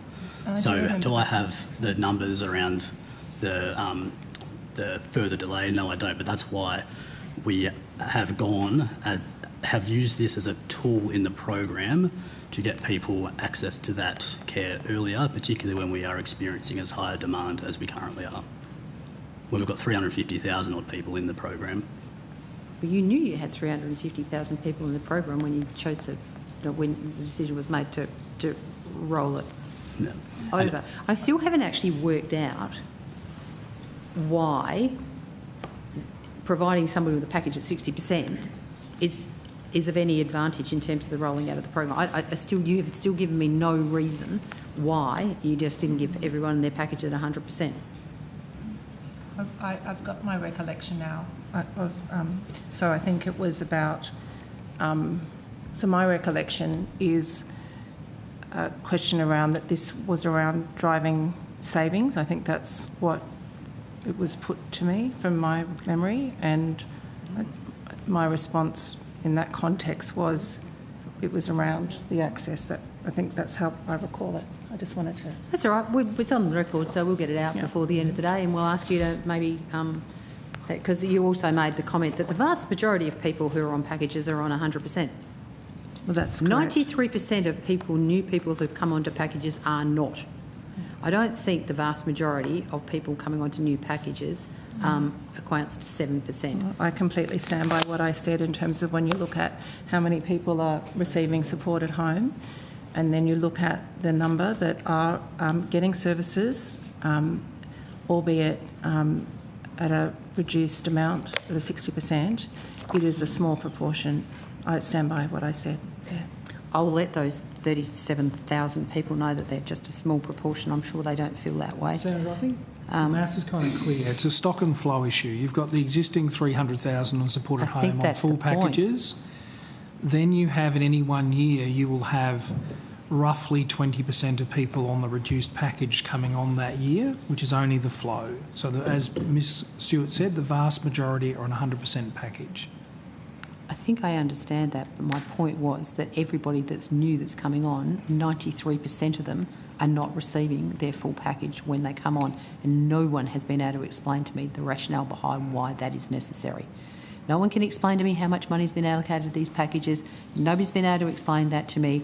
You've got to accept the fact that I can ask these questions because you won't give me answers. That's why I keep asking them. So in terms of the single assessment system, the department in the process said that they were going to publish real-time data on waitlists and assessment waitlists, and that was a recommendation of the Aged Care Services Inquiry. When will we see real-time data on waitlists and wait times published? So I have to go back and double-check that commitment. That might be where we want to move to in the future. As I said earlier in my previous evidence, we've got a couple of legislative requirements around what we report and when. One of those is the Section 342A wait times report. But the other reporting component that I mentioned was that we are going to get back into the quarterly reporting cadence that we had under the home care packages program. And the first of those, which is for the Q2 25-26, so November and December last year, should be available early March. Okay, so is there any intention or capacity to actually go to real-time data?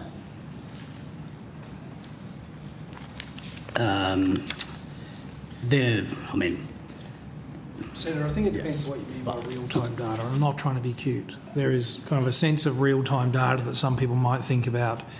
I want it for today's date, or I want it for this hour's date.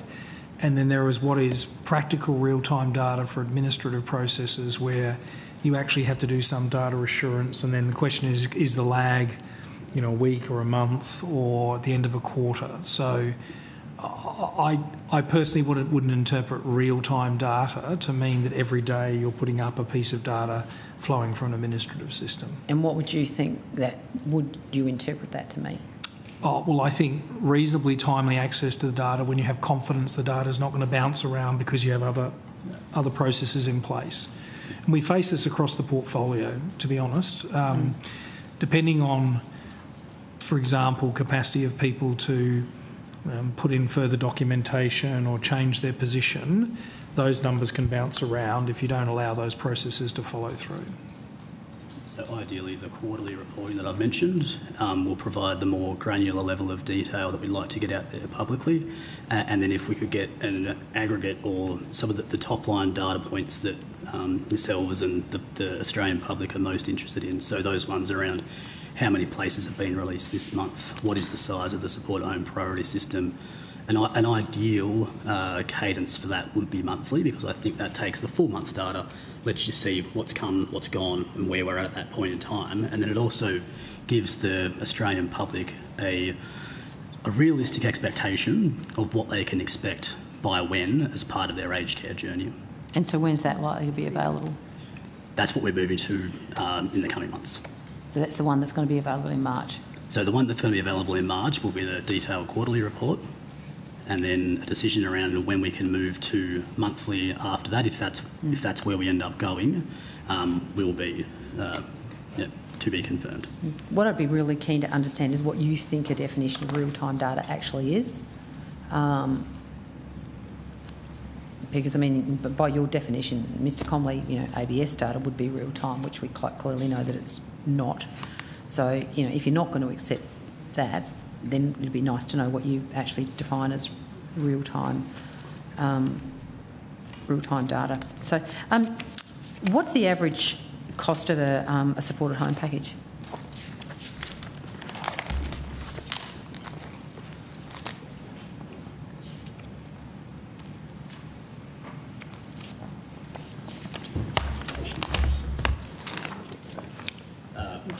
Just well, Mr. No might have a better answer around that average, but I can give you the annual budget amount for classifications 1 to 8, because the average would obviously sit somewhere between those annual amounts, which is $10,731 for the classification 1, all the way up to $78,106.35 for classification 8. But I think to provide an average may be slightly misleading, because it depends on what services you can receive within each of those classification levels. Simple financial calculation.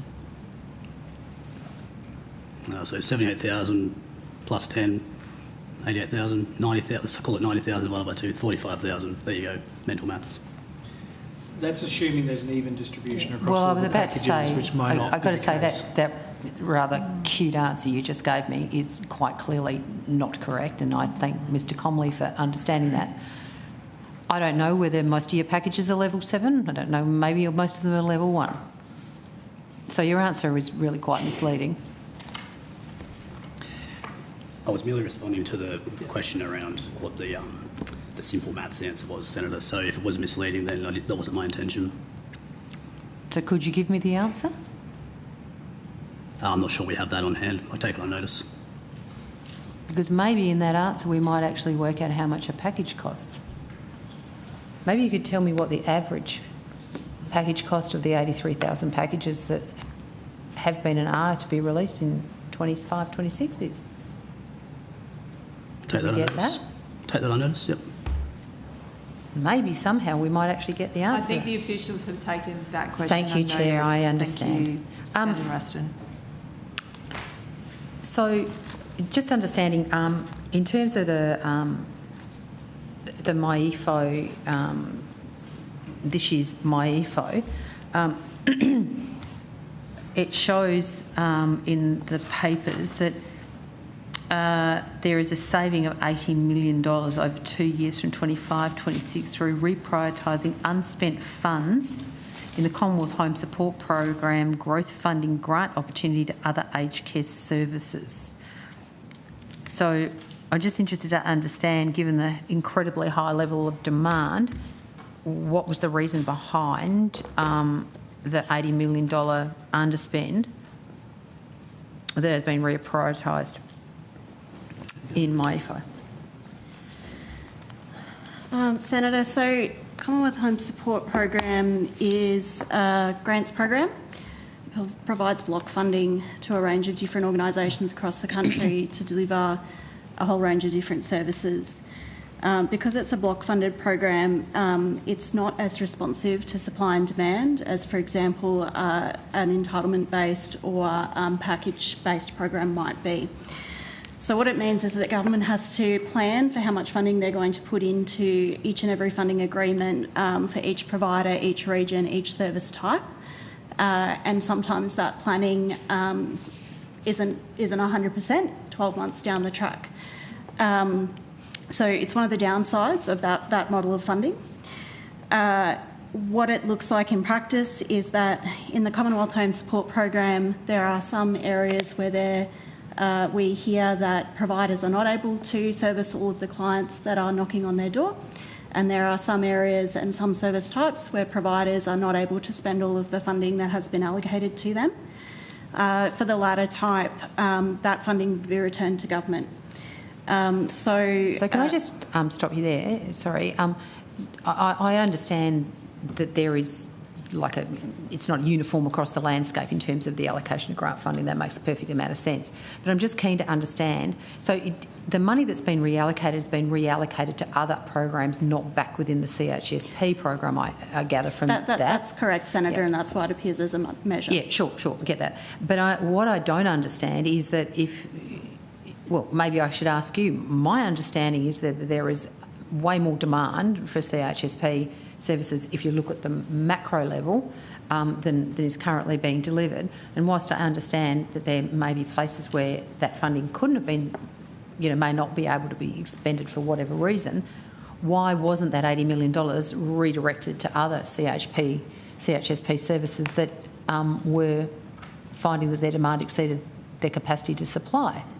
So it's a fair question, Senator, and I guess to take it to an even more macro level, it would be fair to say that there is increasing demand on the aged care system, period, and government needs to make difficult decisions around allocation of funding. When faced with a very proportionally small underspend as compared to what the total of that program is, and it is $7.2 billion over 2 years, that $80 million is proportionally very small. The government could redeploy that funding within that program. It would be a 12 to 18 month period lead time in which to do that, because it would need to be done through a grants round. So government needs to make difficult decisions. Okay, so can I ask you then, on the basis that you just said that it would need to be reallocated within the next 18 months, I'm assuming you mean by the 1st of July 2027? No, Senator. What I mean is it would take a period of time to reallocate that funding. Why? And so because you need to go through an appropriate Commonwealth grants round process in order to reallocate that funding, and it needs to be in line with the Commonwealth grants guidelines. It's the way the program is structured. We don't just pour money out the door willy-nilly. It needs to go through a process, and that has to, have probity in place, and people need to be given the opportunity to apply for that funding. Don't you heat map the country and work out where there is greatest need? Do you not have any idea where the demand for services are? We have some idea of where the demand for services are, yes. Do we have a perfect heat map of where the demand for services are? No, we don't. That goes to some of the evidence that I provided earlier today around the imperfect nature of the data that we're dealing with in this program. We aren't able to follow a client's journey from assessment through to service provision. So what we do or have done historically when deploying growth rounds, and this is something that governments have done, and a $100 million growth round was deployed the funding went out last financial year. What we do is we look at relativities across different service types and service areas, and we see, where are those relativities higher in a mismatch between number of referrals going out versus number of referrals being taken up. Now, that particular gap is always going to be an overestimate, because when somebody gets assessed for Commonwealth Home Support Program, they may get a whole range of codes for different service types, and they may choose to only take up some of those. And then they may wish to take one up, but not able to access that service in their region due to service availability. We don't, at the present moment, have the ability to disaggregate those issues, and so we have to operate broadly on estimates. So we look at those relativities. We don't have, I would love a heat map of where the supply and demand is for CHSP, but we don't have that at present. Okay, thank you. Did we manage to get any data around what had happened in terms of new builds in the last 6 months of 2025? Again?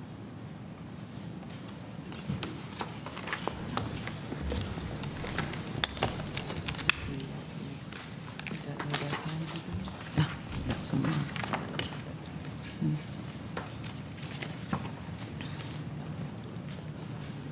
Senator Emily Harper again, Market and Workforce Division. So the team are working away on that request. Regrettably, I'm not going to be able to provide it today, so I will need to take that on notice if that's okay. Okay, thank you. No, thank you very much. Understand. Because, it obviously is a huge issue going forward. I know that Senator Pocock asked you some questions earlier today around hospital bed block. And in response to his questions, I think it sort of became apparent that there was difficulty in the collation of data because you require the states and territories to provide you that information. Is that correct? I think the first thing that we require is a agreed definition of delayed discharge of older people across Australia, and then the states and territories would provide data against that definition. Okay, so what's the process in determining that definition? Yeah. There's senior officers from health departments as well as in the Commonwealth that work together on that definition, and we have committed to do that in 2026. So we work together collegiately on that, as well as look at evidence from independents on that. So you don't have the national figures. You can't provide me with national figures. Because you're worried about the definitional issue? I wouldn't say I'm worried about the definition. I'd say it needs to have an agreed to definition by states and territories in the Commonwealth, and then that data is collected against that definition. So why are they taking so long to do that? I would have thought, given the noise that we've heard out of the states and territories of recent times, they'd be pretty eager to get a definition. If I may on this one, Senator, we've only just signed a National Health Reform Agreement. I think we noticed that. Yeah. And I'll ask you about that in the next section. Oh, that was in cross-portfolio. Bad luck you're still here. No, I mean, I think the reality is that the question of delayed discharge of older patients has been a significant issue between the Commonwealth and the states, and so the question about what are the drivers of that has been a significant issue. We've been working on the definition together, but we haven't been able to reach agreement. I think that the signs are, more positive about moving towards a definition. I would hope within the next 3 or 4 months. It is true that the states and territories are putting some data into the public domain based on a definition that the Commonwealth wouldn't accept as being a definition that we would support across the country. Okay. So does the department have, I think at the last estimates it was sort of roughly estimated there was about 3,000 older Australians across the country that were... We wouldn't endorse any particular figure because we just do not think there's a robust definition that would allow you to determine that. Nonetheless, there's not nobody in a hospital bed.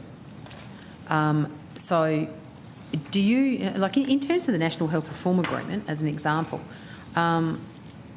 clearly there would have been, this has been a really big issue when it came to the agreement, because obviously the states and territories have been very harsh in their criticism of the fact that they've been made to have the older Australians were causing the bed block in their hospitals, and obviously there's a cost associated with that. In the process of those negotiations, did the states and territories indicate to you what they thought the quantum cost was of what they determined was bed block? There were various, not so much within those negotiations, but through Health Ministers' meeting, they've put various estimates over time. Do we have an idea of what their understanding of what they believe is the estimated cost of? I think you'd have to ask them. I'm just not going to endorse a number which we think we don't have a robust definition underlying it, and then there are also some quite interesting methodological issues about what you would determine the cost of those patients are. So does the department have any capacity at all to do an assessment of the clinical and health outcomes for those older Australians that are stuck in hospital beds because they can't get access to home care packages, or there's not a place in a residential facility for them? Or aren't they your problem? I mean, the others may want to comment. We actually work in a very active case management way with the states and territories in a range of locations to try to find solutions to this. It's not a one-size-fits-all. We are acutely aware that a hospital setting is often not the right setting from a clinical or other wellbeing perspective for these patients. But I think everyone who's looked at this just does not feel it's a one-size-fits-all answer to how you deal with this. There are specific geographic locations, there are specific issues of complex needs of people. It is not straightforward. So we spend a lot of time. We have a regional aged care network that spends a lot of time in case management. We have a lot of bilateral engagement with states and territories more generally to see how we can deal with this issue. So we take this issue very seriously. Oh, and I'm not questioning for a minute that you don't take the issue seriously, but it just seems to be that the person who's stuck in a hospital bed for, I think somebody was actually quoted as 1,000 days in a hospital bed, that, you know, that is a pretty unreasonable outcome for those people. And, you know, lots of bilateral meetings and conversations and working groups and the like is actually not delivering any outcome for those older Australians that are stuck in hospital beds. The aged care bodies have made comment around that the final hospital funding agreement, the NHRA, removed a previously proposed additional $2 billion that was intended to address the issue of older people stranded in hospital due to the lack of aged care options. Do you know why that was removed? It was the request of the states and territories. They wish to have that money as hospital funding without tied to long-stay older patients. So is the expectation of the states and territories that there will be a separate means or mechanism through which the needs of older Australians that are in hospital who shouldn't be in hospital will be dealt with? So, I mean, in effect, that really says they want the $2 billion to go into their hospitals, but this problem still remains in terms of older Australians, for which the federal government have put $2 billion on the table. So it's still our problem in the sense of the federal government accepts responsibility for aged care, I assume. We're not saying we don't have responsibility for aged care. We've got people stuck in hospitals because of an inability to access the aged care services either at home or in residential care, and the government's just said, you know, the $2 billion that we're going to give you to address this problem that we accept is our problem, well, no, we're not going to give you the $2 billion without you having to do that, and we've still got our problem. You sort of understand why I'm a little sceptical about the negotiation. So the first thing we would say is the question of delayed discharge is both an in-hospital and an out-of-hospital issue. It is not solely a question of what happens out of the hospital. And I might ask the CMO to comment on this because I know he's got long experience with this. The second thing is in terms of what the states believe the next move of the Commonwealth, and I think you'd need to direct that question to the states. What I can just report is that in the end of the negotiations, it was the states and territories that said we would prefer to have NHRA funding rather than $2 billion to address long-stay older patients. And did they accept responsibility for those additional patients? Well, I think you'd have to discuss that with the states and territories. But CMO, would you like to comment on the in-hospital and out-of-hospital issue in terms of delayed discharge? Because it is quite complex, and we also, and you might want to comment, we do actually see different clinician practice around different places with respect to these decisions. CMO? I suppose I'm actually, and with the greatest amount of respect, Professor Kidd, you always sit there very patiently all day. My issue around, the in hospital, out of hospital, it's really more around understanding the responsibility in terms of the funding. I mean, I'm really interested in understanding how Australian taxpayers' funding is spent. 2 weeks ago, the Prime Minister handed $25 billion additional dollars to the states and territories and brought no reform or change with it. It was just basically $25 billion to what looks like appeared to make the states shut up for all their whinging and carrying on that they've been done, but we haven't resolved any of the issues. So we didn't address the issue of thriving kids to a great extent. We certainly haven't addressed the issue for aged care, which is the subject of this conversation at the moment. So it just seems quite bizarre that they've just handed it over. But back to the actual bed block issue in itself. You say you don't have a definition of what bed block is, or delayed discharge, I think it was a term that you used, that you're working on it at the moment with the states and territories. But interestingly, in AIHW data, under 2 codes they collect this information. One of them, code Z7511, a person awaiting admission to residential aged care services, and code Z742, need for assistance at home and no other household member able to render care.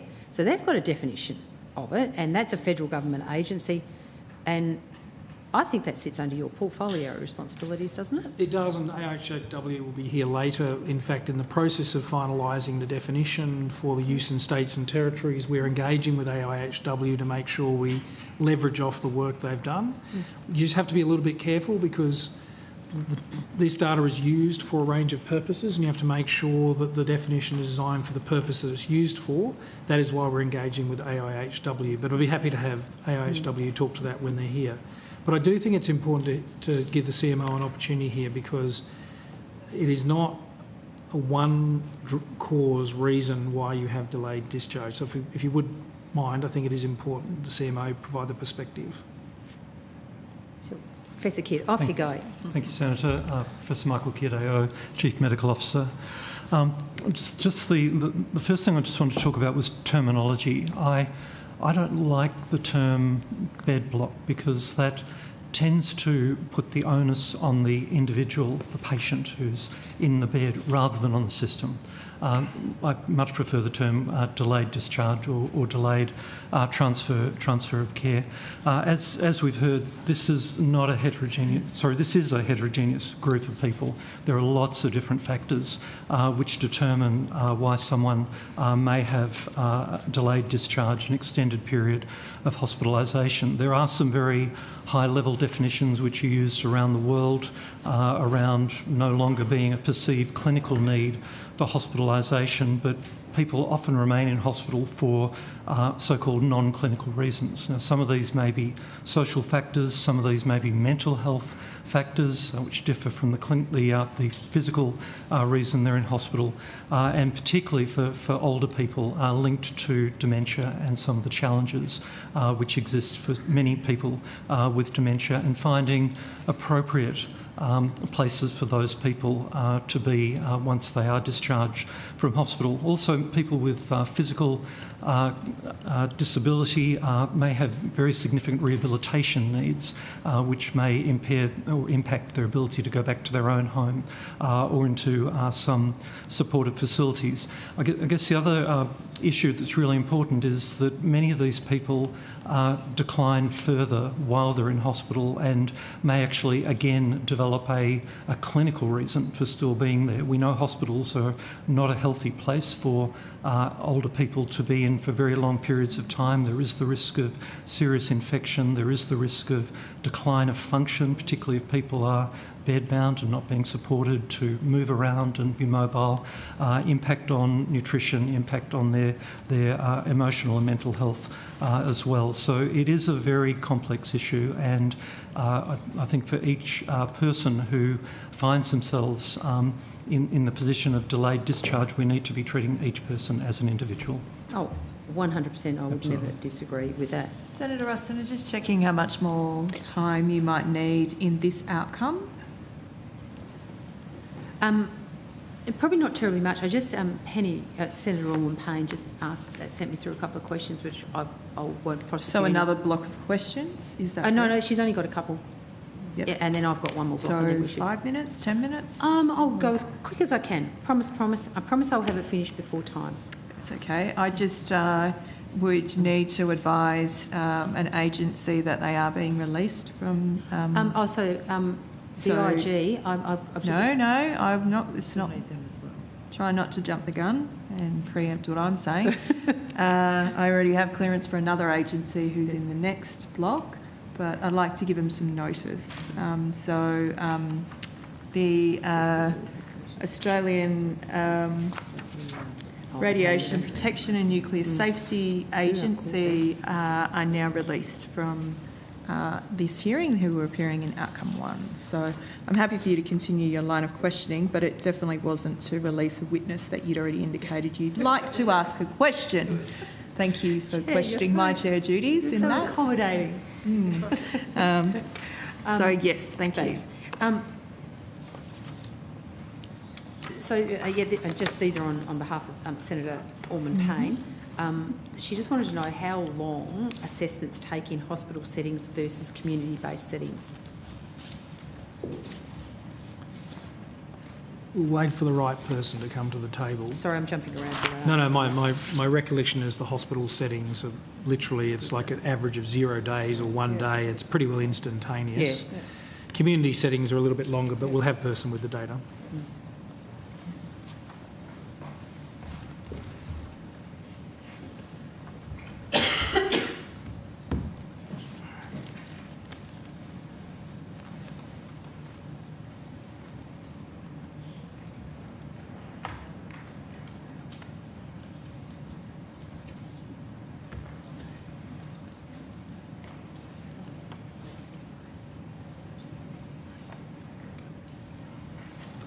So I can give the median wait times for aged care needs assessments conducted in October 2025, which was 1 day for hospital assessments and 31 days for aged care needs assessments conducted in a community setting. Okay, so basically the message to older Australians is get yourself admitted to hospital if you want to get an aged care assessment. So, I mean, Senator, I know you said that partly not tongue-in-cheek, but we're actually generally trying not to give that message. So we have had actually people argue to us, you should get priority to get an aged care assessment and in fact a package if you're in hospital, but we are nervous about a perverse incentive that people might take that path. Indeed. Well, quite a lot of perverse incentives that exist within the aged care system because we have a rationed care system. Once again, from Senator Alderman Payne, the average cost of a home care package service used to be published on a quarterly basis. There was no data published on the 31st of December. Will similar data be published under support at home going forward, and when will it next be published? So, Senator, that will form part of the quarterly reporting that we described earlier. So, ideally, that will be published in March for the first. So you'll just miss December altogether, or you'll do a 5-month block of data in March? So it will be November, December, and that will come out in March. And as I said at the very start of the hearing, we're just going through our data validation and verification processes, being very early in the program, and then the January, February, March quarter will be published ideally in April. So what was the last data published? Published? Yeah. It would have been, the last data published will have been as it related to the home care packages program. So when was that published? That was published was published for the period, for the month ending the 31st of October. Yep. Before we transitioned. I think it was published in it was in December. Okay, so the 31st of December, it's just because of the messing around with the changeover. Okay. I'm sure Senator Alderman Payne will come back to me if she wants any other questions added to that. Just on behalf of Senator Little, just wondering, in terms of the data that we've asked, do you have any granular data in relation to Indigenous Australians and, whether they are waiting longer or shorter times? Are they, in terms of all of our data about waiting times, wait lists, access to care, being stuck in hospitals, etc. Is there any of that data that's able to be provided, not just as population-based data, but that would be specific to Indigenous Australians to try and see if we can work? Not immediately, but we can absolutely look at whether we can do something in the warehouse that's got an Indigenous flag attached to an individual person and see what we can produce. Okay, so sometimes you may not actually know that. Is that what you're saying? Because the person may not have actually provided the data to identify themselves as Indigenous Australian. Yeah, so Senator Little was just wondering that if there was any data that you had that could actually be disaggregated to understand, that would be good. I'm quite happy to quickly whiz to the IG if she is still in the building.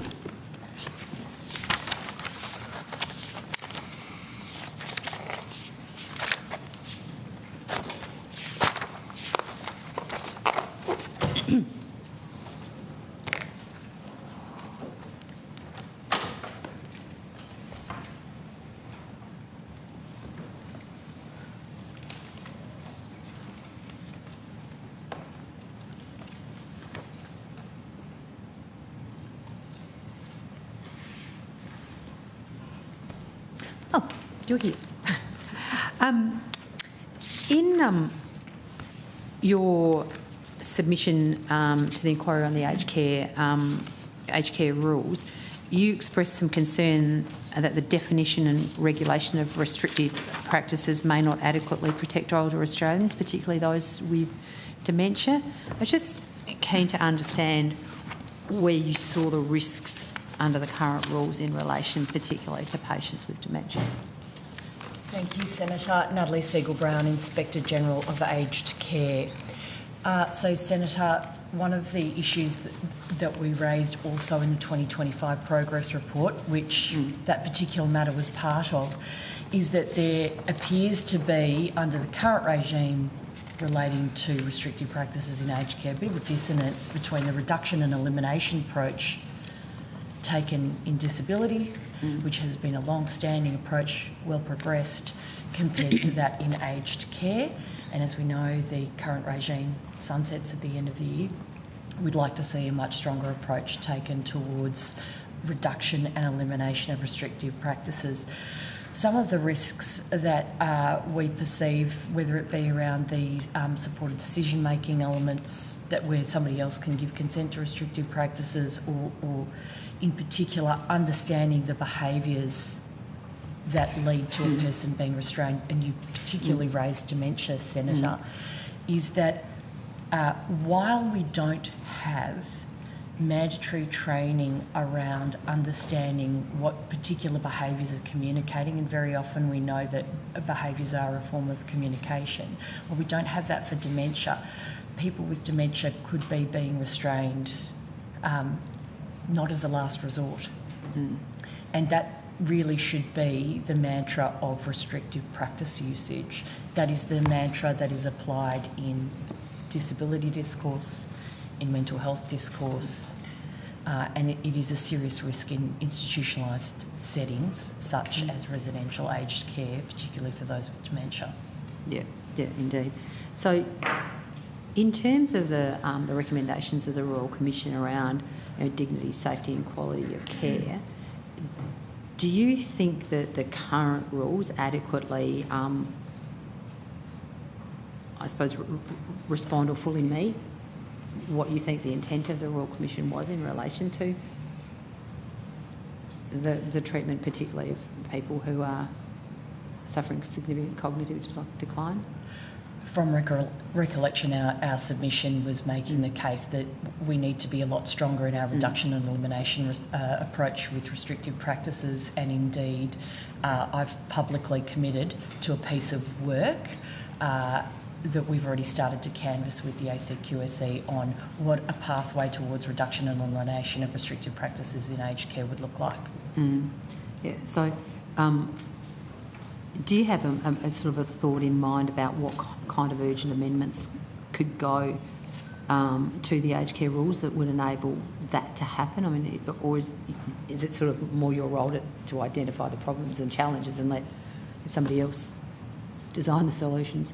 That's pretty much a case of the latter there, Senator. However, that said, the point of us doing that particular piece of work on what reduction and elimination of restrictive practices would look like in aged care is to provide that evidence base and effective. So, as you would be aware, my role is to drive greater accountability within the aged care system and to be the oversight body for the government's administration of the aged care system. As you'd know, that's what my legislative role is. So in creating a framework of principles around what we would expect to see for an approach to reduction and elimination, the idea of that piece of work is then to be able to use that to hold legislative and policy approaches accountable to that. Yeah. I understand how difficult it is.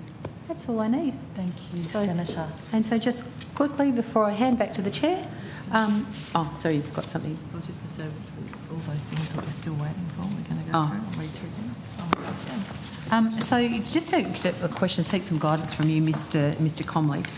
I can sit here and annoy the hell out of everybody by asking you every single one of those questions that I've got in my pack. I've actually sort of already asked them on notice and you've refused to give them to me on notice, but if I put them on notice now, are you going to respond to them as questions on notice? Because the last thing I want to do is... Yes, I will take them on notice, yes. Okay, all right, well, if that's the case, I will do that, and in future I'll send you letters as questions on notice from now on instead of putting them in there. So that means poor old ministers, we're going to get all these questions on notice that you're going to have to answer because you don't answer my letters. But anyway, I won't go through that now.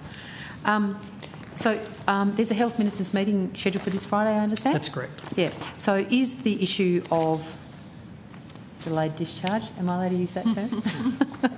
Delayed discharge, more commonly known in public speak as bed block, is that specifically listed for discussion on the agenda for this week? I'll just get someone to check. My recollection is, as is common practice in health ministers' meeting, there are formal agenda items and then there are matters of other business that have been signalled by jurisdictions. Yep. My recollection is it's in that category of an item that's been signalled to be covered under other business. So okay, so would that mean that the matter had been put on the agenda by a jurisdiction? Typically, yes. Yeah, so you didn't put it, like the federal government hasn't put that on the agenda, is it? Oh, okay. Well, actually, yes, another state jurisdiction put it on the agenda. Okay. We're obviously happy to discuss it because we want to progress the definition. Okay, because it sort of strikes me as, I get the unique challenges as Professor Kidd outlined, but at the end of the day, the responsibility for services that relate to aged care and older Australians belongs with the federal government. So sort of keen to understand, what sort of priority the government is actually putting on addressing this issue with older Australians being in a place that is not necessarily the best place for them.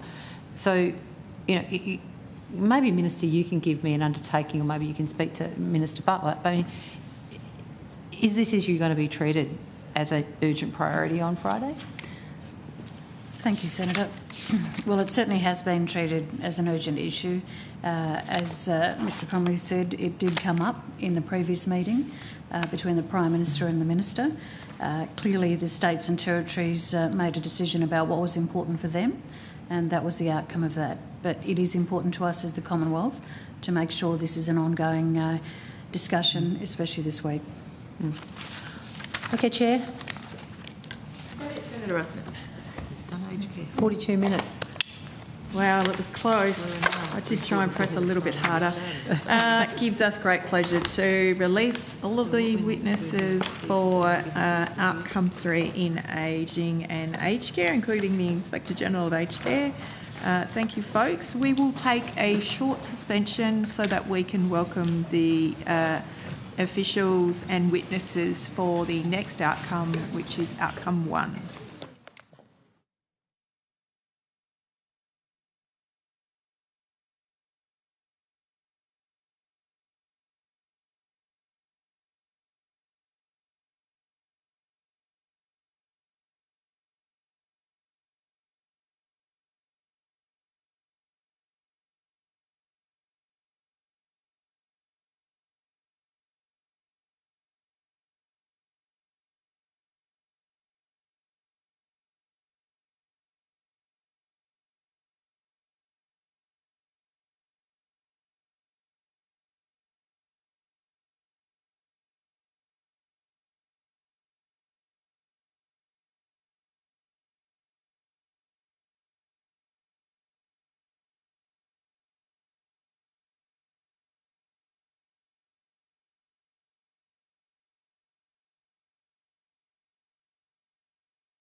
Yeah, okay.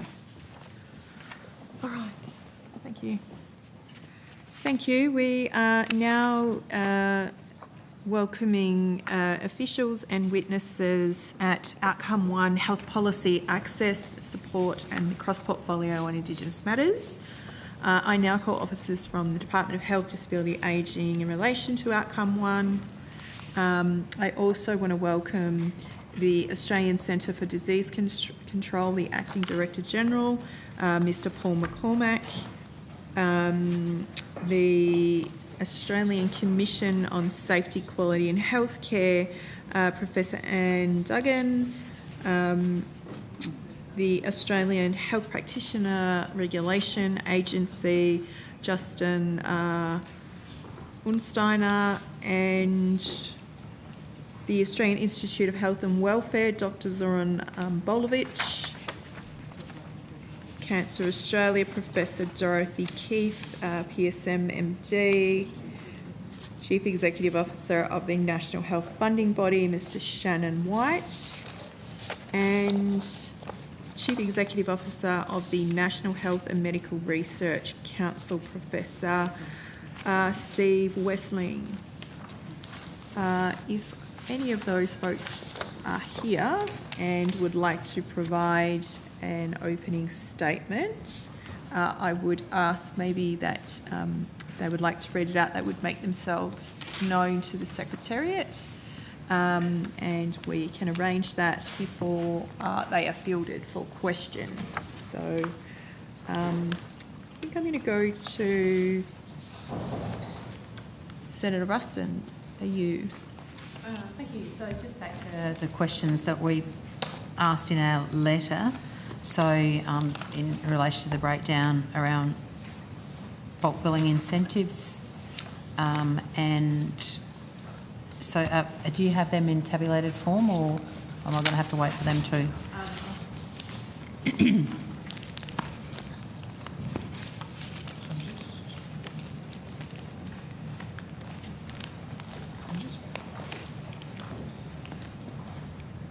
I'm just pausing more because it's a question of whether it's outcome 1 or outcome 2. Outcome 1? I'm happy to wait. I mean, the outcome 2? You're thinking about the 12.5% bulk billing incentive? Tomorrow? Program 2? That's fine. I mean, I'm just wondering about the data. I mean, so if it's tomorrow... We'll have it tomorrow. Yeah, great. Yeah. Thanks. Thanks. That's super. Thank you. Okay, so back to the NHRA. So is under this new deal, the Commonwealth's commitment for funding for state-run public hospitals to reach a minimum of 42.5% by 2030 and 45% by 2035, is that commitment no longer? No, that's still the intention of the Commonwealth, but as was the case in the NatCab agreement of 2023, the glide path was always subject to annual funding caps, and so the particular CCR that would be reached would depend on overall growth. So the outcome in the agreement had a 10.25% cap in the first year, so that's 26-27, and 8% caps year on year after that. And that's on the back of an increase in 25-26, which was a 12.3% cap, which was part of the one-year rollover when there wasn't an agreement when middle of last year. Yep. Okay, so I mean, I'm not going to re-prosecute the backwards and forwards that we had at last estimates, but you know, it strikes me you're either committed to 42.5 and 45%, or you're not. It can't be conditional of if circumstances let me get there. That's not a commitment, that's just a wish into the future. So quite clearly the Prime Minister's promise of 42.5% and 45% by the respective times is quite clearly potentially a broken promise, but we won't know until we get to 2030 or 2035. Hopefully the cost of providing hospital care will reduce such that he can meet his commitment. In the funding agreement, there was also an inclusion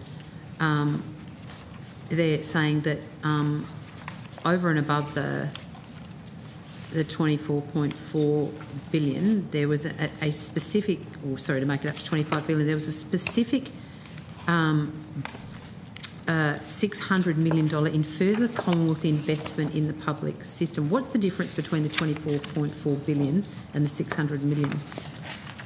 So I'll ask Ms Street to comment, but essentially the 24.4 is delivered through the straight NHRA ABF funding agreement, whereas the 600 million are some other elements, including First Nations funding. So they're not delivered through the activity-based funding mechanism of the National Health Reform Agreement. I'll ask Ms Street to expand on So that. the 24.4 billion just gets whacked on the NRHA in terms of its normal calculated formulas where the caps and limits and all that sort of. Yep. And the 600 million sort of sits outside of that, so it doesn't get caught up in any formulas, and it's actually specifically dedicated to programs. That's right.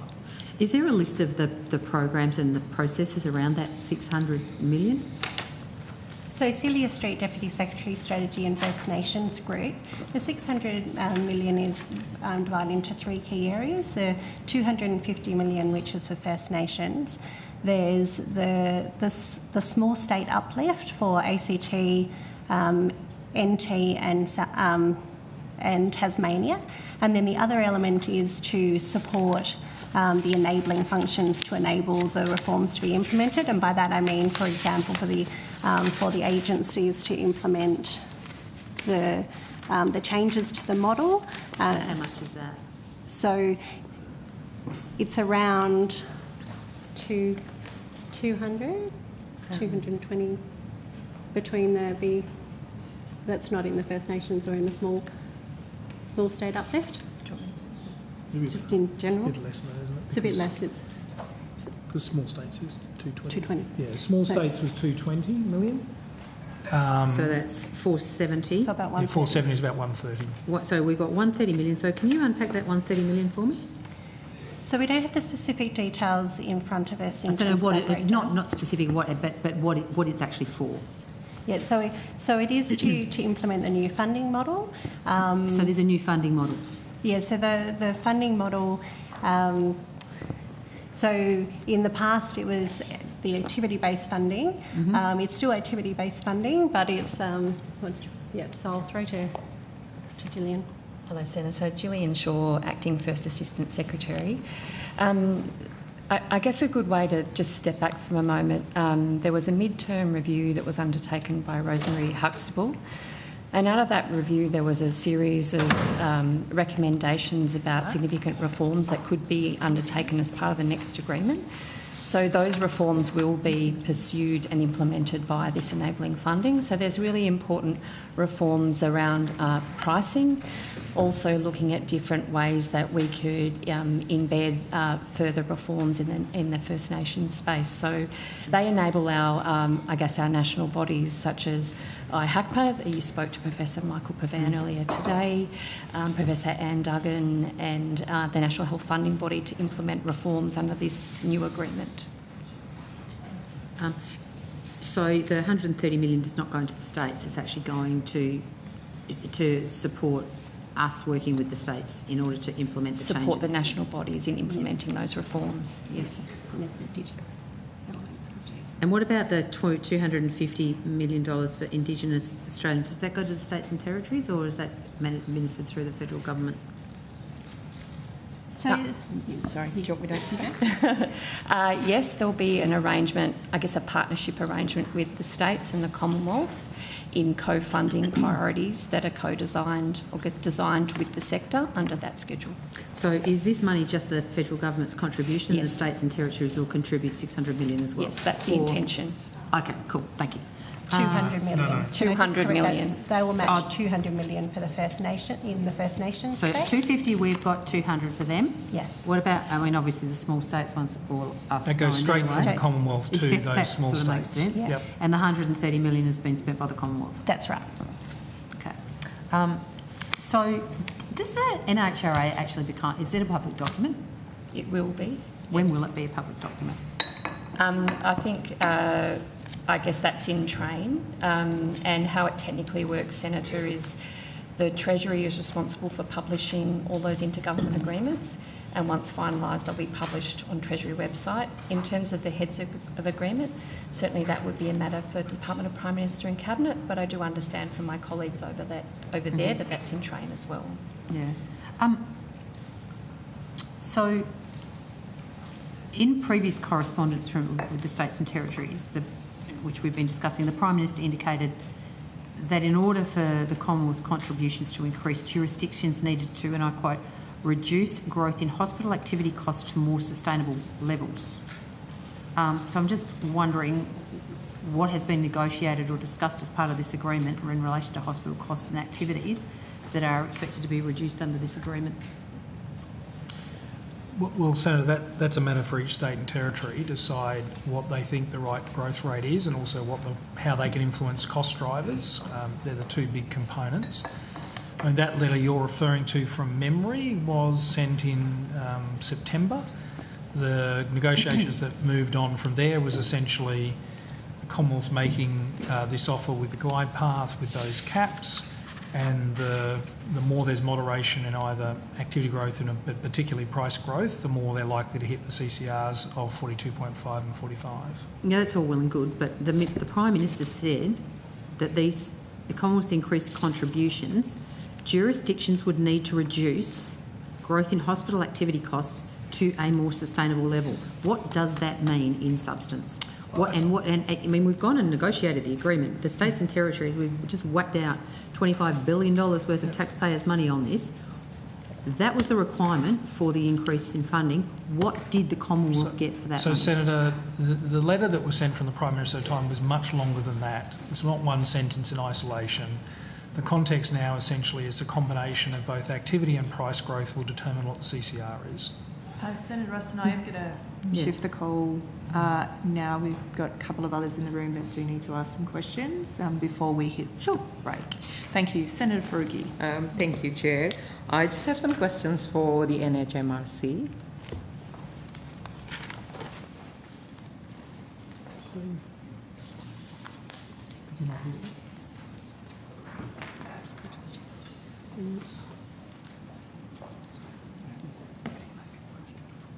Yeah. It's possible he still thought we were running for 4:15, so I don't think people have seen him. Is it possible you could hold that off and we will let you know when he arrives? If you're happy Okay. to, Yeah, Chair, I'll come after. Senator Bragg, then. go Yes. first, and then we'll come back to you, Yeah, Senator thank Faruqi. you. Thank you. Senator Bragg. Thanks very much, Chair. I have some questions for APRA.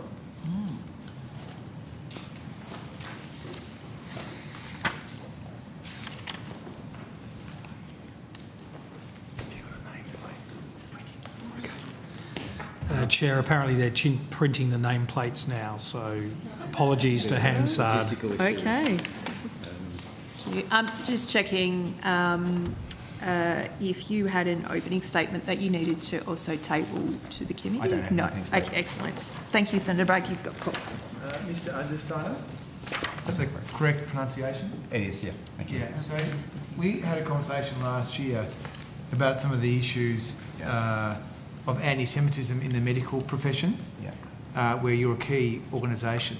So have you now landed on a definition of anti-Semitism? No, we haven't, Senator Bragg, and I'm happy to give a little bit more context there as well about what we're doing. Well, can you please explain what your definition is then? Sure. So, I mean, first of all, again, just to provide context, I think it's helpful. From the outset, we play a broad role in the health system, and so not only do we take, people know us for the enforcement activity that we take, but we really started the education phase. So we play a really critical role in cultural safety and elimination of racism all the way from the education phase at universities. But I think we've explained before, we have codes of conduct for all practitioners. All practitioners are expected to be familiar with those codes of conduct, and they're held to those codes of conduct. Within the codes of conduct, we have very clear language around our expectations, including discrimination as well. And I'll give you an example. The Code of Conduct for Nurses says, to ensure safe and respectful practice, nurses must adopt practices that respect diversity, avoid bias, discrimination and racism, and challenge belief based on assumptions.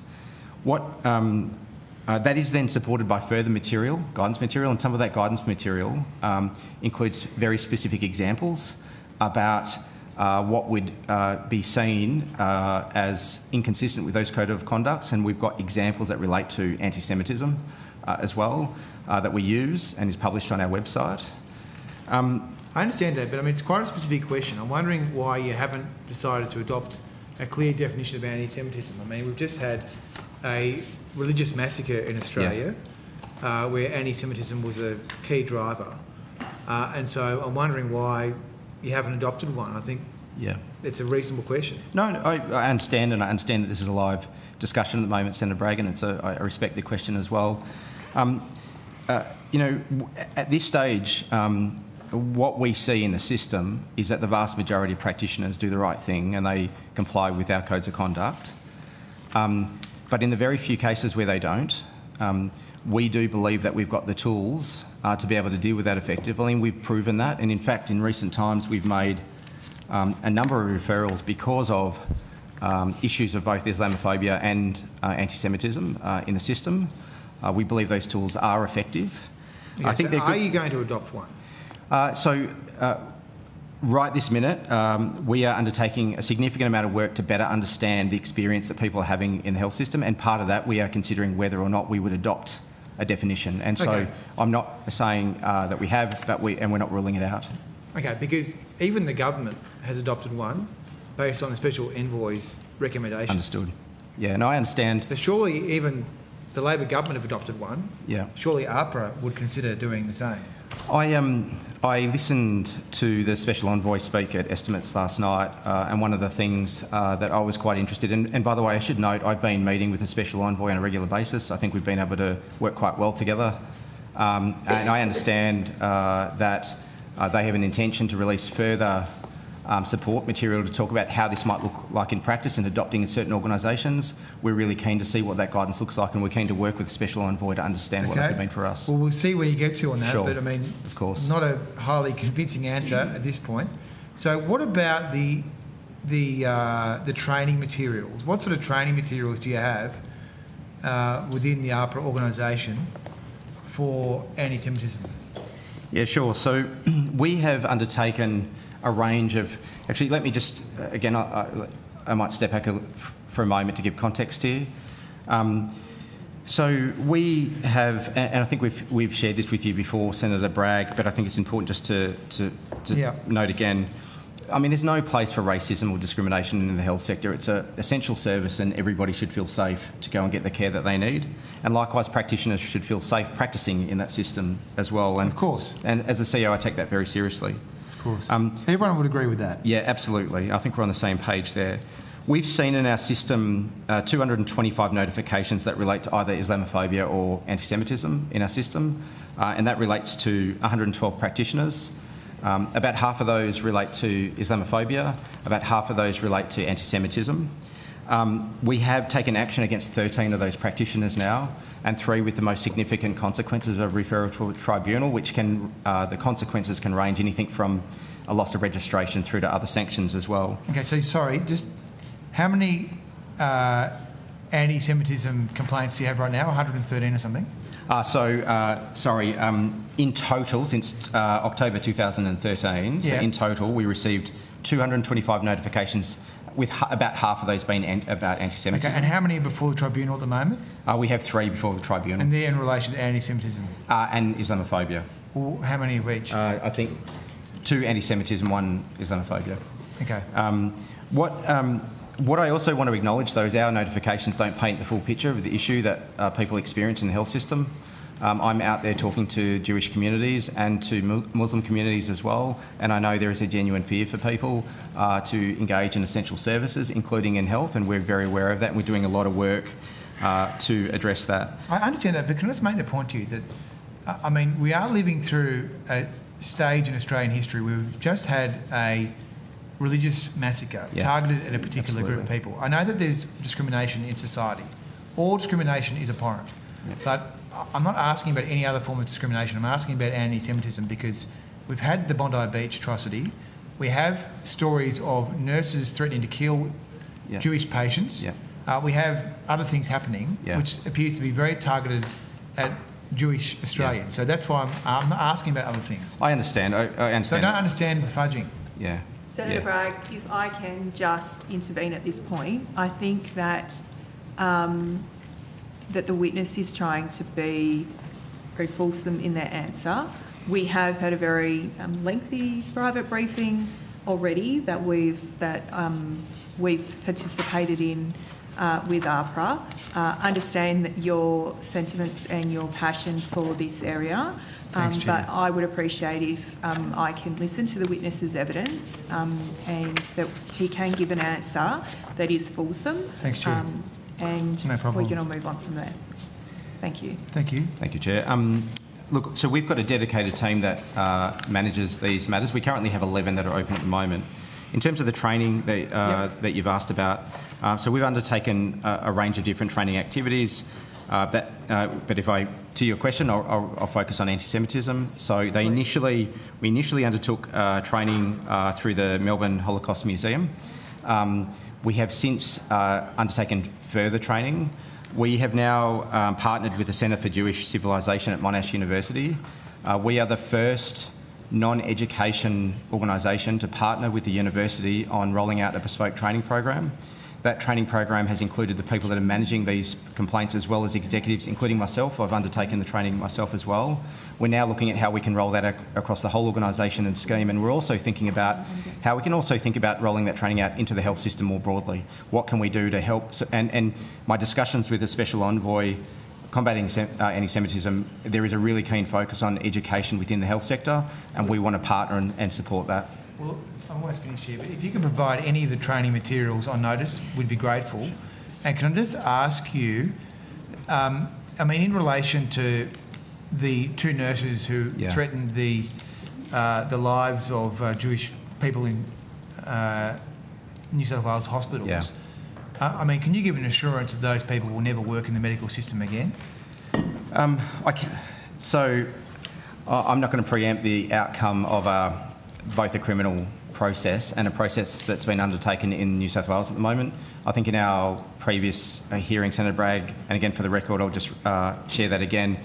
In Australia, we are the national regulator, although there are some differences in New South Wales. New South Wales does have its own health complaints commission that manages the notifications against a health practitioner. They are the ones responsible for this investigation, as well as New South Wales Police as well. And so I can't talk for the outcome of either of those processes, but what I can say is, again, I share your concerns about that matter. That was very serious and very concerning for all of us. And I think I shared last time, the incident occurred, action had been taken and they had been removed from the register within a very short period of time to protect the community. So just finally, I think that's important.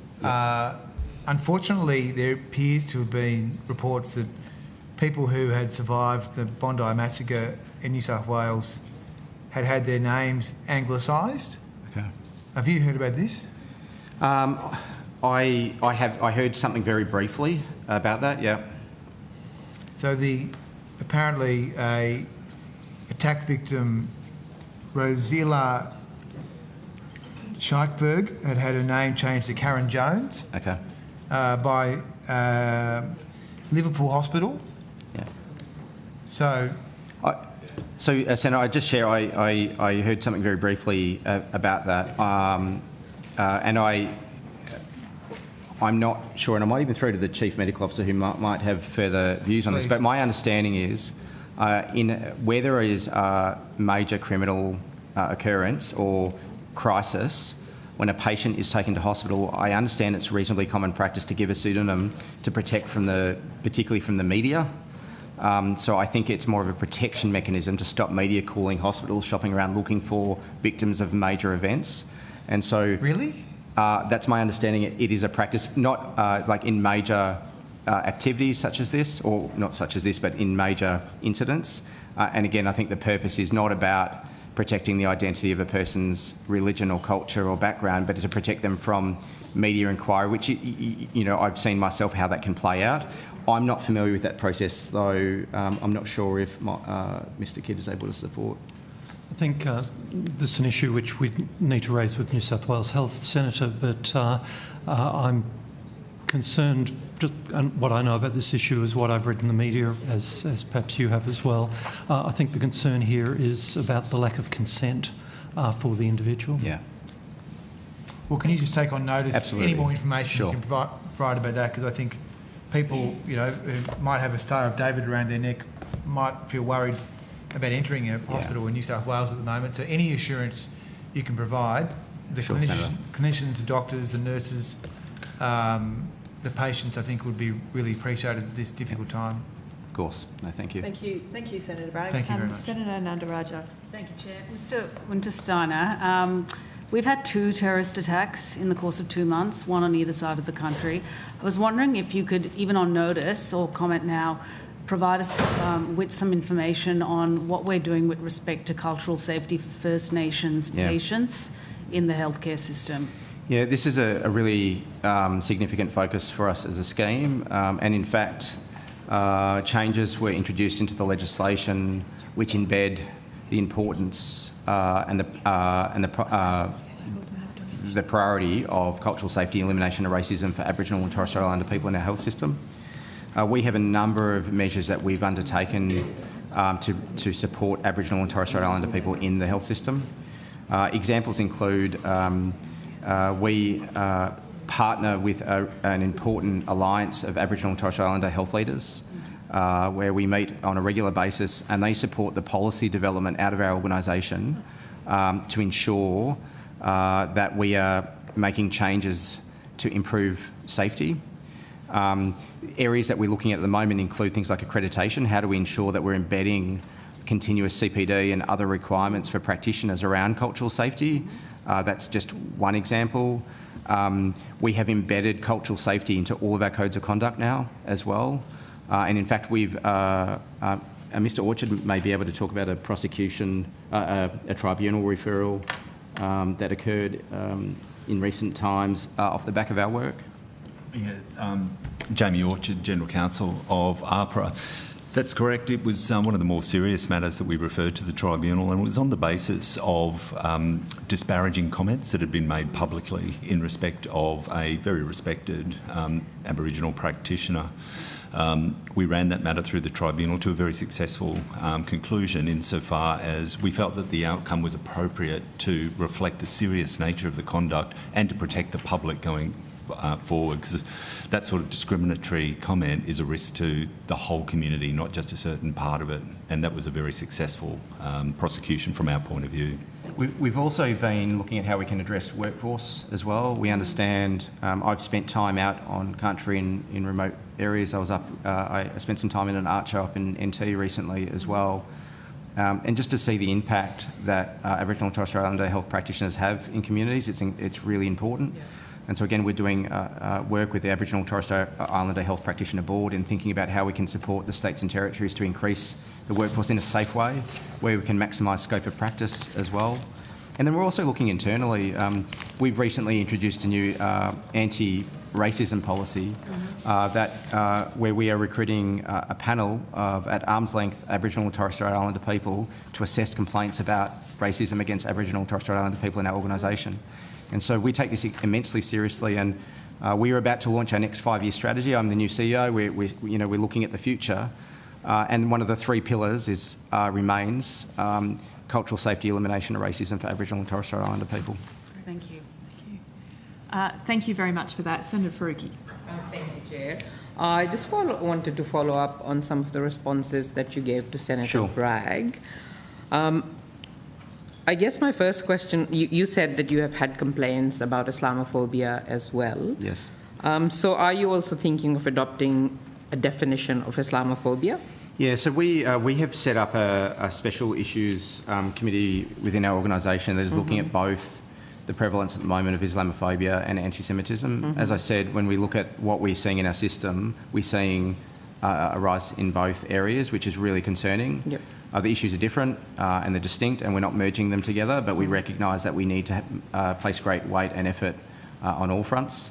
I've commenced meetings with a special envoy combating Islamophobia, and we have agreed to partner and to do some work together to look at how we can both identify issues in the system, but then look at how we can address those issues. So again, we're not taking anything off the table at the moment, whether that be definitions or otherwise. We haven't made a decision to go down that path yet. And some of that is making sure that whatever we do, there aren't unintended consequences, particularly as an independent regulator. There can be unintended consequences, and so that's why I'm very keen to see continue to make sure that we are out there talking to the community, understanding what this looks like in practice, and so we can make sensible decisions. Yeah, I'm glad to see that you are taking racism seriously. You also mentioned that you were rolling out some anti-Semitism training. Yep. So are you rolling out broader anti-racism training? Because I think that's the crux of it. And racism at the end of the day is racism. Yeah, absolutely. Senator Bragg had a particular interest, but we are rolling out much broader training. So, for instance, because of the current environment, we've also had training on Islamophobia for our teams as well, and we're now looking to expand that more broadly. But we're also looking at other training that looks beyond Islamophobia, anti-Semitism and racism for Aboriginal and Torres Strait Islander people, because we know there are other forms as well. And again, they are distinct and different, but we need to be addressing all of those. Yeah, there are some very good already courses around on anti-racism, which kind of tackle all kinds of racism. So this exceptionalization, I think, is a bit of an issue. Yeah. But I'm glad to hear that APRA is finally taking this seriously. Yeah. Thank you. Thanks, Chair. Thank you, Senator Faruqi. We are finished a little bit earlier, unless you'd like to get started on NHMRC. Yes, if you'd like to. NHMRC, yes, I think. Thanks, we could Chair. spend the next 5 minutes to, or if you do your block, then we can go to a break.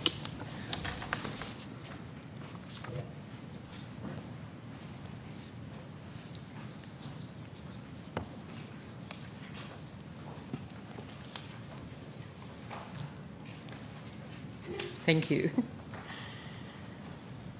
So my questions relate mostly to animal testing. And as far as I can see, there has been no data published since 2023 on the number of grants and the funding awarded by NHMRC that involves animal testing. Why is that the case? I mean, I would have to check or take on notice that... We can see it published before 2023, but there's nothing for 2024 and nothing for 2025. So again, as I said, I would have to take on notice to check that. We are currently doing a review of our guidelines on animal use in scientific research, and so it may be that as part of that, we've issued quite a lot of information for that review and discussions with the sector. So it's possible that it's related to that, but I would have to actually take it on notice to understand whether we have released any data in the last 24 months. But surely you would have provided grant funding in the last 2 years for animal testing?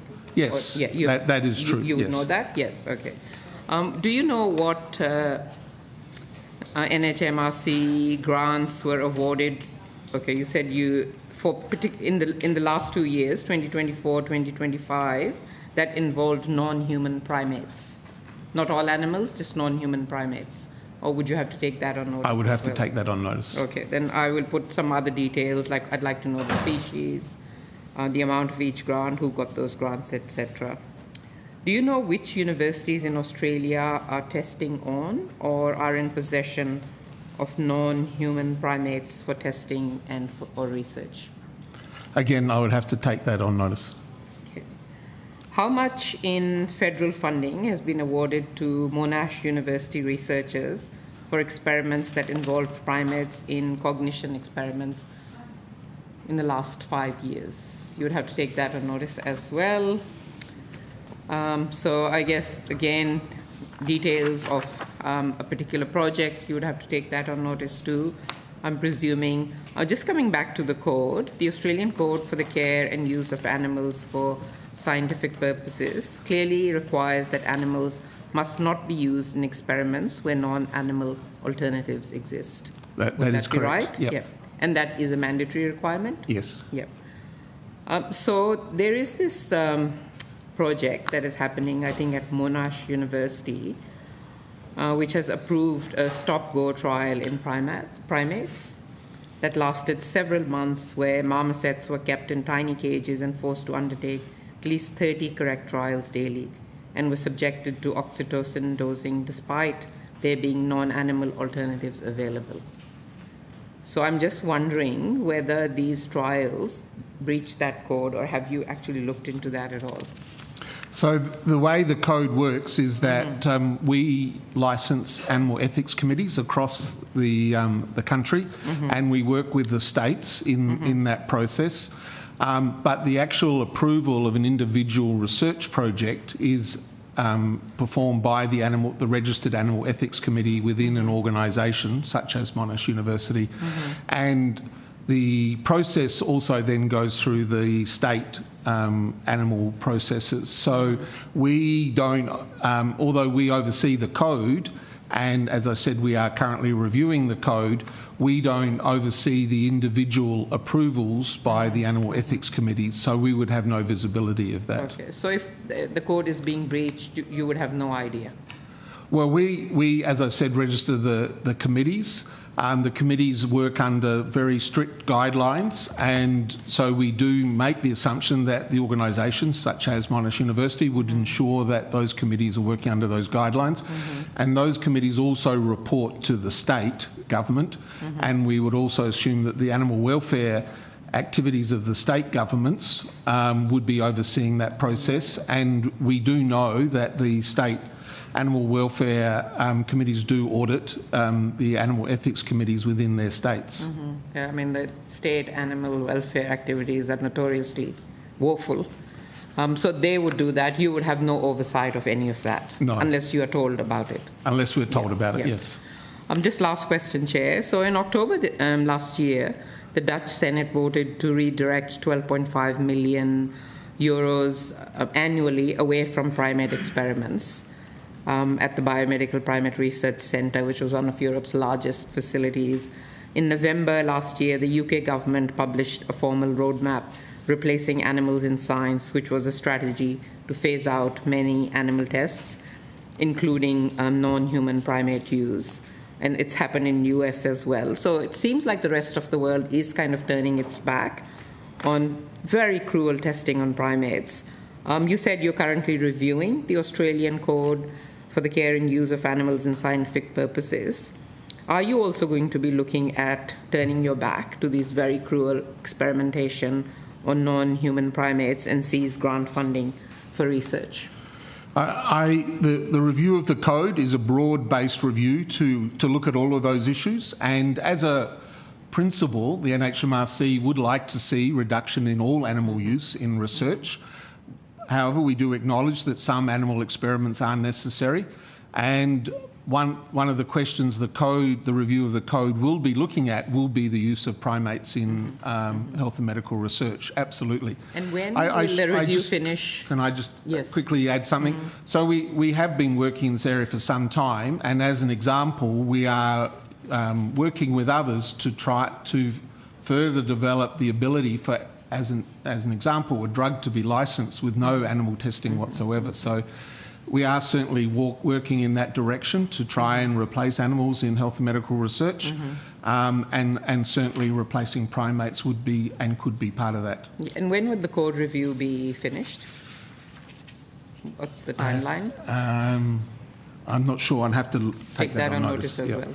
Thank you. Thanks, Chair. Thank you, Senator Faruqi.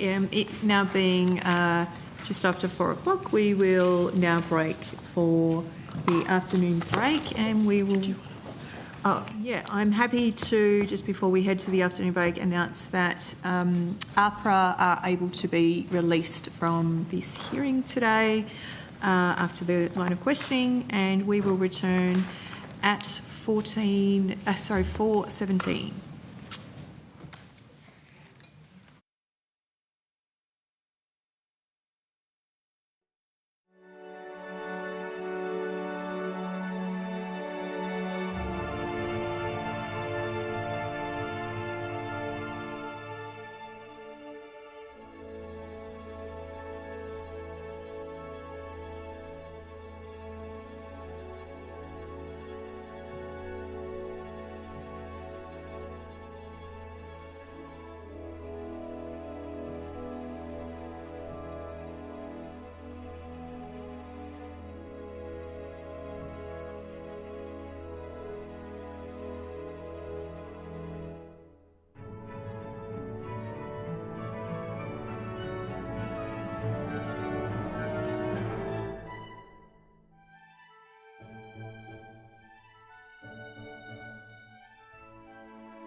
Thank you.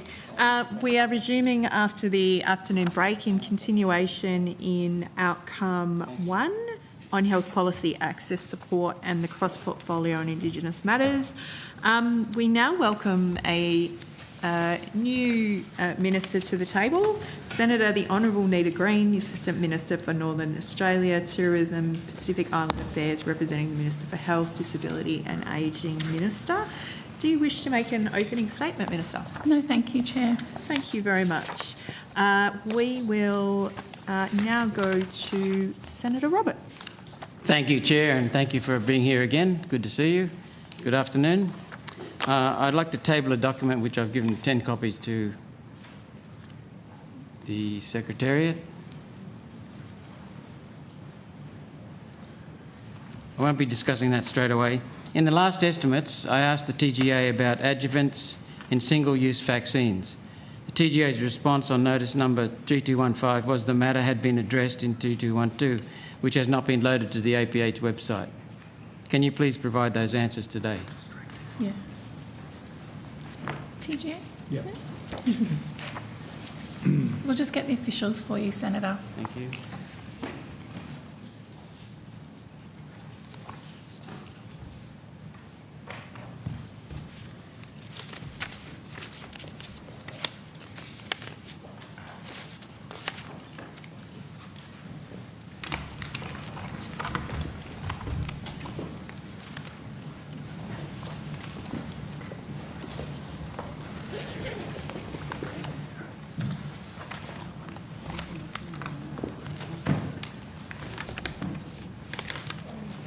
Well, thank you very much for that question. Produced by the Health and Human Services.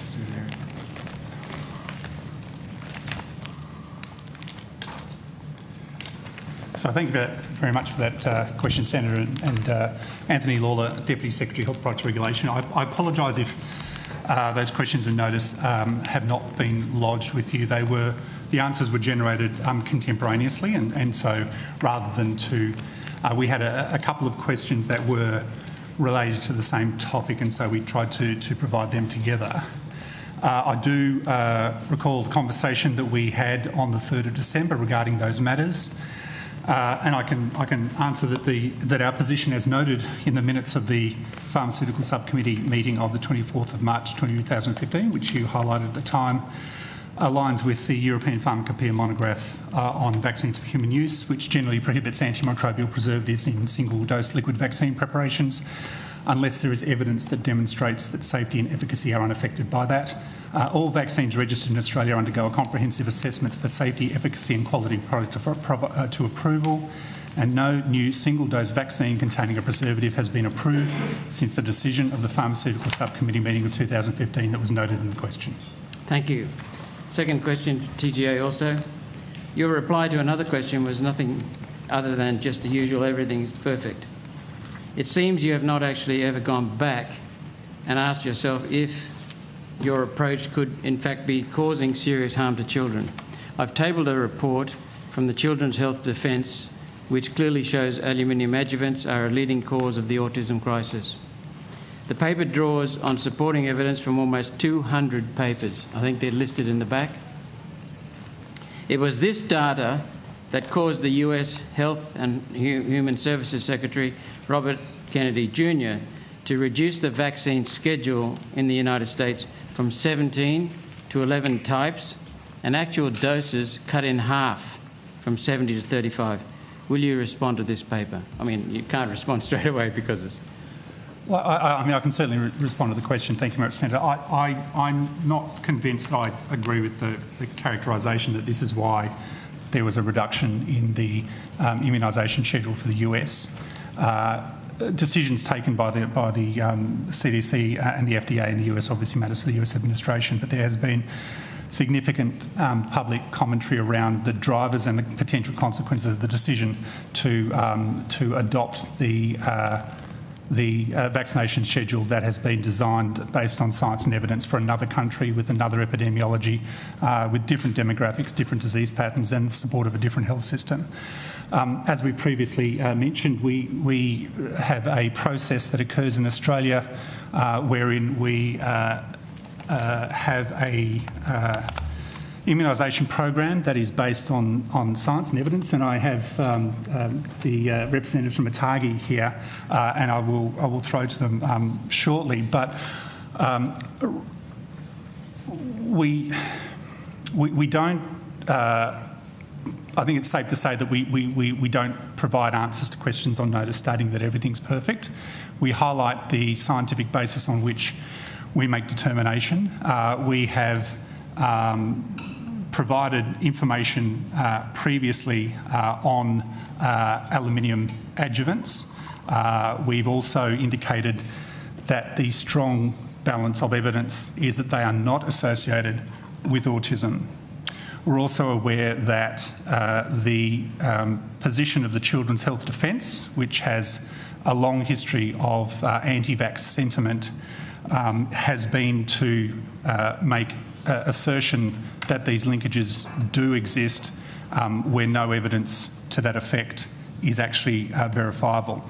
We'll obviously take the document that you provided with us, we'll assess that. As I previously said, we, as a contemporary best practice regulator, are consistently awake to safety signals. We do not judge a piece of research on the basis of its outcome. We judge it on its rigour and how robust it is from a scientific point of view. So we will assess this piece of work that you have provided with us, and we're happy to provide either our support for it or our rebuttal as appropriate. I'll throw to ATAGI on the basis of the comment that you made about decisions causing harm to Australian children. Thank you. So, Associate Professor Catherine Gibney, Co-Chair of ATAGI. So just reinforcing that ATAGI continually reviews the schedule of recommended vaccines in Australia, and we're very comfortable with our current schedule. We see no reason to change our schedule based, as in reaction to changes in the US as recommended by the CDC. Thank you. Next question. Question on notice 3215 asked about a report from the Food and Drug Administration in America, Centre for Biologics, which stated perfectly clearly 10 paediatric deaths were linked to the COVID jabs. I asked if you had supporting data in Australia. Your reply referenced reported paediatric deaths after COVID jabs and found that, quote, causality has not been established for those children. How hard did you look? End of quote. How hard did you look? Were there autopsies, independent medical board reviewing the medical file for each and deciding the jab did not cause the death? What was the process you engaged?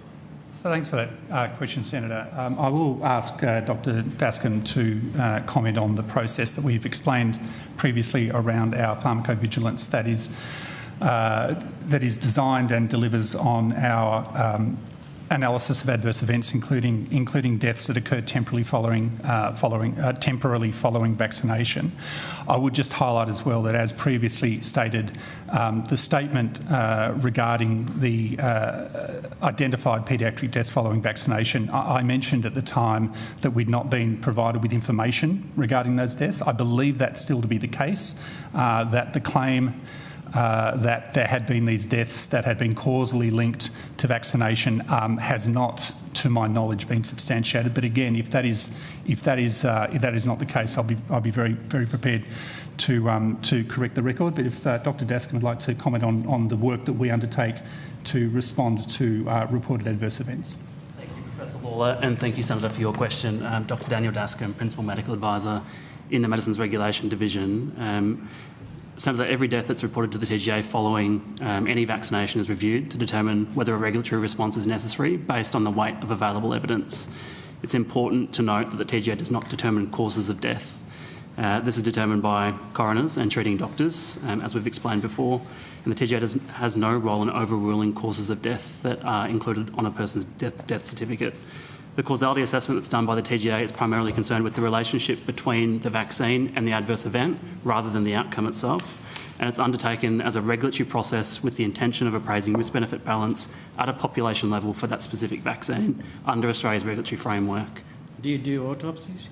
The TGA has no, as I just said, Senator, the TGA has no role in the determination of cause of death for individuals. That was my understanding too. Okay, United States Health and Human Services 2026. Rotavirus, COVID-19. influenza, meningococcal disease, hepatitis A, hepatitis B were all removed from the schedule. Australia still requires rotavirus, hepatitis B and meningococcal ACWY. Is the United States FDA wrong, or are you wrong on the risk-benefit of those vaccines? Senator, my name's Dr Anna Peet, First Assistant Secretary of the National Immunisation Division. I can't comment on the US, but as outlined by my colleagues Professor Lawler and also Associate Professor Catherine Gibney, for vaccines to be made available on the National Immunisation Program does require a very high bar. It includes TGA assessment of the safety and efficacy of the vaccine. It also undergoes a TARGI assessment for the clinical effectiveness. It then goes through Pharmaceutical Benefits Advisory Committee assessment and then needs to be approved by government for funding.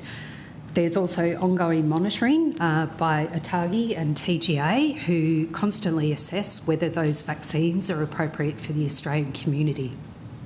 Thank you. Chair, I've got two brief questions left in this bracket. Sorry, if I may very quickly add. I think it's really important to note that one of the great strengths of Australia's regulatory system and also indeed of ATARGI is that we do make decisions based upon the nature of disease patterns in Australia. Every country will take its own approach to immunisation schedules. They rely on the evidence and rely on the demography and the epidemiology in their own areas. If we were simply to make decisions based upon what other regulators say, then I can almost guarantee that I'll be back at the next estimates answering questions around why we're not making our own sovereign decisions. So I think it's important to note that the vaccination schedule is appropriate to the Australian context because of the evidence upon which it relies. Thank you. Second last question, then I'll go on with the last. How much do these vaccines cost the taxpayers every year? Rotavirus, Hep B and meningococcal ACWY. Senator, I don't have the individual breakdowns of those vaccines, but what I can tell you, in 24-25, the National Immunisation Program, which includes a raft of supporting activities. Is that childhood vaccine? No, this is the full complement of National Immunisation Program vaccines and also other activities like communications and data collection, for example. We spent $762.8 million. $750 million. Is there any chance of getting the breakout for the children's vaccines? It'll be dependent on whether that information is commercial in confidence, but I'll take that on notice and get back to you. Thank you. And if I may also, Senator, sorry, just to add, I've mentioned previously that the regulator is involved in balancing the risk and benefit. I just would highlight that it would be difficult to talk to the cost of vaccines unless we also recognise that these vaccine-preventable diseases cause an incredible burden of mortality, morbidity and cost. And in fact, in the US, RSV is the leading infectious cause of paediatric hospitalisation. So the risk-benefit is actually as important as the cost. Thank you. That's a good point, Professor Lawler. Perhaps if you could include in that the benefits. Certainly, Senator. Thank you. Denmark, Sweden, Norway, France and the Netherlands do not recommend rotavirus vaccines except for high-risk cases. Varicella vaccine Denmark, Sweden, Norway, Finland, France, Portugal, not recommended except high-risk cases. Hepatitis B, not recommended for routine use in Denmark, Norway, Finland, UK, Britain, France, Germany, Netherlands. Surely the default is don't vaccinate unless the need has been established. Can you show me any of these countries where the absence of the vaccination has led to a higher incidence of child harm, not infection, harm, than vaccinated countries? Senator, if I may, as my colleague Professor Lawler has outlined, it's very difficult to compare different countries, and that's really because there's different disease impact in each different country, which can be related to public health measures that are in place and also different diseases that are circulating. We also have different funding mechanisms. In Australia, we're very fortunate to be in a country that has a program that provides vaccines for free that are recommended by our advisors. So we're very fortunate in that sense. So what I'd say, Senator, is it's very difficult to compare one country to another in terms of how they fund or recommend their vaccines.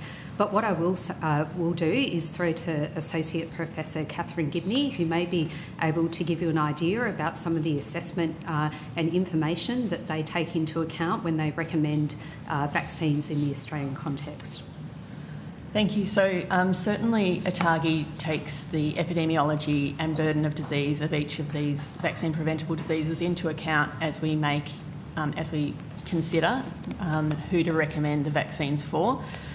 So establishing a clinical need, which isn't just infection. In fact, counting numbers of infections is not particularly interesting. It's hospitalisations and severe disease and death that we're particularly interested in, or long-term consequences that could be prevented through vaccination. So that's really what we look at when the first question is there a need for a vaccine? And then we look at the vaccine considering that TGA has already assessed the effectiveness and the safety. We further review that in the context of the clinical need.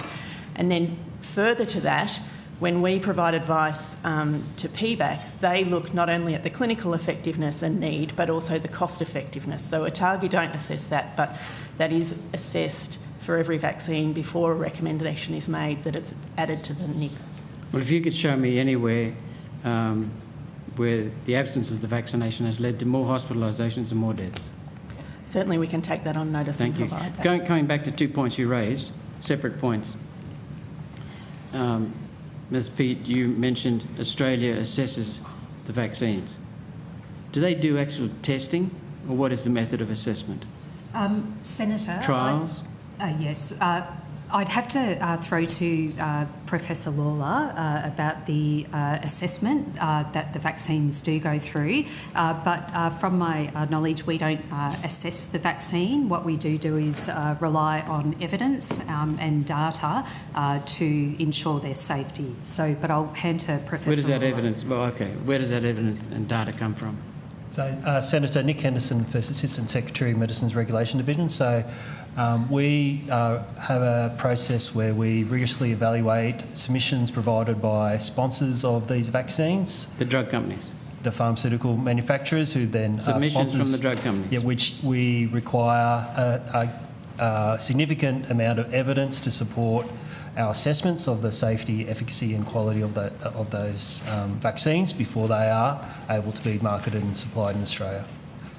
So let me understand this. I go back to March 21, I think it was. I asked the previous head of the TGA, Professor Skerritt, or Dr. Skerritt, what testing was done in this country on the COVID injections. He said none. They relied on the FDA. At the time he said that, it was after the FDA had admitted they did no testing themselves. They relied on Pfizer. You're telling me you're doing the same thing? Okay. Sorry, Senator, I might just jump in there. No, we have moved all the COVID-19 vaccines are now what we call fully registered, so they have been assessed on a full suite of evidence to support safety, quality and efficacy of those vaccines. For COVID-19 vaccines as well, we did have a program in place where we did do batch testing of all vaccines in the TGA laboratories before they were able to be supplied in Australia. So if I might add to that, if I may, Senator, I note your use of the word testing. The role of the regulator and these regulators, this regulatory practice is standard worldwide, is that we undertake an unbiased and objective assessment of the evidence that is presented to us. Particularly, one entity, the supplier. That was part of the rest of my answer, Senator. So I'm going through the process that we follow. That while for the most part that is supplied by the sponsor who is seeking registration of the product, it does undergo an appropriate assessment by our own experts to determine that the size of the sample, the controls that are placed, the primary endpoints, the outcomes, the adverse events, all of those elements of the study indicate that the risk-benefit analysis is positive. So the process that we undertake is similar to others. Now, as Mr Henderson's highlighted, during COVID we had a provisional registration pathway. This was during a time, as you would recall, when the risk-benefit of providing a provisional authorisation for that vaccine was high. Since then, we have undertaken a transition of that vaccine through to a full market authorisation. There are other mechanisms for assessing the evidence, and obviously in this instance we can also rely on the real-world evidence that the overwhelming benefit, the risk to benefit is positive given the number of lives saved by the administration of the COVID vaccine when compared to the incidence of adverse events. Mr Lawler, before I ask my last Professor question... Lawler, sorry, Senator.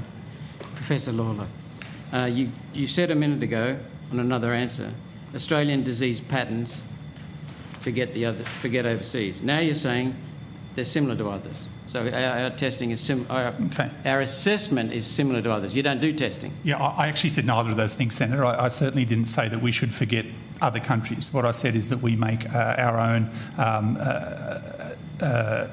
vaccine schedules based on the demography, the epidemiology, the disease patterns and so forth of Australia. We certainly have a mind to others. I mean, just as an example, the disease patterns in the northern part of the world circulate to the southern part of the world some 6 months later. So we certainly have to be mindful of what's going on in the rest of the world. We don't forget what's going on there. What I then said was that there are consistent, if not identical, approaches to regulatory decision-making around the world. There is significant positive collaboration and work sharing between regulators so that we can know what the appropriate practices are, and particularly horizon scanning so that we know what's coming up. But I would highlight that the answer that I gave actually went to how we regulated during COVID, which was different to other countries. Other countries undertook what's called an emergency use authorisation. We undertook a process of provisional registration, which was an abbreviated and expedited process that did not lift from sponsors the requirement to provide appropriate evidence, particularly real-world evidence, and then the appropriate, I guess, more fulsome transition to full market authorisation thereafter. I can only go by what your predecessor said. They relied on the FDA. Dr. Pete, sorry. Yes, thank you, Senator. Dr. Pete, you said the childhood injections are free. Yes. They're actually paid for in $750,000 by the taxpayer. Yes, that's correct, Senator. What I should have said is they're provided free to people who are eligible for those vaccines, but yes, they are fully funded by the government. Taxpayer? Yes. There's no such thing as government money. It's all taxpayer. Thanks, Chair. Senator Roberts. Chair, can I just make... Yes, Minister. Senator, I'm not an expert on RSV vaccines or vaccines in general, but I just wanted to say to you that as a parent who's had a baby hospitalised with RSV, this is a program that I'm so proud that our government has brought this in. And when you're talking about the cost of a vaccine, we do need to consider hospitalisations. Yep. And you've asked for that data, and I hope you'll have a look at that, because there is nothing worse than being in a hospital with a little baby who can't breathe. And what's worse would be being in that hospital knowing that it's unnecessary because there's a vaccine available and you're taking up the spot in an ED bed for someone who really needs it. So I just wanted to explain to you that this is having a real impact on families around the country, and that data will help you see, I think, why that investment is so important. Thank you, Minister. I have had many parents come up to me and said they saw in front of their eyes their child injected with a childhood vaccine, eyes rolled backwards in their head and died. Yeah, I mean... Does One Nation want to see thousands of Australian children die? Is that One Nation's new policy? I'd love to hear that. Go out there and tell the Australian people, Malcolm. Go out there and tell my constituents who come to me and say, can you do something about these things? Hang on a minute. So One Nation now endorses the deaths of thousands of Australian Senator children. Nanaraja and Senator Roberts. Wow. Wow. You are undermining vaccines, one of the greatest public health interventions the world has ever seen. Shame on you.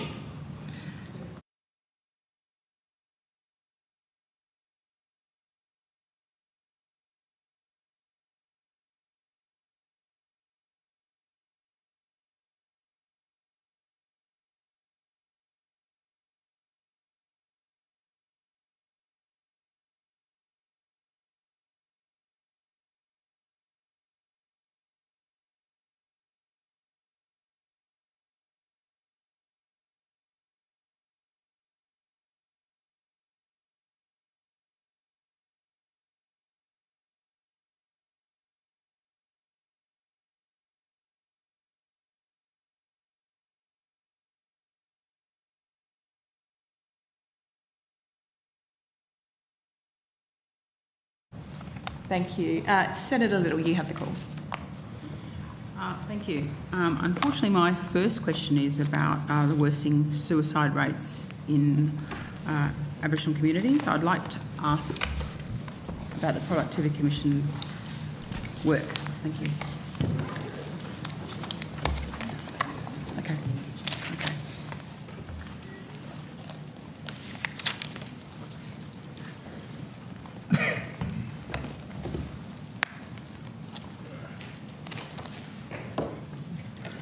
If you want to do a segue after this of suicide, because that's the only source of question I've had. Thank you.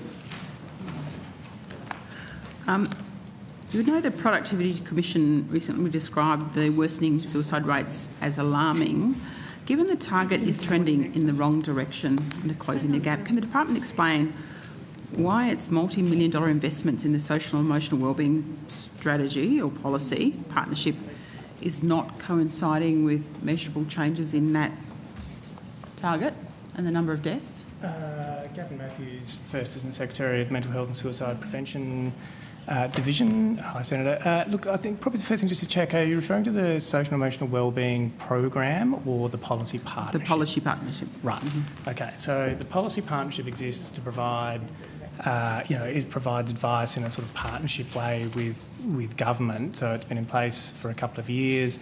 Has played a role in the development of the National Aboriginal and Torres Strait Islander Suicide Prevention Plan, and obviously sort of refreshed the declaration and a range of things around mental health. So it largely exists to sort of influence over time what collectively governments are doing at the Commonwealth and the state level. It's not a direct deliverer of services as such. I think it's obviously, the PC has made commentary about the increasing rate. I think everybody is concerned about the ongoing increase in that rate. It's obviously multifactorial of it, across health and the broader spectrum. So, that is probably one of the big things that policy partnership is providing advice on. The PC obviously also has called fairly actively for for governments to consider a discrete, section of the Productivity Commission has suggested that there should be a discrete schedule for Aboriginal and Torres Strait Islander suicide prevention in the national agreement, and that's something that the policy partnership has started to provide advice to government on. So I think so a lot of the work that it's done will influence pieces of work like this about of how we're going to do better to increase that. There has been over the last couple of years an increase in some activities and things like Culture Care Connect and programs that have come in to put more resources on the ground and increase the efforts around First Nation suicide. Prevention, that program's working quite well. So there are some things coming through. They're not necessarily sort of translating as such into a decrease in that rate, probably because the broader, multifactorial issues and social determinants work that is, well beyond the health portfolio from a whole of government framework, I guess, in closing the gap. But from a mental health and suicide prevention point of view, obviously trying to kind of make sure we increase the things that work and look for the evidence, and things like Culture Care Connect, we're doing some work to evaluate it, which is looking really positive.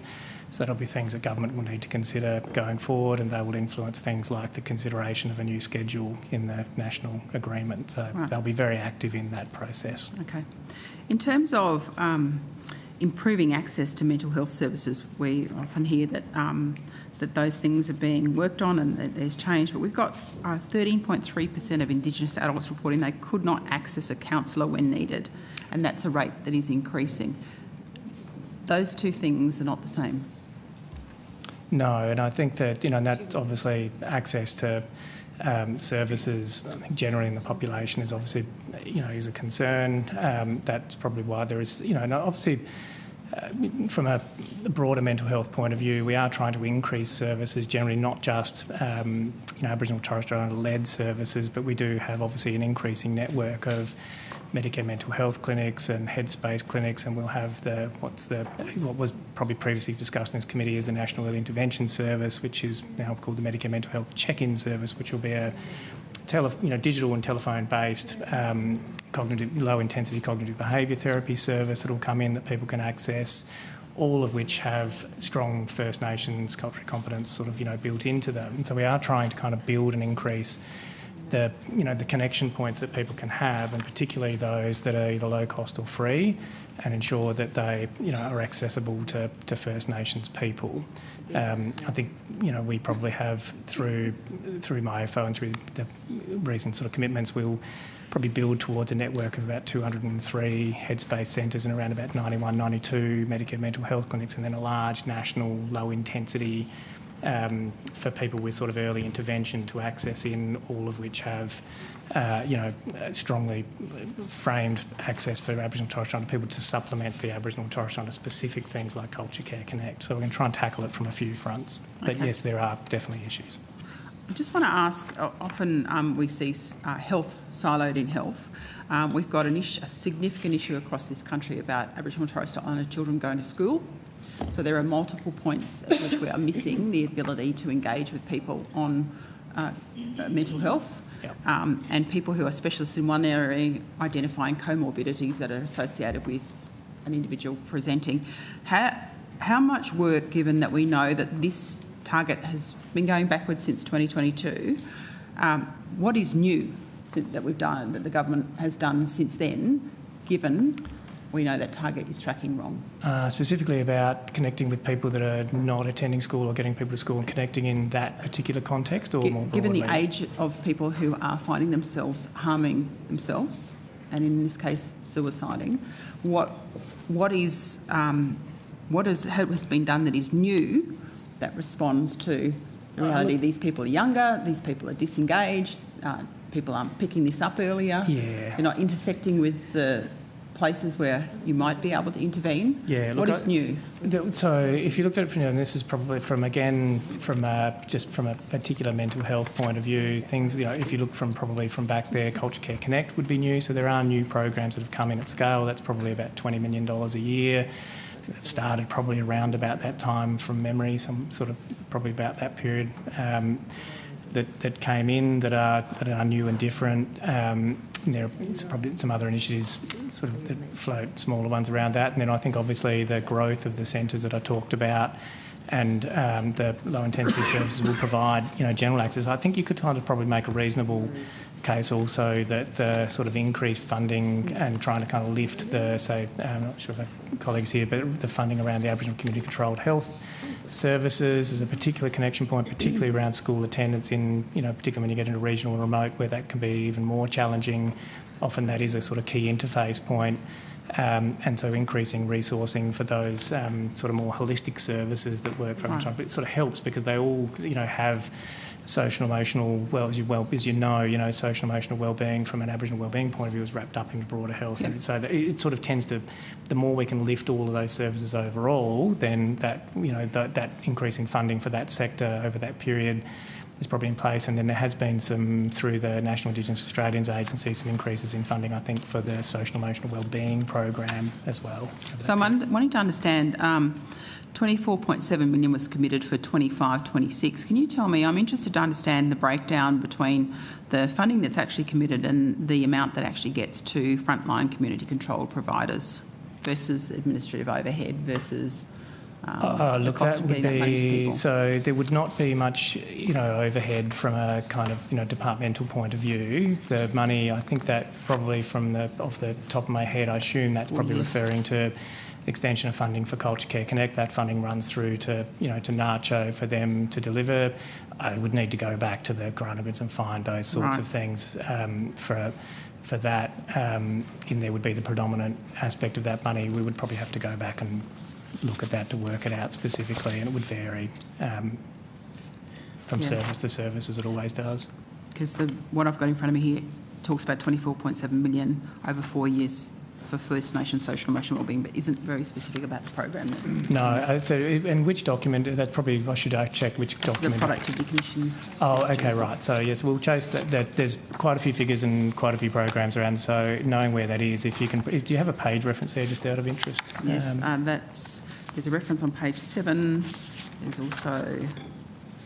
Okay, that if it's on page 7 and that amount of money, that'll give us enough to be able to chase that back to what that is, and we can try and get you as much information out as we can. Thank you. That would be great.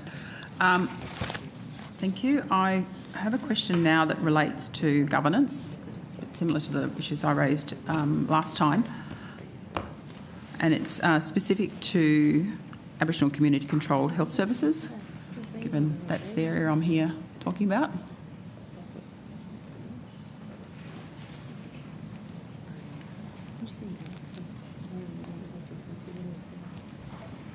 Senator Little, just wanting to get a sense of how much time you need in this block.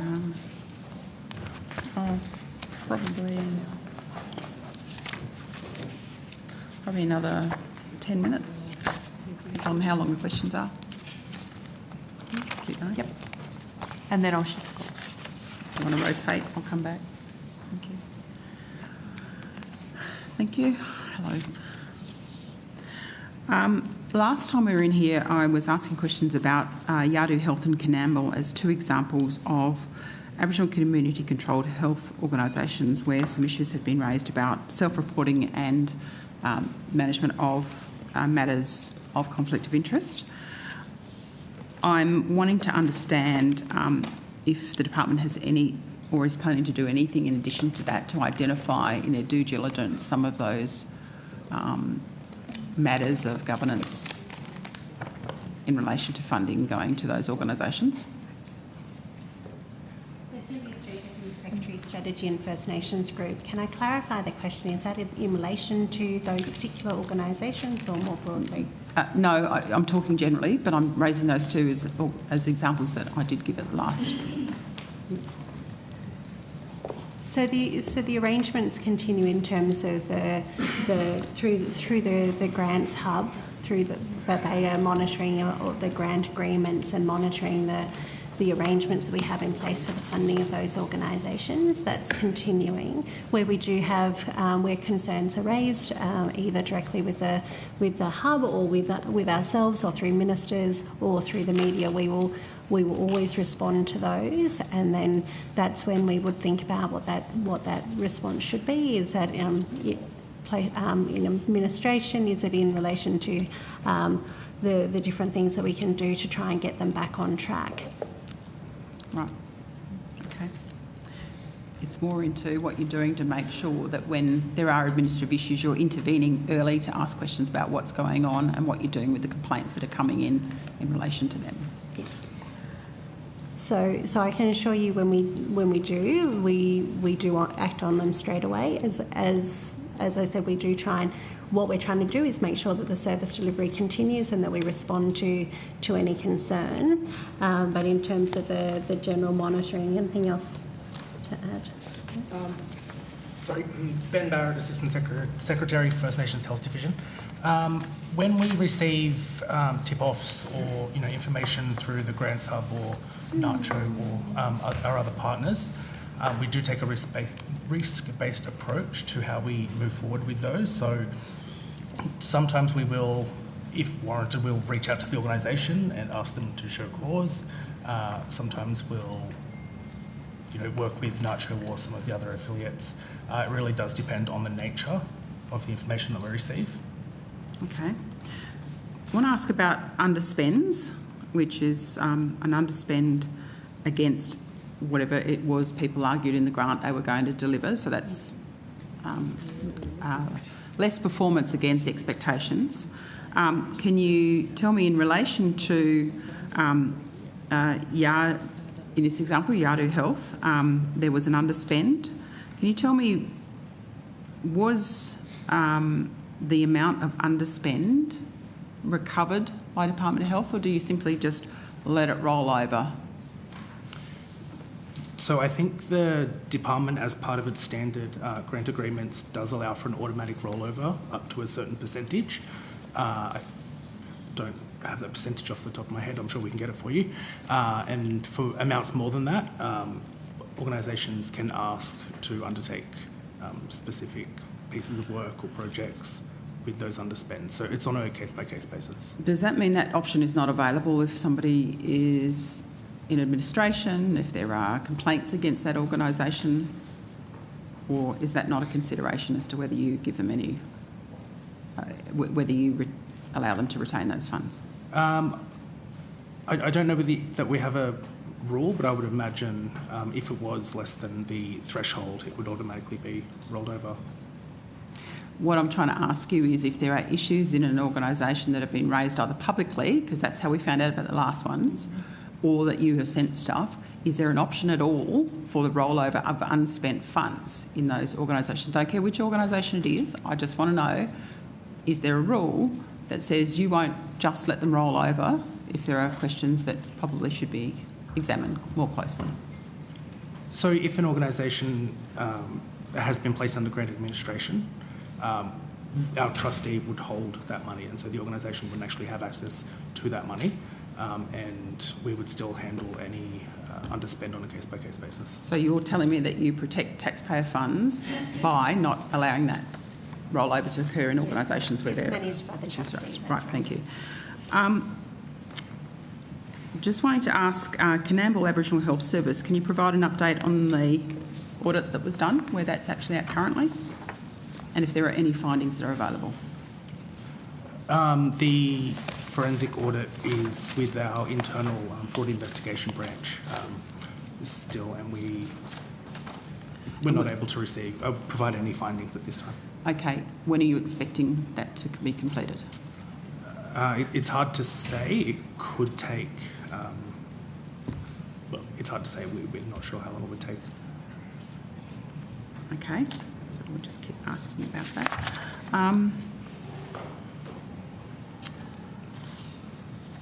Did you do? I sort of asked this last time, but are you getting? I'm getting some intel from those areas around Dubbo, New South Wales, about people who, as a consequence of that particular health service, missing appointments, not being able to access a dentist.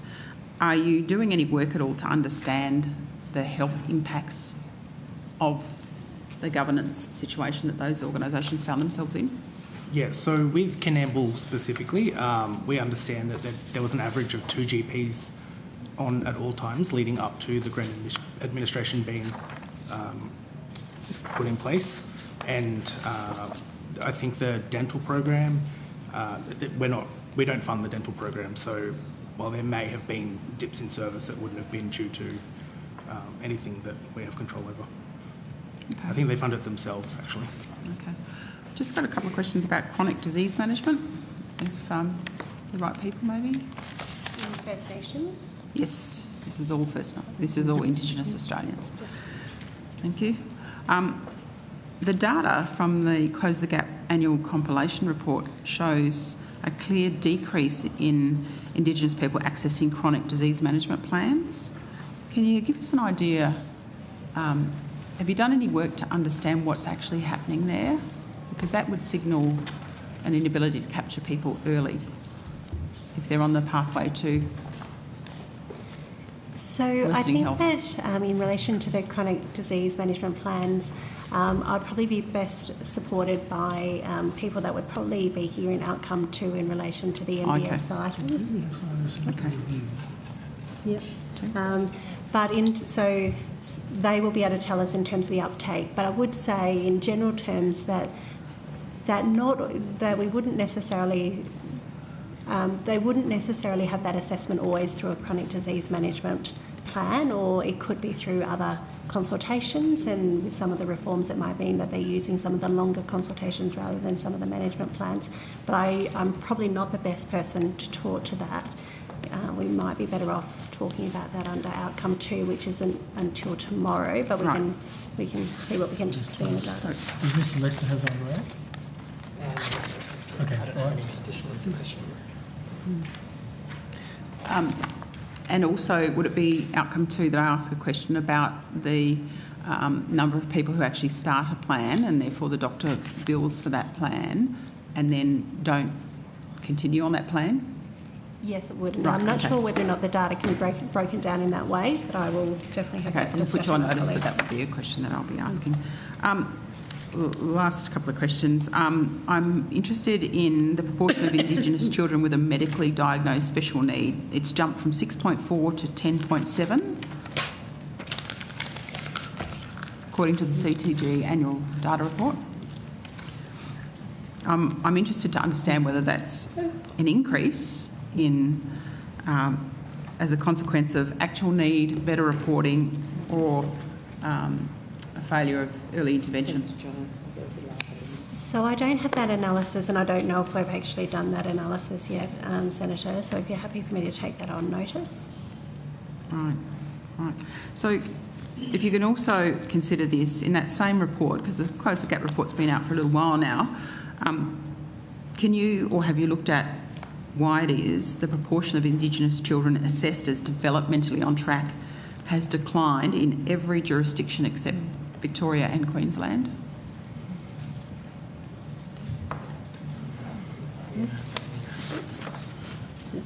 So I think I'll need to take that one on notice, Senator. Okay. All right.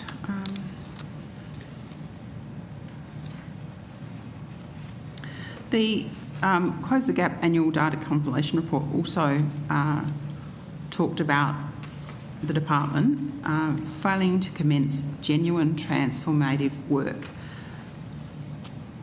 How is the work that you're doing? Would you reject that from the Productivity Commission? Because they say there is no measurement for the implementation of priority reforms. Senator Melinda Turner, First Assistant Secretary, First Nations Health Division.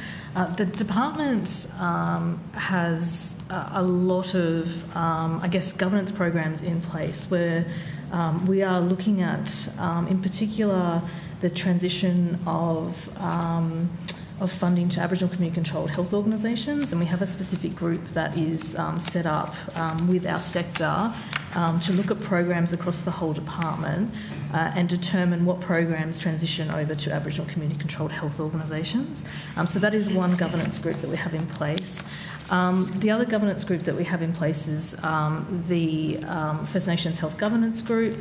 That is a group that's been set up to really hold the department to account, but for also to hold the sector to account in terms of how we are achieving the Closing the Gap outcomes and how we are going to work more closely together in that genuine partnership to make that happen.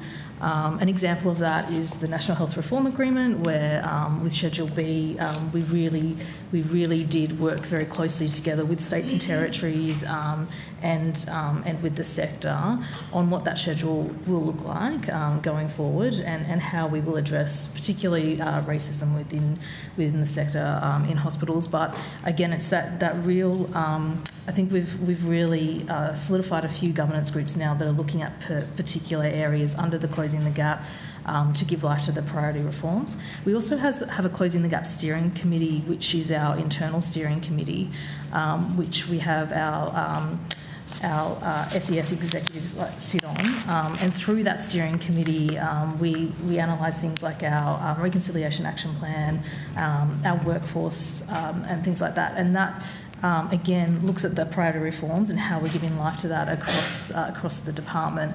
I think it's fair to say we have made a lot of roads into addressing those priority reforms, in particular our work with the sector, but we still acknowledge we have a fair way to go in terms of addressing all of those issues.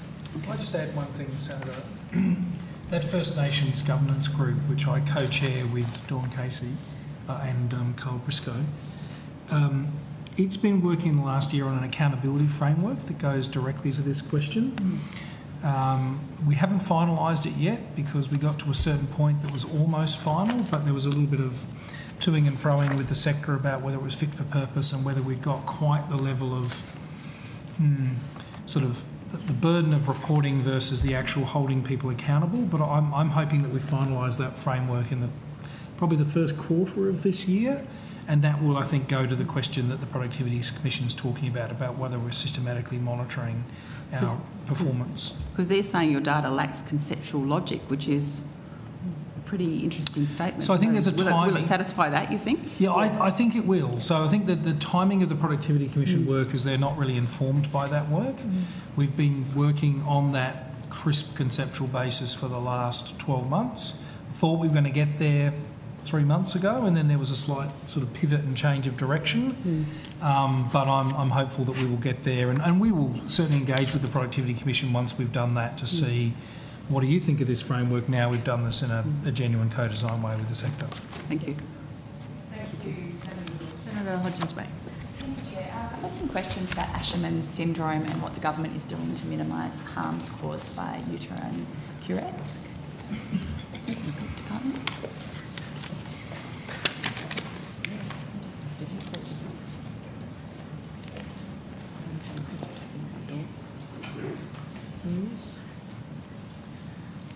Any clues as to where this would be? It's women's health. Women's health. So,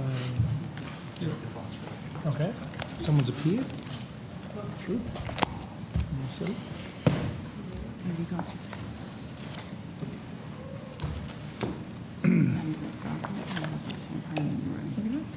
The TGA set up the Women's Health Products Working Group in 2022 after the pelvic mesh inquiry. The group was supposed to improve communication between women's health stakeholders, including RANZCOG. What role did RANZCOG play on the working group, and how many meetings did RANZCOG members attend in 2025? Thank you, Senator. Professor Robin Langham, Chief Medical Advisor of the Therapeutic Goods Administration. I would have to take that question on notice and check on our specific attendance list of the Women's Health Product Working Group.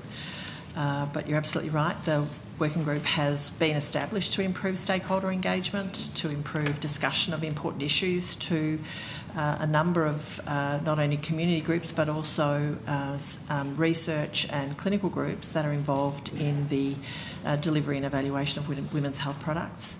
And we've done so in meetings that are conducted 3 times a year. As to specific attendance, I would need to take that one on notice. So are you suggesting there were perhaps 3 meetings, though, in 2025? Is it? There were 3 meetings of the Women's Health Product Working Group, yes. Okay, and you'll take on notice who was involved. What is the process for raising issues for discussion? Are all members encouraged to put issues on the agenda, or does the Secretariat manage the agendas of that group? Thank you, Senator. We have a process whereby we invite our members to fill agenda items for discussion, and where we think there are specific items as to changes in regulation, then the TGA will bring an agenda item to the table as well. And where we do have an issue being raised by one of our stakeholders, then we will endeavour to have one of the TGA representatives that's working in that area to present alongside to perhaps explain some of the regulatory touch points.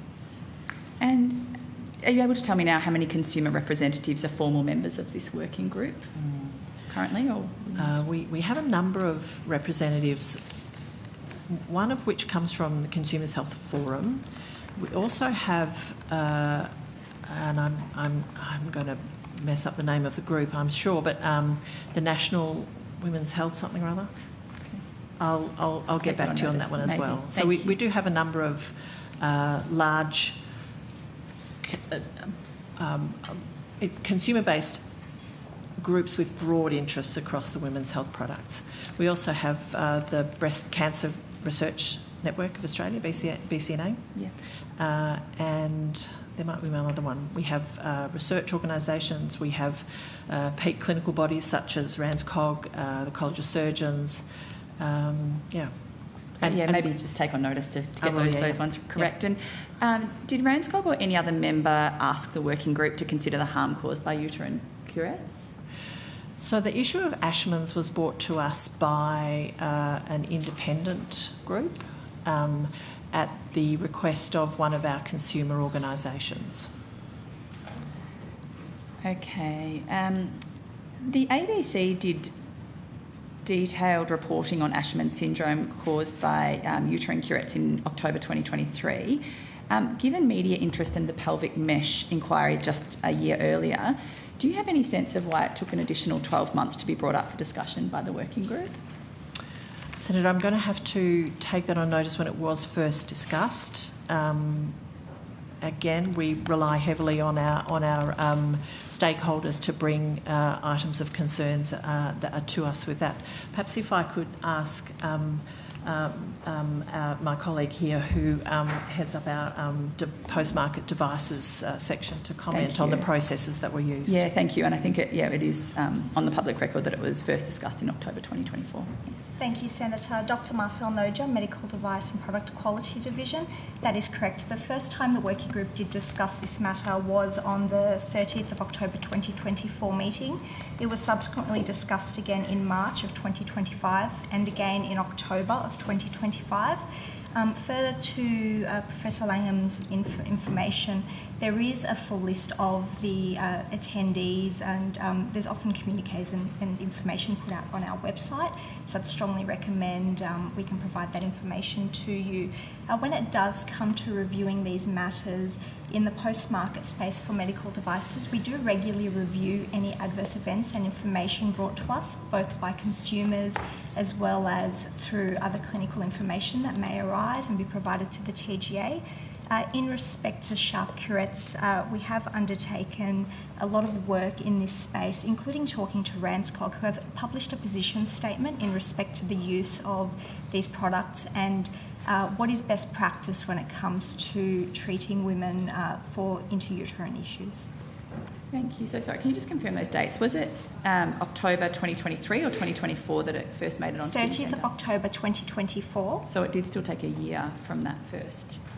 So it was spoken on 3 separate occasions at each of those occasions. But a year on from when the first public reporting happened in October 2023. So for it, I can't. We'd need to check the dates on when the first public reporting occurred. With medical devices, there are a number of reports that occur, but the reports don't necessarily represent a signal that requires full investigation. We do look at the information holistically and make an assessment on whether additional action is needed. Unfortunately, with this condition, there are a number of factors that come into play when it comes to the condition. So various aspects of instrumentation can cause the condition to occur, and because of that wide variety, when we do look at our reports, what we find is they're not just related to sharp curettes, they're related to a variety of health conditions that might have been treated, as well as a variety of instruments that women may have had used on them. Thank you. Would I please be able to ask that you table attendance of each of those meetings that you just referenced and what was discussed in those meetings? Thank you. Women have told us that they've been advised not to expect TGA action to regulate the use of uterine curettes because it is a clinical issue and the responsibility of RANZCOG. Is that correct? Perhaps if I could clarify, the TGA does regulate curettes. The TGA does have a responsibility in terms of demonstrating quality, safety and efficacy as part of a registration on the Australian Register of Therapeutic Goods. And perhaps, again, Marcel, if you're happier to talk about the processes from here. I might complement that, Senator. When it comes to sharp curettes, they have a wide variety of clinical use. So when it comes to the use from an intrauterine perspective, RANZCOG and their position is very clear that that is not the preferred treatment. And so there is a real role here for the clinical application of these products and what is and isn't an appropriate use. We are doing some work to update our website, but generally we wouldn't ban a product such as a sharp curette because it can be used in all different settings. They're often used for dermatological reasons, for example, the cutting off skin cancers. There's a whole variety. Sometimes we do find with devices that the use is not necessarily in line with the approval of the product, and that off-label use is really a clinical matter, which whilst we send out advice and we try and work with clinical groups wherever we can, there is still a level of decision making that is made by the healthcare provider in how they use a product.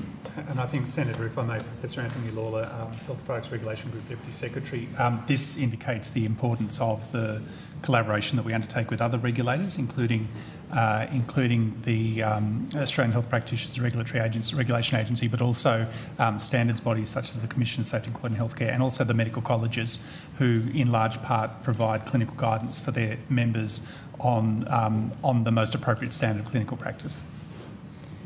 Thank you. And perhaps to the Minister, acknowledging this context that we've just heard, the vaginal mesh inquiry found evidence of the medical profession failing to manage and avoid risks or disclose those risks to patients. If RANZCOG fails to act, do you think there is a role for government to step in early to fully inquire into the scale of harm caused by uterine curettes and, I suppose, consider policy responses to these guidelines? Thanks for the question, and thanks for raising the issue, because I think if we've learnt any lessons from the pelvic mesh experience of women, it is that we do need to listen to Australian women and do more to deliver on their healthcare. As you know, the Labor government is doing that more broadly, but I will have to take your question on notice if there's a particular position or an approach from the government. I think the officials have stepped you through exactly how they're approaching the issue at the moment, and we'll keep a close watch on it. More broadly, you know, our government has listened to Australian women, and we've just celebrated a year of the Women's Health Package that is making a real difference to women's lives. Okay, thanks. So, if you could take that on notice, that'd be good. But I suppose to what the officials were saying just now, the World Health Organization has actually had guidelines in place since 2012 advising against the use of sharp curettes wherever possible in favour of suction curettes because of the significant risk of harm posed by sharp curettes. To clarify, does Australia have similar guidelines to that? Thank you for the question, Senator. So the RANZCOG guidance does also recommend the use of suction curette over sharp curette. So the TGA doesn't issue the clinical guidance, that happens outside of us, and RANZCOG as the primary group responsible for those services has issued those, for those clinicians rather, has issued that guidance. Okay, but despite the clear risks presented by sharp curettes, the TGA lists most sharp curettes as a class 1, low risk. Is that correct? Again, I think if I may, Senator, it goes very much to the fact that the sharp curettes are used for a broader set of indications as well, and so that is kind of largely how it goes to the process of classification. We do, as Dr. Noja has highlighted, have a fairly robust post-market surveillance process in place. So if there's problems with the curette, if there is any propensity to be infected or to be unable to be sterilised, if they deform or bend and snap when they're being used, we are able to pick up these safety signals and respond to them with appropriate market action. Thanks. Just trying to understand, one woman was told by the TGA that sharp curettes cannot be a higher class than class 1 because they are not long-term implants. By that logic, you know, any sort of tool could be used in surgery. Used in surgery could also be classified as class 1 because it's not implanted. We might bring someone else to the table. Who talks to the, sure, thank the you. approval process. Thanks. So while Mr Jamieson is approaching the table, just to clarify that we have separate areas within the TGA that go to market authorisation and post-market surveillance. We're in constant conversation because obviously we need to balance the risk of devices across the life cycle. But in terms of the classification of medical devices, I'll ask Mr Jamieson to comment. Thank you, John Jamieson, Medical Devices and Product Quality Division. Senator, to your question around the classification of medical devices, we have a principles-based set of classification rules in the legislation. So it's established in law. You are quite right, the principles for the classification rely on things like the level of invasiveness of the device, the duration of use of the device. So under that basis, that's what's behind that statement. So by that logic, a chainsaw used in surgery could be classified as class 1 because it's not implanted. Seems a bit. Yeah, I think, thank you, Senator. I think the other part of the classification of a device is not a measure of its level of significance in the health system. It is the level of scrutiny applied before the product is approved. It's not a measure of the level of significance or scrutiny applied after the product is approved for sale. Senator, if I may jump in the post-market space, when we receive signals, sometimes when we assess the information around the device, we do look at the classification and assess if it's still fit for purpose.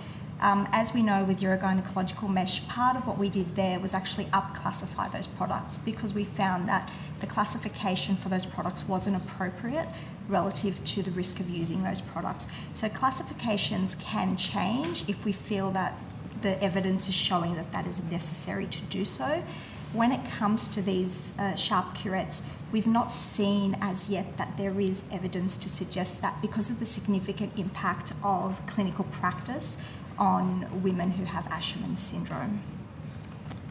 Okay, and do you expect that this will be kept on the agenda of the advisory group? I can't comment on the advisory group, but in respect to what the TGA is doing more broadly, we do continue to monitor and check for signals in respect to Asherman's. We do have a very robust post-market system. We receive over 20,000 signals that we regularly assess, and we ensure that we are directing our resourcing to where the highest risk is for the Australian public. And in answer to your question about the advisory group, we do absolutely undertake to report any changes back to members as they happen, and occasionally we'll get specific external groups in to speak to us again about any of their changes that they may have had, so that the whole of the working group can keep up to date with any changes. Okay, thank you. And I suppose back to the Minister, speaking of listening to women, as you've said that you're doing, women affected by Asherman syndrome have been calling for years for public and clinical guidelines on when uterine curettes may be used, risks and alternative treatment options. RANZCOG finally released updated miscarriage guidelines in May 2025 that included this advice. However, they have not provided any public guidelines or guidelines for clinicians, as far as we are aware, on the use of uterine curettes in the postpartum period. Experts say that women 2 to 4 weeks postpartum are 25 to 30% more likely to develop Asherman syndrome, to hemorrhage or suffer uterine perforation as a result of curette misuse. Would you say that that is enough evidence, I suppose, to prompt the government to step in and require or develop clinical and public guidelines? Well, thank you for raising it. We certainly do listen to women, and we also listen to the experts around the issue of clinical guidance. I'm certainly not a clinical expert at all, and so I can't give you advice about what the next steps would be. But as the officials have stepped you through the process that is being undertaken and the continual monitoring of any devices that might be considered by the TGA. Okay, sorry, just see if I've got anything else. Yeah, look, I have no further questions. Thank you for your time. Thank you, Senator Hodgins-May. Senator Ruston. Thank you very much. Just quickly before we move on from the NHRA onto other topics, can I, just when we finished the last, I got the call taken from me last time, Mr Conley, you'd made the comment that I'd sort of taken the Prime Minister's letter to the states in relation to the requirement about reducing hospital growth as a requirement for additional funding out of context. I'm sort of just wondering whether it's possible for the Prime Minister's letter to be tabled so we can get the context in which it was... I'll take that on notice, Senator. Obviously it's not for me to table the Prime Minister's letter. I don't think it's ever been published. Okay. Well, if you could take that on notice, because I mean you made a comment that I'd taken it out of context, and yet in the public, the press release that the Prime Minister has put his name to, it actually has that line in it about the fact that that the Commonwealth funding was contingent on states and territories reducing hospital growth. So, yeah, if you could take that on notice so that we can get that context, if you believe that I am. And also, on the basis of the understanding that the Commonwealth funding was contingent on states and territories reducing hospital growth, therefore, one assumes that the $25 billion was contingent on Well, that's not true, Senator. Oh, okay, so there's something's changed. No. As I've explained previously, it's not contingent.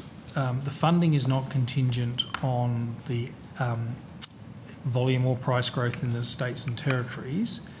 The outcome of the CCR of that additional funding is related to the price and volume growth in hospital funding. Okay, well, if in some way you could try and reconcile the comments from the Prime Minister about that growth, because it was quite a matter of some public debate at the time. We've subsequently got the $25 billion has been made available. So if you can try and, in whatever context or capability you have, clearly not being able to reveal the Prime Minister's correspondence without his permission, how those two statements, or those two actions, the statement and the action of the $25 billion. So I suppose in a sense, what I'm trying to understand from the $25 billion is what undertakings did we get for just handing over $25 billion of taxpayers' money to the states and territories? Were there particular requirements on the states and territories for that? It appears all the way through that the Prime Minister has sort of like, even back as early as 2023, when the first discussions on the grand bargain on the NDIS was part of the negotiations, and your 42.5% that seems to have gone out the window. So what were the conditions that were put on the $25 billion? If you could provide them, that would be great. Well, Senator, I mean, as you're right, there was a grand bargain, so a significant requirement from the states and territories was to take on a larger, higher share of the increase in NDIS funding. So for the last 3 years of the agreement, they were previously capped at a 4% growth rate on the state's NDIS contribution. They will be now capped at 8%. So that is a significant change. They've also committed to work with the Commonwealth to try and achieve an overall growth rate in the NDIS of 5 to 6%. And within the NHRA, there are obviously the headline funding arrangements attract the most attention, but it is actually a very large document that includes a range of commitments and things that will drive reform in the health system. Now, the NHRA hasn't been published yet, but we anticipate it will be published. Yeah. And so that will provide significant further detail of the reform requirements. Okay. But it was not, in any of those reform requirements, was a requirement for the states and territories to reduce their growth rate in hospital volume, but it was a consequence of the combination of price and growth would affect what the ultimate CCR would be for states and territories. Okay, so two things there. I'll wait and we can have a look once hopefully we've got the agreement by the time we get to estimates next time. And also if you can work out what the reconciliation is of the Prime Minister's statements in the process of the negotiation and what the final outcome, how you actually reconcile them, because accepting that was what the final decision was, but that certainly wasn't the commentary in the lead. Well, even at the time of the Prime Minister's letter, it wasn't a condition, it was just an observation about what the impact on the CCR Well, I don't know, because I haven't seen the Prime Minister's letter. All I can see is what's been reported in the media, which is, and you've made the comment, I'm taking it out of context. I don't know whether I am. I'm not taking the media out of context because I've got all of that, so let's see what the letter says. Can I just ask, in relation to this, the workforce scope of practice review, is the government intending to provide a formal response to the unleashing the potential of our health workforce scope of practice review? I'll ask the officers to come to the table.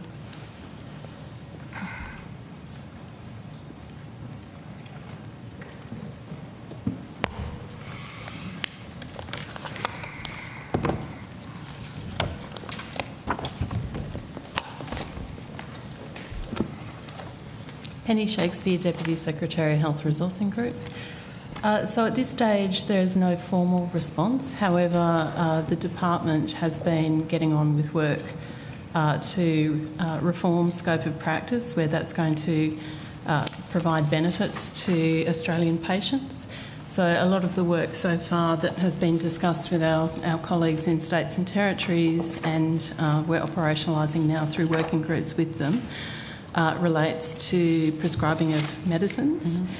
So one of the officers from the department, alongside the New South Wales Chief Pharmacist is heading up a working group to look at any changes that need to be made to harmonise who can prescribe medicines across Australia. That started with ADHD medications and making sure that we've got patient access improved through GPs able to undertake prescribing of those medicines, because there were significant patient blocks in terms of access due to needing to see a psychiatrist for access to those medicines. That group will look at other reforms to ensure that people can get access to medicines, and as far as possible that's happening in a nationally harmonised way. So we've got work underway at the moment to implement designated registered nurse prescribing. So health ministers have approved standards for nurses to prescribe.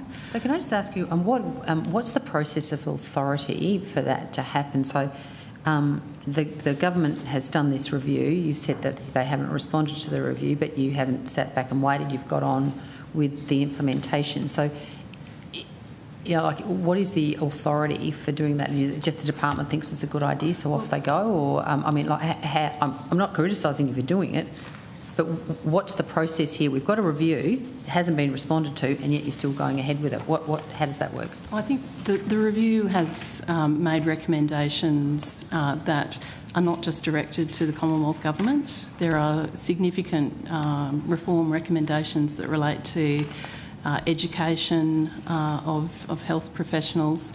It's a bit like the National Medical Workforce Strategy. It's not just a Commonwealth document. It's something that's been developed with recommendations and recommended approaches for a whole range of stakeholders who are involved in the education, the employment, the funding of doctors and the way that they work in Australia. So I think, if you look at the recommendations in the scope of practice review, they're very broad-ranging. They're not just directed at the Commonwealth Government. So I'm not ruling out that there may be a formal Commonwealth Government response to the review at some point. So but you don't know? It's not going to be the Commonwealth responds to all of the recommendations in that review, because they're not all directed at the Commonwealth. Yeah, okay. No, that's absolutely fine. It's just that I think there's sort of an expectation that if the government, commissions a review, that there will be some sort of follow-up in relation to, well, first of all, is it the intention of the public release of that response? And it's not that there is no follow-up. We've got a task force within the department that's working through recommendations. No, I understand that entirely. I'm just trying to understand when the public release of these documents, because there's sort of, there's been a lot of interest in the scope of practice review, and so I'm just interested to understand when the promised sort of review, response, etc. When are you aware of when that's to be released, or maybe the minister might know? The scope of practice review has been released. Yes, but the response to it. I think what Ms Shakespeare is saying is that at this stage, and we're not ruling out that the government may not consider it at the point, we are not, for example, preparing for government a comprehensive review to all the recommendations, partly because, as Ms Shakespeare said, not all the recommendations are solely the purview of the Commonwealth. We have a task force that's operating within the department, and it is progressively developing advice, actually still in consultation with external stakeholders, and then putting recommendations to government. So that's the current process. Sure, okay. Recommendation 12 was directly, I won't read the whole lot of it out, but it was around referral pathways for consumer access to specified non-general practice specialist MBS items. Is that something you've been working on? I might get our scope of practice task force head, if he's here, to come up and talk about that. So yes, we've been discussing that recommendation as well as a range of others with external stakeholders. So that's certainly been considered. Would that require legislation to enact if you chose to pursue that? My understanding is yes, that there would need to be changes to certainly Medicare legislation. Yeah. So sort of interested, we've just had the health legislation amendment prescribing a pharmaceutical benefit bill in 2025. I'm just sort of interested as to why that wouldn't have been included in that legislation. or we haven't done enough work to get there, or? So I'm sorry, what was the bill you referenced, Senator? The health legislation amendments prescribing pharmaceutical benefits bill 2025. Yeah, I mean, I think we have not finalised advice on that particular recommendation as to which referral pathways would ultimately be recommended to government. I think there would be different legislation as well, not Okay, so it would require legislation, but it would be different. And it may also be, I'd have to check whether it's head legislation or regulations that would need to be changed. Okay, that's fine. I mean, I don't need the details of it. I've obviously read the recommendations. Senator, I was just going to add, in terms of some of the... Natalie Beakus, Assistant Secretary in the Health Workforce Division. If it might be helpful, I thought I just might add, scope of practice, absolutely understand the expectations from stakeholders. I think one of the things that needs to be considered, and definitely a topic for our national boards at the moment, is how to expand scope of practice within the regulation. So that is live, and so that needs to happen first. The requirement of that is for health ministers to sign that off. There are various professions at various stages. And obviously what you've raised in terms of the PBS legislation, that also needs to be considered in time, but those regulatory steps need to be done first. The designated RN prescribing, as you've raised, that has been a 10-year journey for the nursing and midwifery profession to bring that standard forward and to have that endorsed. And so now it's at that point where we need to consider how is that implemented and what are those considerations, both for states and territories under the Drugs and Poisons Law, but also for the Commonwealth, should we want a decision for government as to grant PBS access, for example. Yeah, sure. So is the government also considering, in terms of the extension of the PBS prescribing rights to other allied health professionals than, like, I don't know, podiatrists or... Yes, so that's part of that. Podiatrists, yes, so podiatrists have requested access to the PBS a number of times. I think it's on the public record and through PBAC. Yep. Again, that's an independent process. There was a review into the podiatry and there were some concerns, particularly around education standards. So that is the immediate work that health ministers have asked the podiatric board in particular to take forward, and that is something that's being considered. But they already have access to some prescribing through for podiatry in particular. Okay, great, thank you. Could I get an update on what's happening with the proton therapy access in Australia? Senator Ruston, I do need to share the call. Really? Is this a short block? Just haven't had it very long. In about 15 minutes. Ready? Senator Hodgkin Bay had it for half an hour. I haven't said one word since afternoon tea. You had 75 minutes. I timed it. But there was nobody else there. I know, but now that's why we're going to shorter blocks. So I'm happy for you to... Could I do proton and then stop? Yes. Thank you. Hi. How are you? All come to the table. In response to a question taken on notice by Senator McCarthy and the Chair around what was actually happening in relation to alternative approaches, alternative technologies, what was actually happening around providing proton beam therapy access to Australians, particularly Australian children.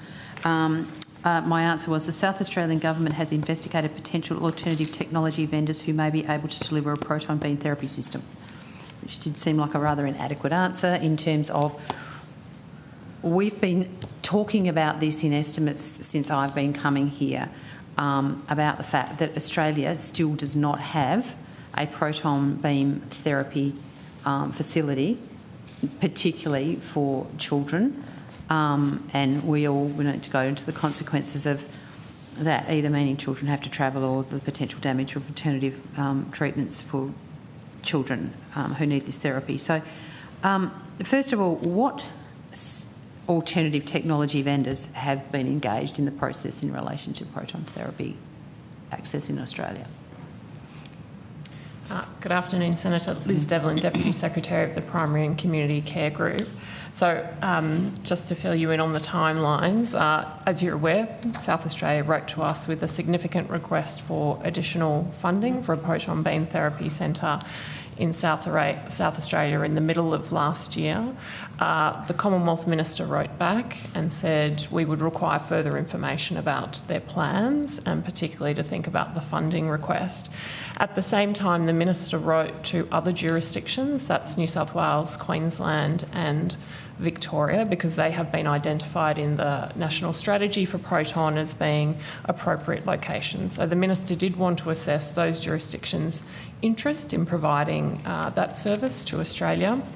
We are yet to hear formally back from those jurisdictions. We are yet also to hear back from the South Australian Government formally about the request for funding that they have put to the Commonwealth and their plans. So we are still waiting for that information from both South Australia and to see if any of the other jurisdictions are interested in providing this service. Okay, so in terms of being able to provide a service like this, so that, I mean, obviously the federal government has previously been very generous with the amount of money that was made available. Circumstances that were less than ideal prevailed. We are now in 2026 and it seems like this is just being punted around the place, and like we hear from like Peter Mack as an example that they're really keen to do this and yet they haven't responded to you. So the South Australian Government was hell-bent on delivering this facility for them and they haven't responded to you. So I mean the question is, so when did you write to the states, the other states, in order to ascertain their sort of appetite for the provision of this service? The Minister wrote in December. At the same time, he wrote to the South Australian Government requesting... So the South Australian Government wrote to the Minister in the middle of the year requesting significant additional funding to enable the Adelaide service to go ahead. Was that still the original full gantry proposal that was sent through from the South Australian Government in terms of the funding application? I understand their plan was to use the facility and the bunker that they had invested in to date. I'd have to check whether it was exactly the same sorts of equipment because there are slightly different... Well, they're very different sorts of equipment, very which different, I think is part of the point. That's right. Yeah. So as we're sitting here some sort of 8 years since Australia was promised proton beam therapy, particularly for children, we sort of are in no man's land, aren't we? I mean, South Australian Government's asked for money. Obviously, the feds have gone back and asked for more detail. You've gone to the state. I mean, when's somebody actually going to make this happen? So, I don't know, Minister, what's going on? When is this going to happen? Thanks, Senator, for the question. Look, I think the government recognises the impact that the delay is having on establishing this type of therapy in Australia and that the impact that that's having on patients. So I think that is why the Minister sought to write to other jurisdictions in December. We would obviously continue to work closely with the South Australian Government to explore how we can move the project forward. But in the meantime, we are looking at alternatives because we know that this is an important therapy that's worth investing in. So it sounds to me like the Minister's lost confidence in the South Australian Government's ability to be able to deliver. Not that I'm expecting you to necessarily answer that. So I suppose the question's got to be, I mean, how committed is the federal government to make this particular therapy available in Australia? And what sort of timeline is the government prepared to put on providing a therapy that, quite frankly, not only saves lives but can, hopefully allow children not to be permanently disabled as a result of alternative treatments? I mean, it really is a terribly sad indictment on the South Australian Government that they haven't been able to get their act together. But what do you think the federal government can do to try and break this impasse? I mean, just writing letters, I mean, to be fair, in December, I've been asking about this for 4 years. And I accept the fact that it's been going on even longer than that. But here we are, and we're having the same conversation. It's like Groundhog Day.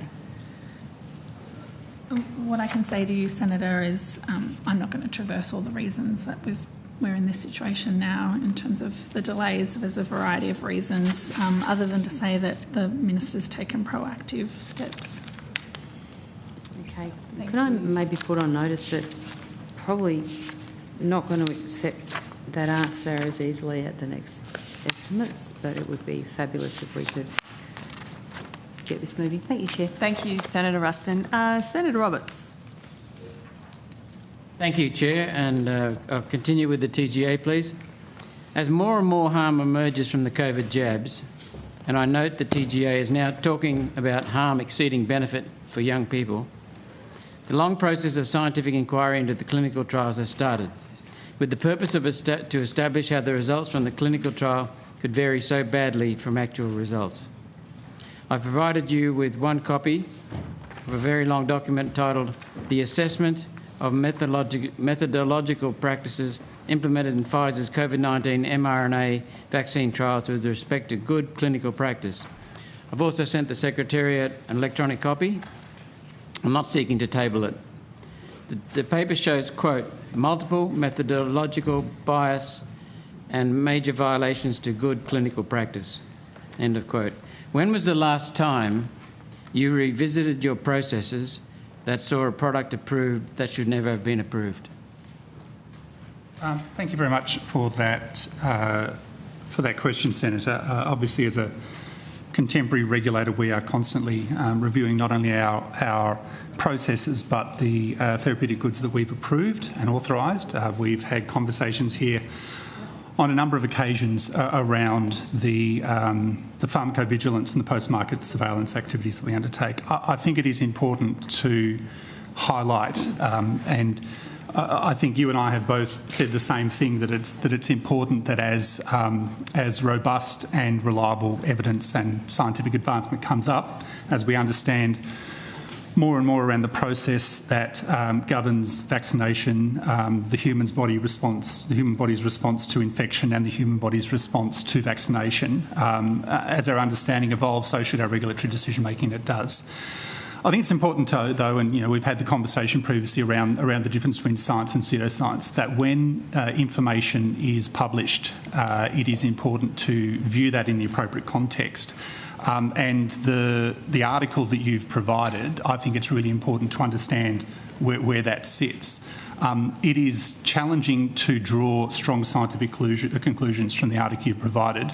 It has invalid epidemiological comparisons. It uses evidence selectively, the toxicology, and it is speculative and not supported by evidence. This article would not survive peer review in a mainstream journal. What we do in our scientific assessment is we look to the rigour of the science. We don't look to the outcomes, we look to the rigour. There are a number of issues with this article. The methodology itself is flawed. It doesn't contain independent peer review. It doesn't contain conflict of interest disclosures, which themselves would disqualify it from publication in a mainstream credible review. It was released by an organisation called the Children's Health Defence, which we know is a political advocacy organisation with an explicit anti-vaccination agenda. The challenge also is that the authors themselves don't have expertise in vaccine pharmacology or regulatory toxicology or clinical immunology. So these are really hard things to reconcile.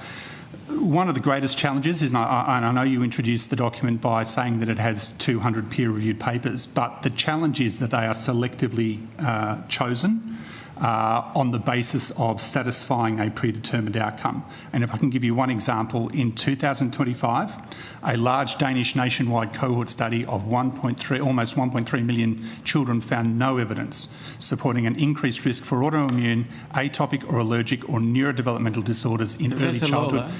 Sorry, Senator, this is actually important to the document that you've highlighted. From cumulative exposure to vaccines containing aluminium. This article does not mention it. Now, it may not agree agree with it, but it does not mention a study that had 1.2 million. I asked you a question about when was the last time you revisited your processes that saw a product approved that should never have been approved. When was the last time? And I answered at the beginning of the processes that we are continually reviewing our processes. In terms of the products that have failed in the marketplace. Can I have an example? Because I'm not sure what you mean by that, Senator. Your infallible processes failed when it came to sunscreen, didn't it? A Choice investigation, and I must compliment Choice, found 16 of the 20 sunscreens tested failed, only delivering an SPF of 4 or 5 instead of 50. Did the TGA actually test these products before you licensed them, or did you take the manufacturer's word for it again? Well, thank you very much for that question, Senator. I'm just asking Mr. R.B. Clark, who heads up our complementary over-the-counter medicines branch, to join us. We've highlighted to you previously that we regulate proportionately based on the risk presented by the product, and so there are different requirements on products, and that goes to pre and post acceptance testing. As you've mentioned, we have taken on board the findings of the Choice article. We've been in conversations with sponsors and other regulators, and we are revisiting our processes. I'll ask my colleagues to I'll just point out, there's a list of 16 here. Yeah. The first one, I won't go through the names because it'll take me all day to go through the names. Sure. Voluntarily recalled all batches. Listing cancelled from the register. Second, also recalled, cancelled. Third, voluntarily recalled, cancelled from the register. Fourth, voluntarily recalled. Another, voluntarily recalled. Recalled, recalled or paused, recalled or paused, recalled or paused, recalled or paused, recalled. Sales paused voluntarily for retesting. Sales paused or removed. Sales paused, linked and affected. 16.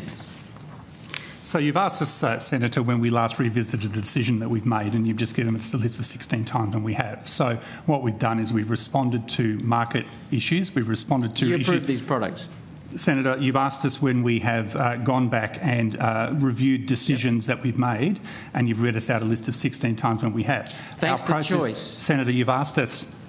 Sorry, you have asked us when we have last made a decision and we reviewed that, and then you've read out for us a list of the times that we have.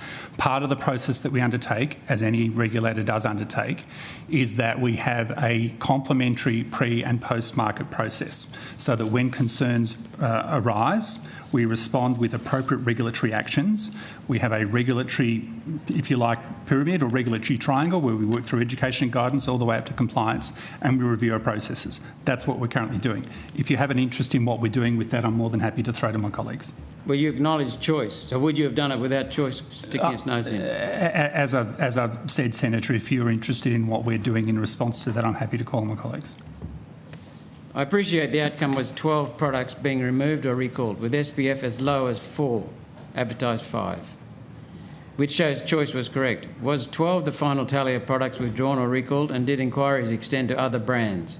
Having failed to correctly supervise something parents use to protect their children, I'm wondering how far the inquiries went. Now maybe they can talk. Thank you for the question, Senator. So I might just also clarify, just based on the previous line of questioning. So sunscreens are captured under our listed medicines framework. So they do not undertake a pre-market assessment by the TGA. However, we do have in place post-market compliance activities that we look for and identify where there are concerns or issues with those listed medicines, such as adverse events being reported to the TGA, but importantly also signals that we receive from research organisations, consumers, or generally social media. So we have treated this outcome from these Choice investigations as one of those signals, Senator. We can just let the witness finish his evidence, please. So we have taken these Choice findings very seriously, and as you have pointed out, Senator, we have focused in on the sunscreens that were identified through that Choice testing that had what we considered serious potential for harm and adverse events for consumers, and that was that sunscreen ultraviolet that had tested, had SPF claims of 50, but had tested by Choice to have SPF claims of 4, below 4.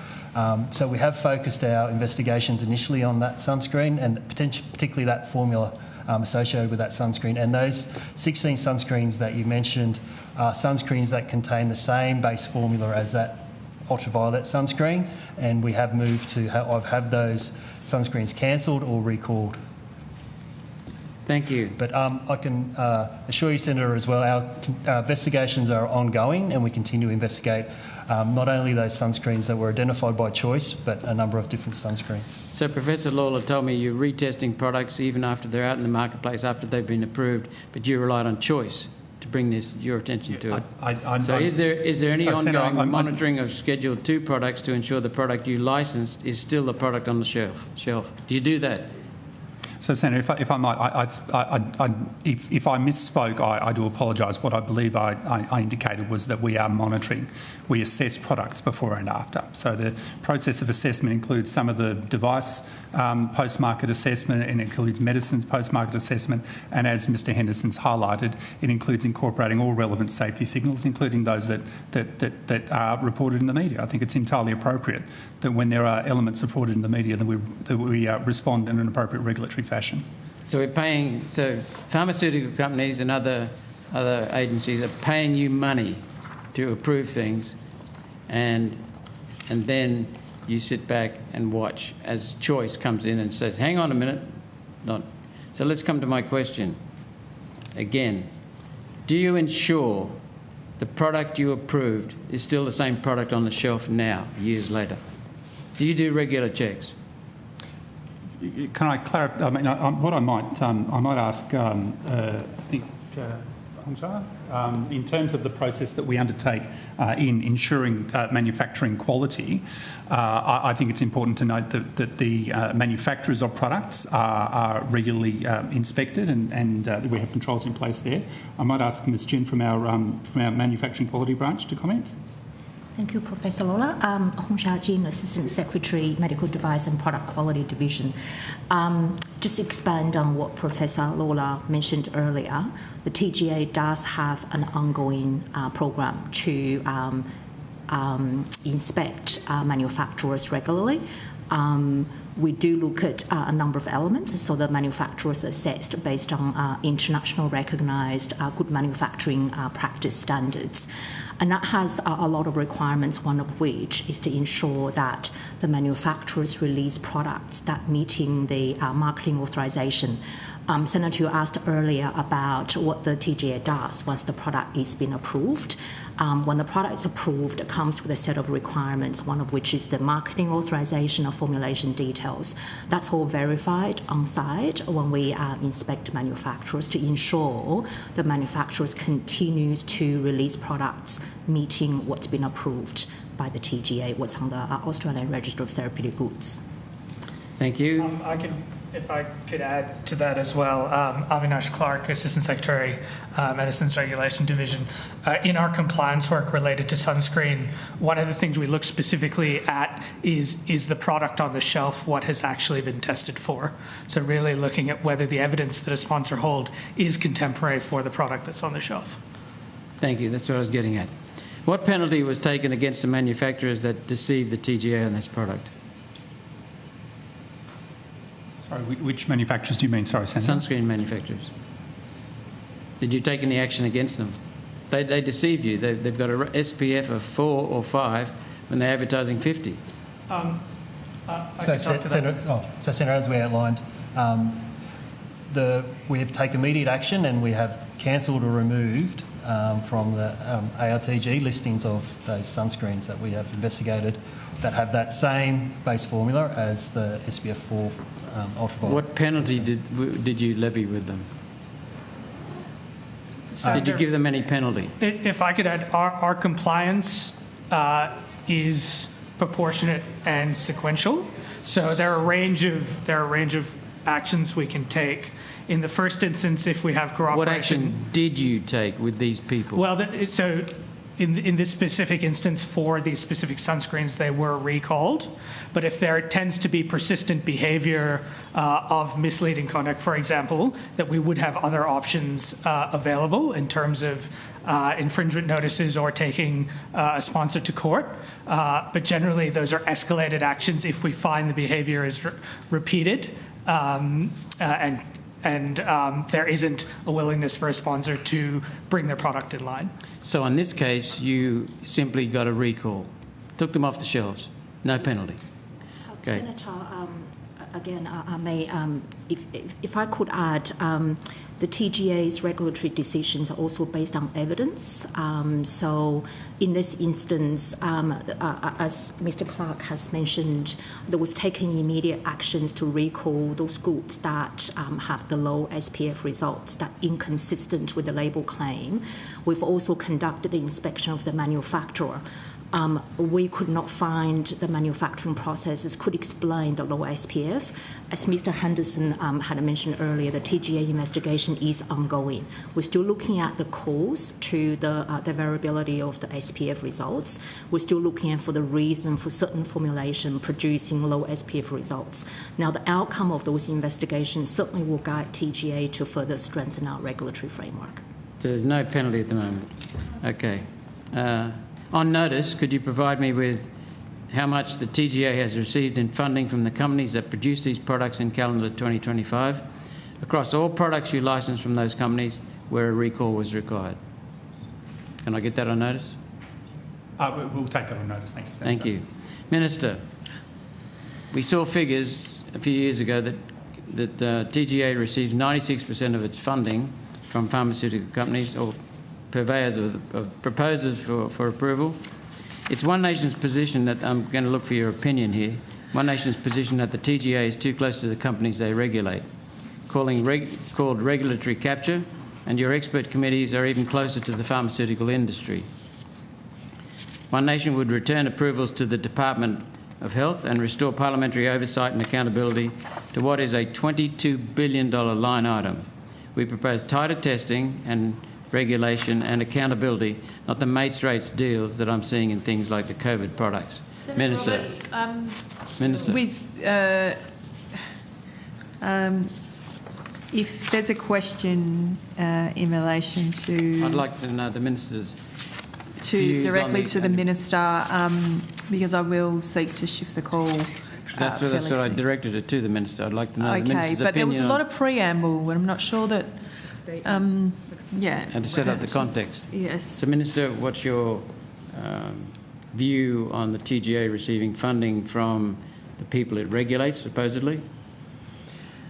Well, my initial view, and not Senator... being accountable because we need to get it back to the Department of Health. Yeah, I mean, my initial view, Senator, is we certainly wouldn't support any One Nation policy when it comes to healthcare. I think you've demonstrated, particularly over the COVID-19 pandemic, a real lack of judgment when it comes to ensuring that Australians are safe. We need to provide the TGA with the support and funding that they need to do their job. They are part of the department. So your policy idea would simply change the letterhead, but the role that they play is important, and we will support them instead of coming here and to Senate estimates every time and trying to undermine the work that they do. Why did you go against your recommendation to have a COVID Royal Commission? Oh, Senator, I'm not going to get into a culture war with you about COVID-19 in 2026. People are still dying from some of the shots. Thanks. Thanks, Chair. Thank you, Senator Roberts. Senator Pocock. Questions about ACT bulk billing. Tomorrow. It's in outcome. Bulk billing clinics? Yeah. Yeah? I think we're going to do all the bulk billing tomorrow and outcome 2. Okay, do the clinic. Sorry, apologies.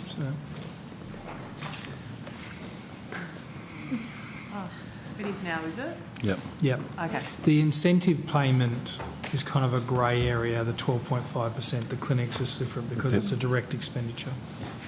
All right. Would have been better in cost portfolio. I was keen to get an update on the government's announcement to establish 3 fully bulk billed clinics in the ACT, which Minister, I again acknowledge and thank the government for. I understand that Capital Health Network was running the tender. I'm interested if there's been a result of that tender that the department is aware of. Mark Rodham, First Assistant Secretary, Primary Care Division. The Capital Health Network is in the very final stages of negotiations with the 3 providers successful through their grant process. So we're very close to those being announced. Is it 3 different providers or one provider doing all 3 clinics? I'd need to take that on notice, Senator. I believe it's not 3 the same. I'm not sure if there are 2 the same. Okay.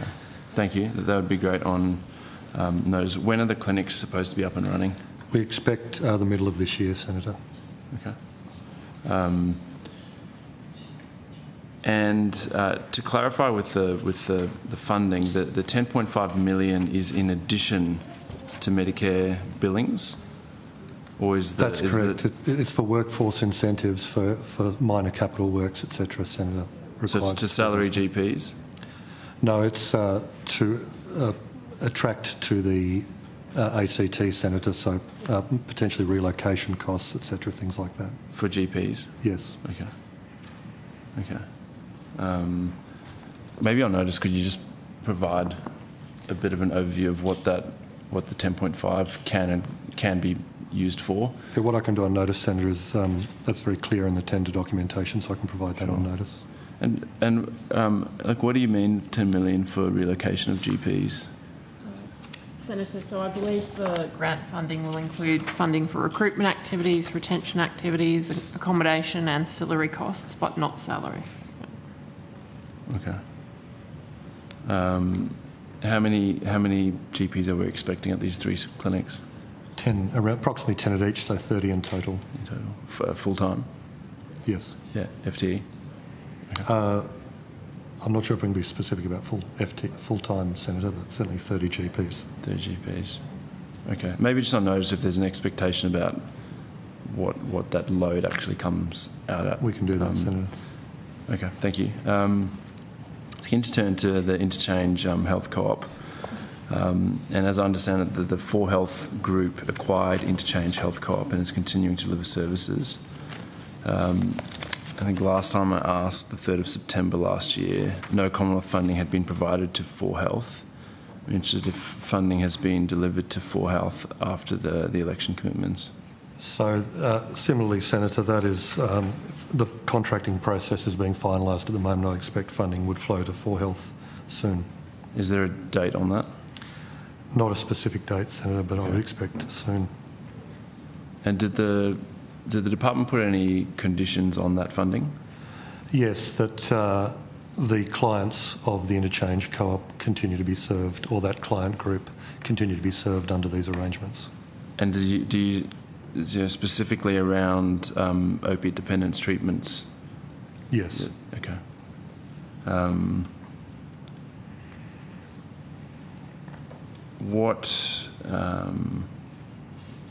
Okay, I'll wait till that's finalised, and I'll have some more questions. My understanding is that the clinic currently has 2 doctors. Before its collapse, it had 4 to 5 doctors on a full-time equivalent basis. So the numbers of doctors is halved. Do you know what sort of level of service it's providing, and will they have to step it up to actually meet the conditions to service those thousands of patients? I'd need to take on notice that detail, Senator. Okay, thank you. Got some on the Woden Urgent Care Clinic. Which provider or entity runs that clinic? We'll have an officer next door who will have that information, Senator. Sure. Actually, I will have it here somewhere.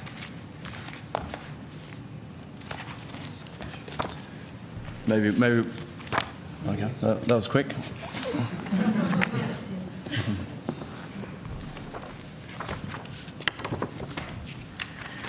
Sarah Sinclair, Assistant Secretary, Primary Care Division. Can I please trouble you to repeat your question?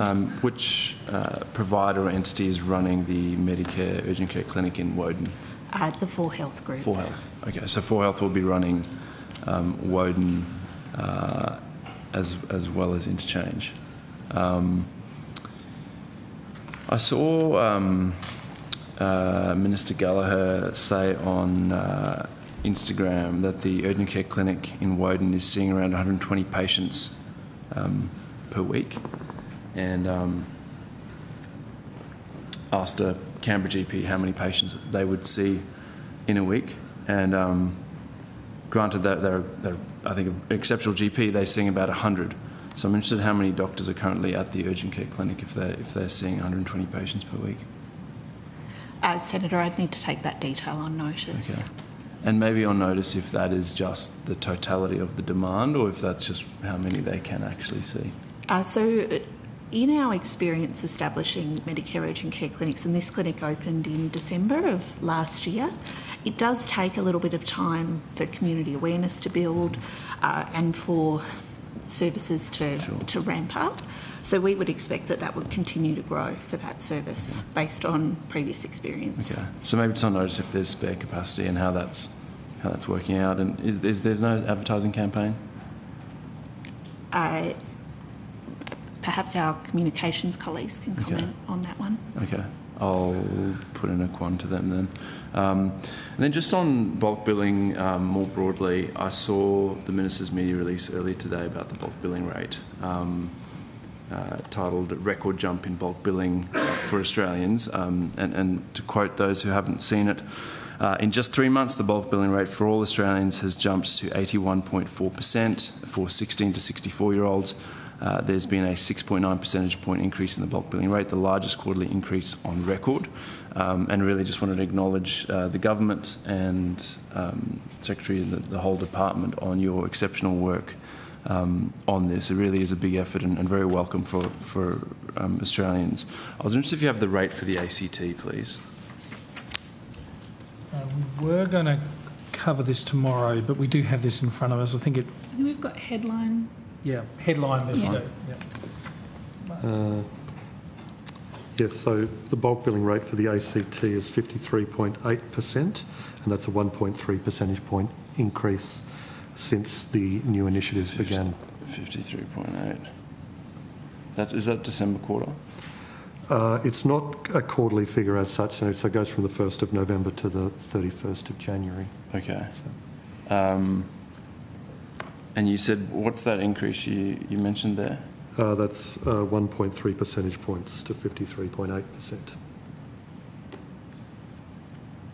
And do you have the rate for concession card holders? We need to take that further detail on notice, or we may be able to provide that tomorrow in outcome 2. Thank you. If you have that tomorrow, that would be good. And then just on the new, sorry, now I'm jumping around here a bit. Secretary, on the new hospital agreement, will we get to 42.5% in 2030 for ACT hospitals? Look, it depends on what the volume and price growth over that period is. So, the intuitive thing is the first year of the cap is 10.25%, it's 8% every year afterwards. So every year you're below that in total volume and price. The CCR goes up. So it's just a question whether the combined price and volume growth is low enough to deliver enough of a gap between those caps to deliver you a CCR of 42.5. And so you're pretty confident that we will get there, or what? Just flagging final question. Yeah, sorry. Can I? Okay. Yeah, look, I think it's the reason we would do different scenarios. There is a scenario in which you get there. If you take a scenario of price and volume growth that's similar to that has been the case over the last 10 years, you don't get to 42.5%, you get to more like 40%. Okay. And just finally, we've discussed at previous estimates this, I think, dire need for a small jurisdiction loading. And you said that you were undertaking some work. I'm just interested So the agreement actually has a small state loading for ACT, Northern Territory and Tasmania. It's for 1 year, and that's because IHACPA is doing further work on whether there are such significant cost disadvantages in those things that national efficient price is not fully reflecting that. So the idea is that small state loading bridges until that work would be available, which will then potentially feed into recalculating the efficient price for those jurisdictions. And so what is that loading for the first year? For the ACT? For the ACT, it's $75 million. Okay. Thank you. Thanks, Chair. Thank you.